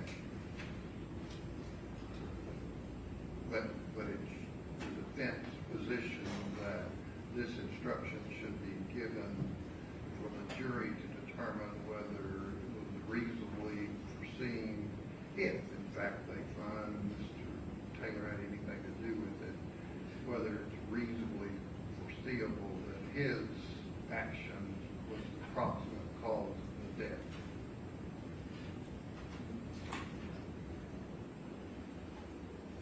Or something Vandy or the family chose to do. No, I have not. Well, you asked, you grilled the family and other people about them deciding not to. So I asked one question of one witness. You asked multiple witnesses.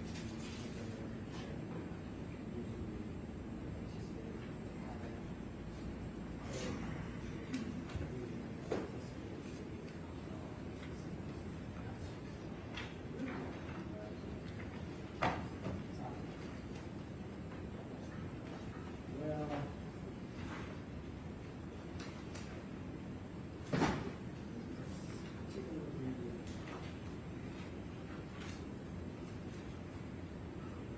I don't think the argument is that there's an intervening clause. I think the question is just, the argument as I understand it is that it's more of a proximate cause. I think that's probably, there are probably general instructions that address that. It's more of like a reasonable doubt kind of thing. I don't think we necessarily have to have that in there.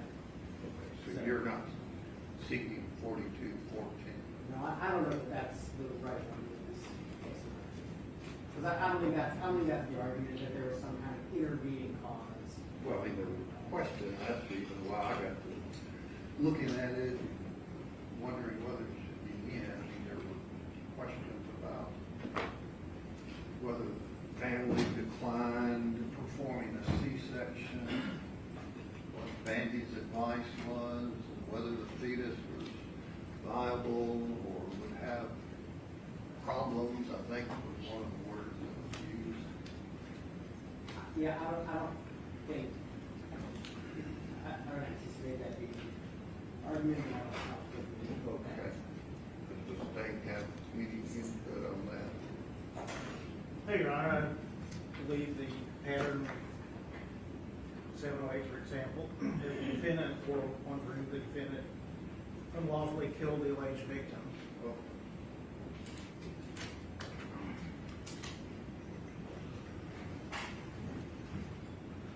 are any other requests from the parties about jury instruction? The state has no special requests, can't really think of anything. No, give it an appendix. Okay.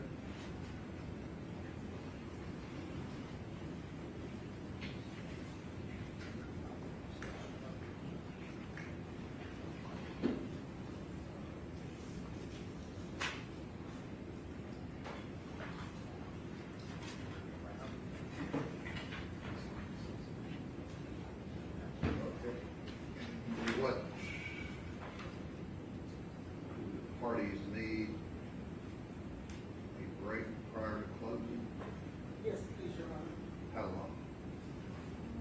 20 minutes. And I keep kind of coming back to this. I worry about things that maybe y'all are in the heat of the moment don't worry about, and that is if the jury gets this case in around 4:45 or 5 o'clock, with closing arguments that break till 2:05, and jury instructions is gonna get us to that or more, we lose our alternates. So if they deliberate for ever how long they want to, they can stay up here till midnight if they want, but I don't foresee that happening. Police court, that is one thing I actually was thinking about, would be to have the alternates come back in the morning for the concluding instructions We can and do that. then dismiss them, so just for the sake of not excusing them Okay. and then sending them home. Any thoughts on that, Mr. Green? I think that's probably fine. Okay. Doing closing arguments, making sure we have enough report back in the morning, and do the jury instructions with them starting that deliberation process fresh, so to speak. May I, Your Honor, suggest something? Okay. May I suggest that they get the charge with the closing in the morning so that it's fresh and everything is on their mind then, as opposed to? Then we just forego 2 or 3 hours of today. Judge, what I was referencing is that last concluding paragraph of the instructions where it's like excusing the alternates, and you may now go to the. I've never done that before. We just say, I've seen that, just where that I last do the jury page. instructions, and I give them to them and let them start deliberating. I'm just saying that is, I think, an option to read the instructions, except for that last page, and say, I will have. Then they come back tomorrow with little or nothing on their plate, so to speak. Except deliberation, and that's a full plate. Are you saying, Mrs. Hollins, you're not ready for your closing argument? Well, I would like two things. It would be nice to have a little time to go through all the evidence. It's been almost 7 days worth of testimony. And then I do think that the jurors will appreciate hearing the closing arguments consistent with the instructions, and then starting fresh for a whole day of deliberation. Judge, I can say. They want to go on a few with times. charges. The state would be in agreement. Oh, From one of See, Robert, you don't like let's see, then in the morning, your 45-minute estimate and 1 hour estimate are gonna change.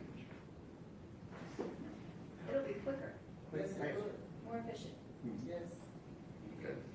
Because I told you too, the 1 hour we're setting, Fitz wanted 45, so we'll set an hour for each. All right, let the jury step back down and let them go for the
attorneys who need, rightfully so, a small break, like 20 minutes or so, to gather themselves in terms of their closing arguments, things they may want to reference, factoring in that, plus closing arguments from both sides and the court's instructions to you, which will be a little over 30 minutes, it would probably just having, you can blame me for this if you don't like this decision, because it's mine and nobody else's.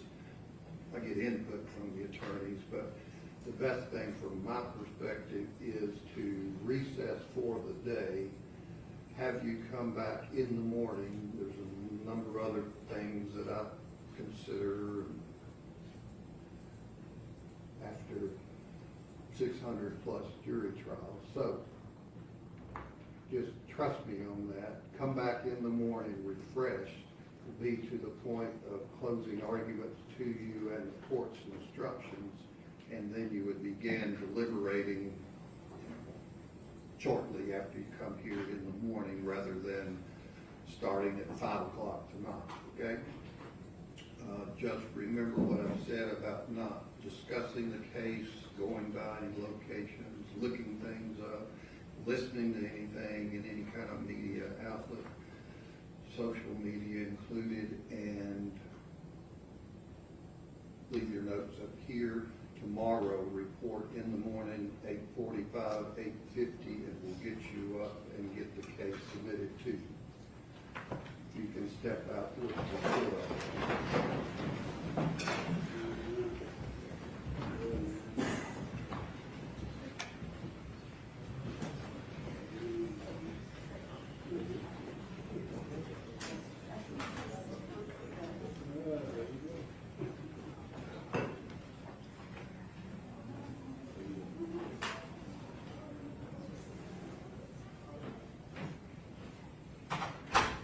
Give the jury a few moments to get off the floor, and they're printing you the statement, they're printing you a draft. Still be a draft. Yeah. All right, we'll be in recess.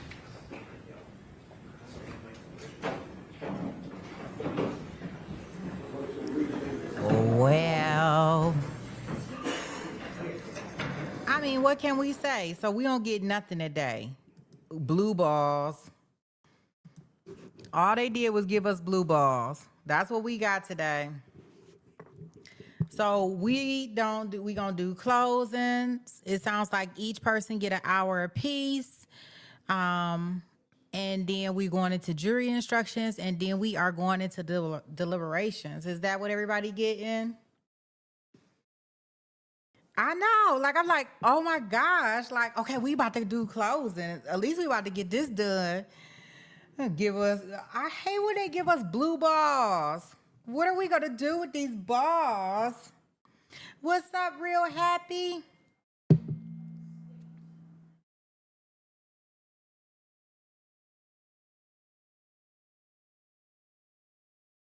Oh no. Well, I think she said she was gonna finish it all out, and she cleared her calendar, so tomorrow she'll be in there. Me too. Me too, Blue. I definitely wish we had it today too, to get some of it out the way. But I guess, you know, in regards to the jury, like, he doesn't want to have them at the end of the day deliberating. So yeah, Gabber, they done.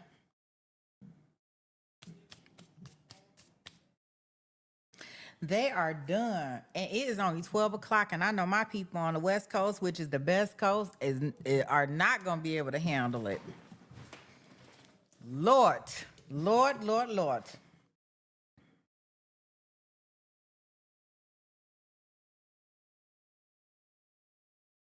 Let's see here. Yeah, the judge was like, he didn't want to give up the 3 hours, but I think because the defense and the state both wanted to wait. I mean, because the state wanted to wait too. They didn't want to do it either. That was the reason why he decided. And a lot of things I think that the defense thought that they were going to be able to do as far as bringing in testimony and bringing in people, it just did not happen. So there's that.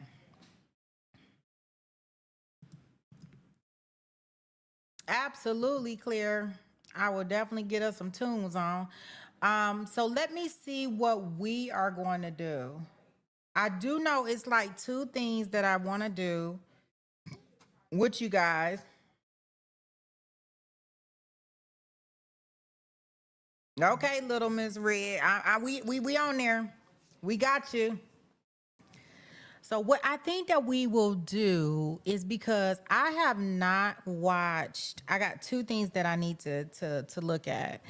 I want to look at I want to look at Alex Murdoch. I did not see it. I heard, but I did not see it. And also Tyrion Arnold, which is the football player who, I don't know what this he say, she say, whatever kind of case they done brought up against him. I heard about that last Friday, but then I see that he had a bond hearing yesterday. For a very weak case, if I may add. And I'm sure there's not really, they closed the camera down. They did. I take it out. They closed the camera down. What camera down? Are you talking about in the Alex trial? Yeah, Gabber, that one is in Tampa. They did. I don't. Why they cut him? They cut him already. They should wait. Why would they cut him? Oh no. I think this case is beatable. I think. They released him yesterday. Oh my gosh. Are y'all serious? Like, I haven't followed the case, but I knew that something went in his favor. Oh my goodness. Why?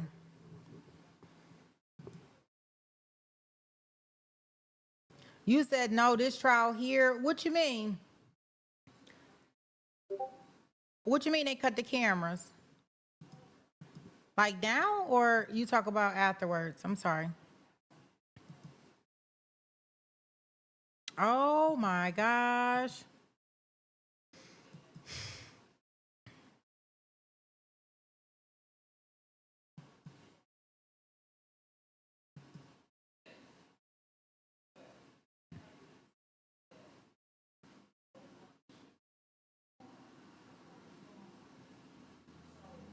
Yes, I'm sure that we'll get an update.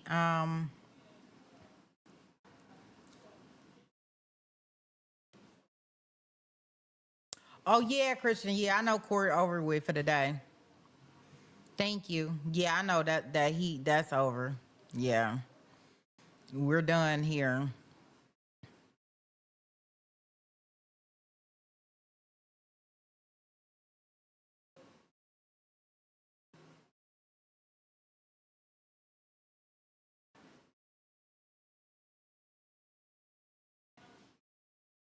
Yeah, so I'm looking to see what else is out here on these streets. I don't know if anybody is interested in I'm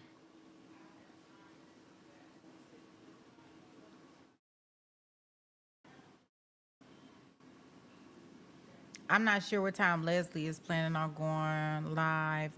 Maybe we should.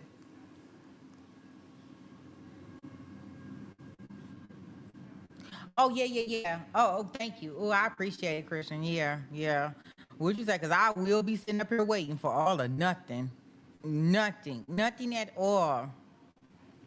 No, I think that what we are going to do is I do want to look at the hearing for Tyrion Arnold. I I also want to know. I want to try. It did. It reminded you of OJ. Oh, I want to see it. I want to see it. I want to see it. I heard about. Look at it. Um, from other just like little flashes, but I didn't get to like actually look at it and go through it. It's not that long. I think it's like maybe an hour, hour and a half. If that, I can't believe let him go. Dang. That's crazy. Crazy.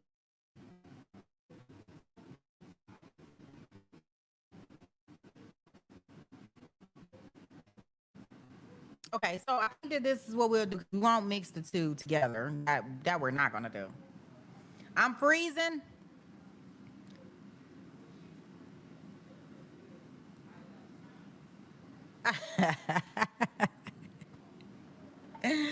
Oh no, I'm breaking up again. Oh gosh, well maybe the internet is not gonna let us do nothing. Let me see. You know, they haven't even told me if they fixed it or not. They so goofy. Let me put on some songs. Let me put on some tunes, and I'll make us a room so we can go watch this hearing. 6 hours? No, do I have another stream open? Let me make sure, because I can be doing some stuff, because I'll be having all types of stuff open. You are absolutely right. Let me check. No, I don't think nope, I don't have anything open. I don't have anything open for the most part. I'm breaking up again. Oh my goodness. What a bust. Okay, let me play some tunes and then I'll set up a new room.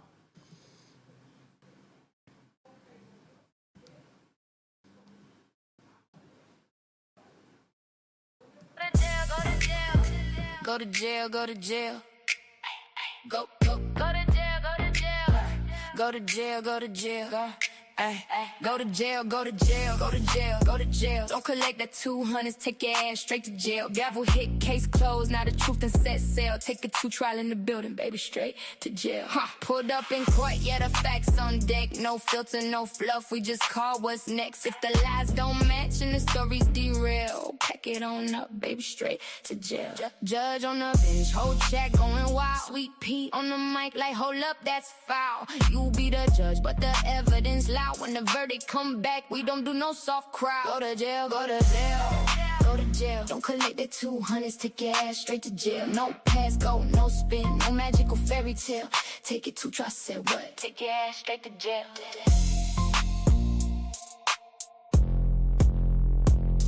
Go to jail, go to jail, go to jail. Go to jail, go to jail. Go to jail, go to jail. Go to jail, go to jail. Go to jail, go to jail. Oh, wait a minute. I did download another song yesterday. Let me see if I can find it. Wait a minute. Hold on. I forgot I downloaded this song yesterday. Hold on, y'all. Let me see. Music. Dang.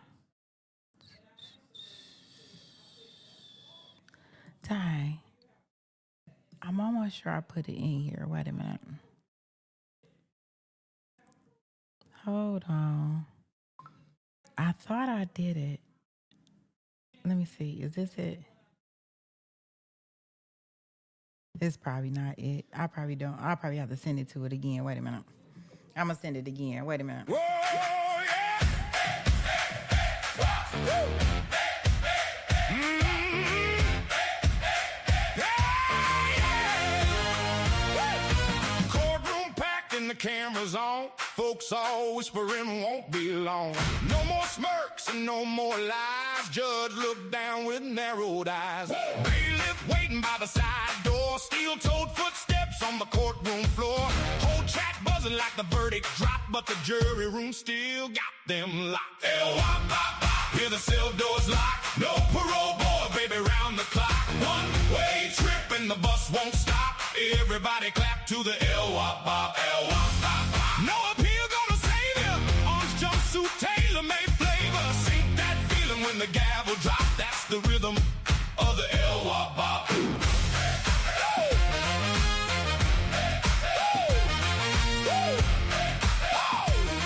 That's the rhythm of the L-Y-B. Mama crying in the second row. Defense still talking, but it's moving slow. State brought receipts and the pressure's steep. Now the whole room barely even breathes. Used to talk big,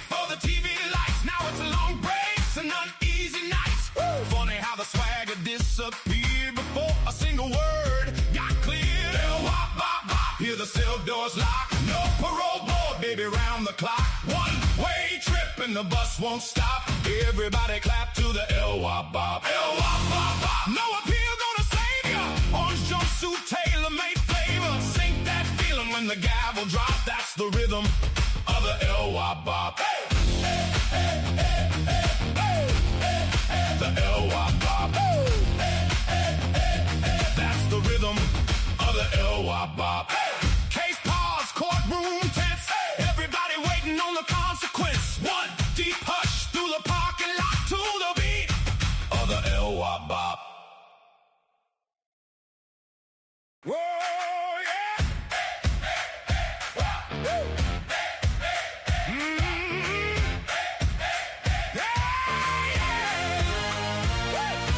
Courtroom packed and the cameras on. Folks all whispering won't be long.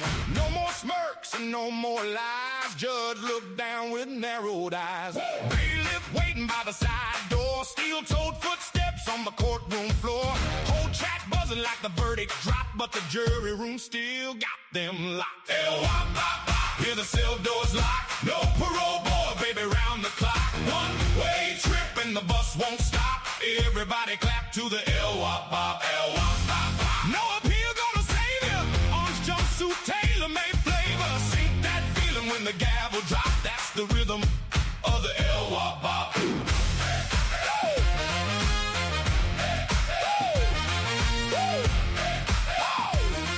That's the rhythm of the L-Wop-Bop.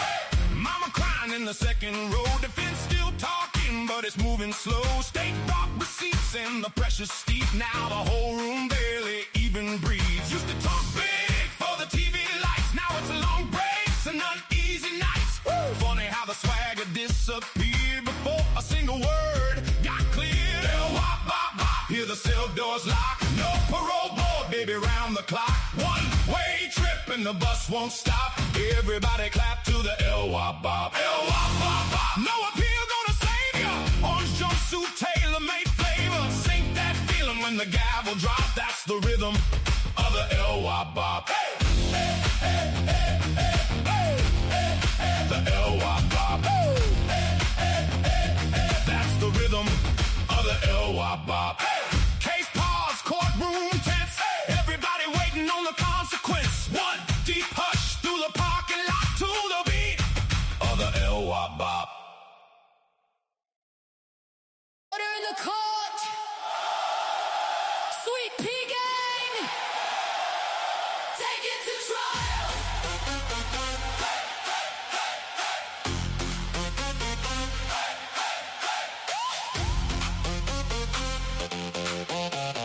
Lights on, court live. Evidence all night. No spin, no lies, no fluff, just facts. Take it to trial. Take it to trial. Take it to trial. You be the judge. Take it to trial. Take it to trial. Take it to trial. You be the judge. Witness on the stand. Truth in demand.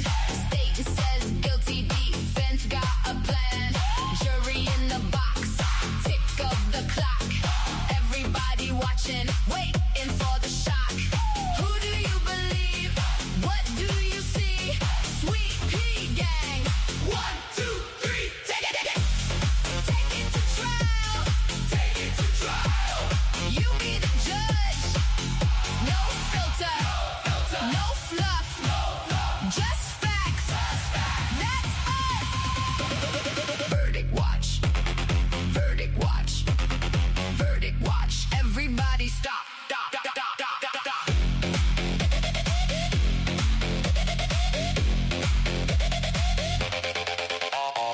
Hold your vote.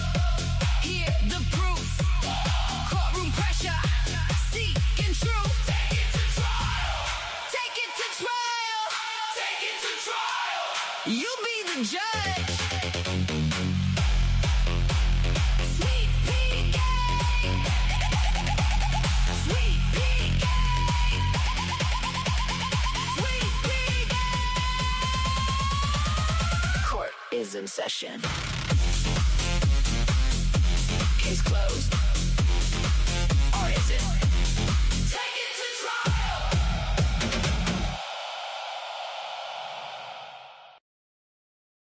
I wanted to let you know, when I was making this one, I had Marilda in mind because I was like, okay, she likes all this techno jump out of the bed, hit your head, whatever type of music. So that's how I ended up making it. I said, well, make it some kind of tech. Yeah, she wants something that she could jump to, hit her head in the morning and come back. So that's what I had in mind when I was making that one. Okay, so let me see. I want to see if we should try our new room, our new living space that I've been trying, only because we're going to be in Verdict Watch tomorrow. And I know we went in there yesterday for like a quick minute, but no, I probably won't do that. We better stay where we at. But I did start a new streaming service so we can watch verdicts. We'll have a Verdict Watch clock for Take It to Trial. At least I think. I'm trying. Like, I hope it's not a failure when we get in there, of course, tomorrow for Verdict Watch, but we shall see. So I am going to get this room set up and we'll go watch the hearing for Terrion Arnold. If you have already watched it, of course, I'll put a disclaimer in there because I don't want everybody to spoil it because I haven't seen it all, but it must be good. And I can't believe they done got rid of him. I would have thought the Dirty D would let anybody be. I don't know. I'm surprised Detroit did that, but whatever. Let's see here.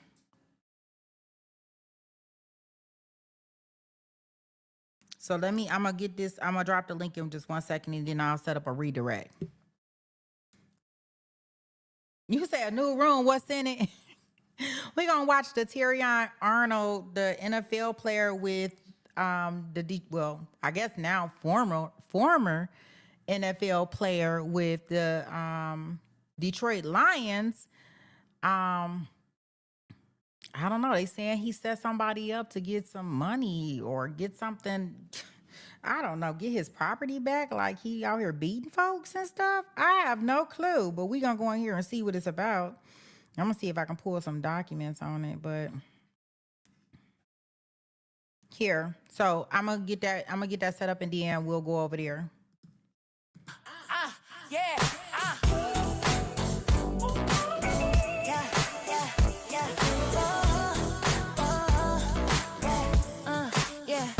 Junkie on the freeway, white claw in the brakes. 2 hours there, 2 back, still typing with ease. LA lanes locked, but she don't slow down. Show up every time, yeah, she runs this town. Sitting in the traffic, but she locked in check. If Sweet Pea goes live, yeah, she's right on that. From the 405 to wherever we at. Junkie pulling up like y'all good, I'm back. Different time zones, same front row seats. No matter where we are, we all meet in the feed. We the California's rolling deep on 9. 4 corners, 1 crew, yeah, the vibes align. From the coast to the chat, yeah, we show up right. If you lost downstream, we gon' guide you like Californians. Yeah, we stay in the mix. 4 names, 1 flame, you can't remix this. Yeah. SD rolling with the sunset glow. West Coast haze where the good vibes flow. Little bit lifted, yeah, she stays serene. Ocean breeze mixed with the evergreen. Late to the stream, but she still gon' slide. Panel opens up, she already inside. Hold up, I'm here, yeah, she dropping bars. Calm, cool energy, no matter how far. She got that FOMO, scrolling every stream. Little lost downstream, but she part of the team. New to the crew, but she locked in fast. Super chest flying, yeah, she built to last. Wait, where we at? But we got her back. Pointed to the right stream, never off track. Now she vibing with us, no need to roam. Anywhere we at, yes, Susie home. Shamrock, yeah, Shamrock checking in from across the map. Different time zone, but she bridging the gap. Y'all good every time, yeah, she mean that. Heart so big, you can't teach that. Algorithm running, she keep it alive. Dropping love in the chat, keep the whole thing thrive. Quiet power, steady hand in the dark. Every stream glowing, got a Shamrock spark. Yeah, yeah. Junkie, junkie, junkie, junkie, junkie, junkie, junkie, junkie, junkie, junkie, junkie, junkie, junkie, junkie. Juicy Jamrocks, Jamrocks. Junkie, junkie, junkie, junkie, junkie, junkie, junkie, junkie. Juicy Jamrocks, Jamrocks. California, say the name twice. Show up every stream, yeah, we never think twice. From the traffic jams to the ocean tide, from the lost links to the worldwide ride. Californians, yeah, yeah, yeah, we stay in the mix. Four names, one flame, can't remix this. Yeah, yeah. Oh, Californians, Californians, Californians,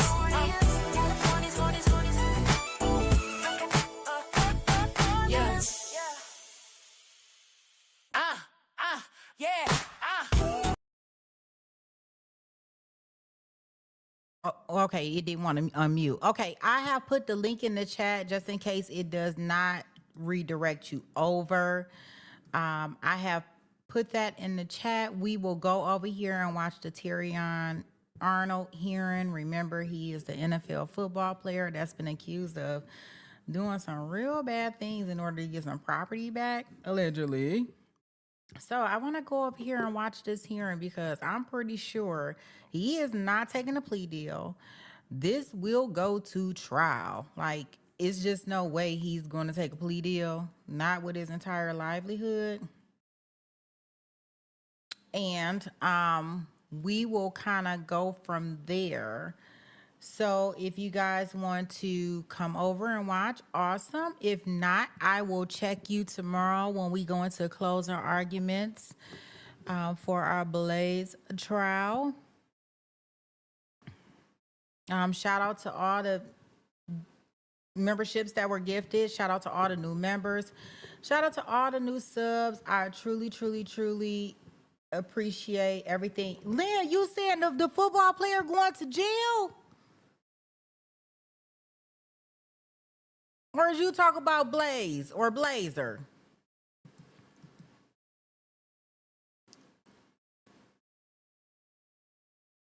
Dang, I gotta see what's going on. What you mean he going to jail?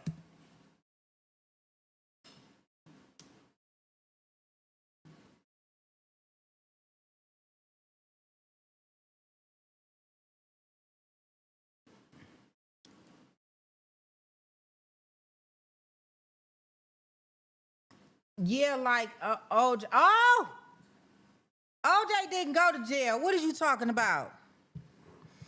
It don't fit. If it don't fit, you must have quit. I don't know what you talking about. OJ didn't go to jail. The heck? Okay, I got the link in the chat. I will see you guys over there. Peace.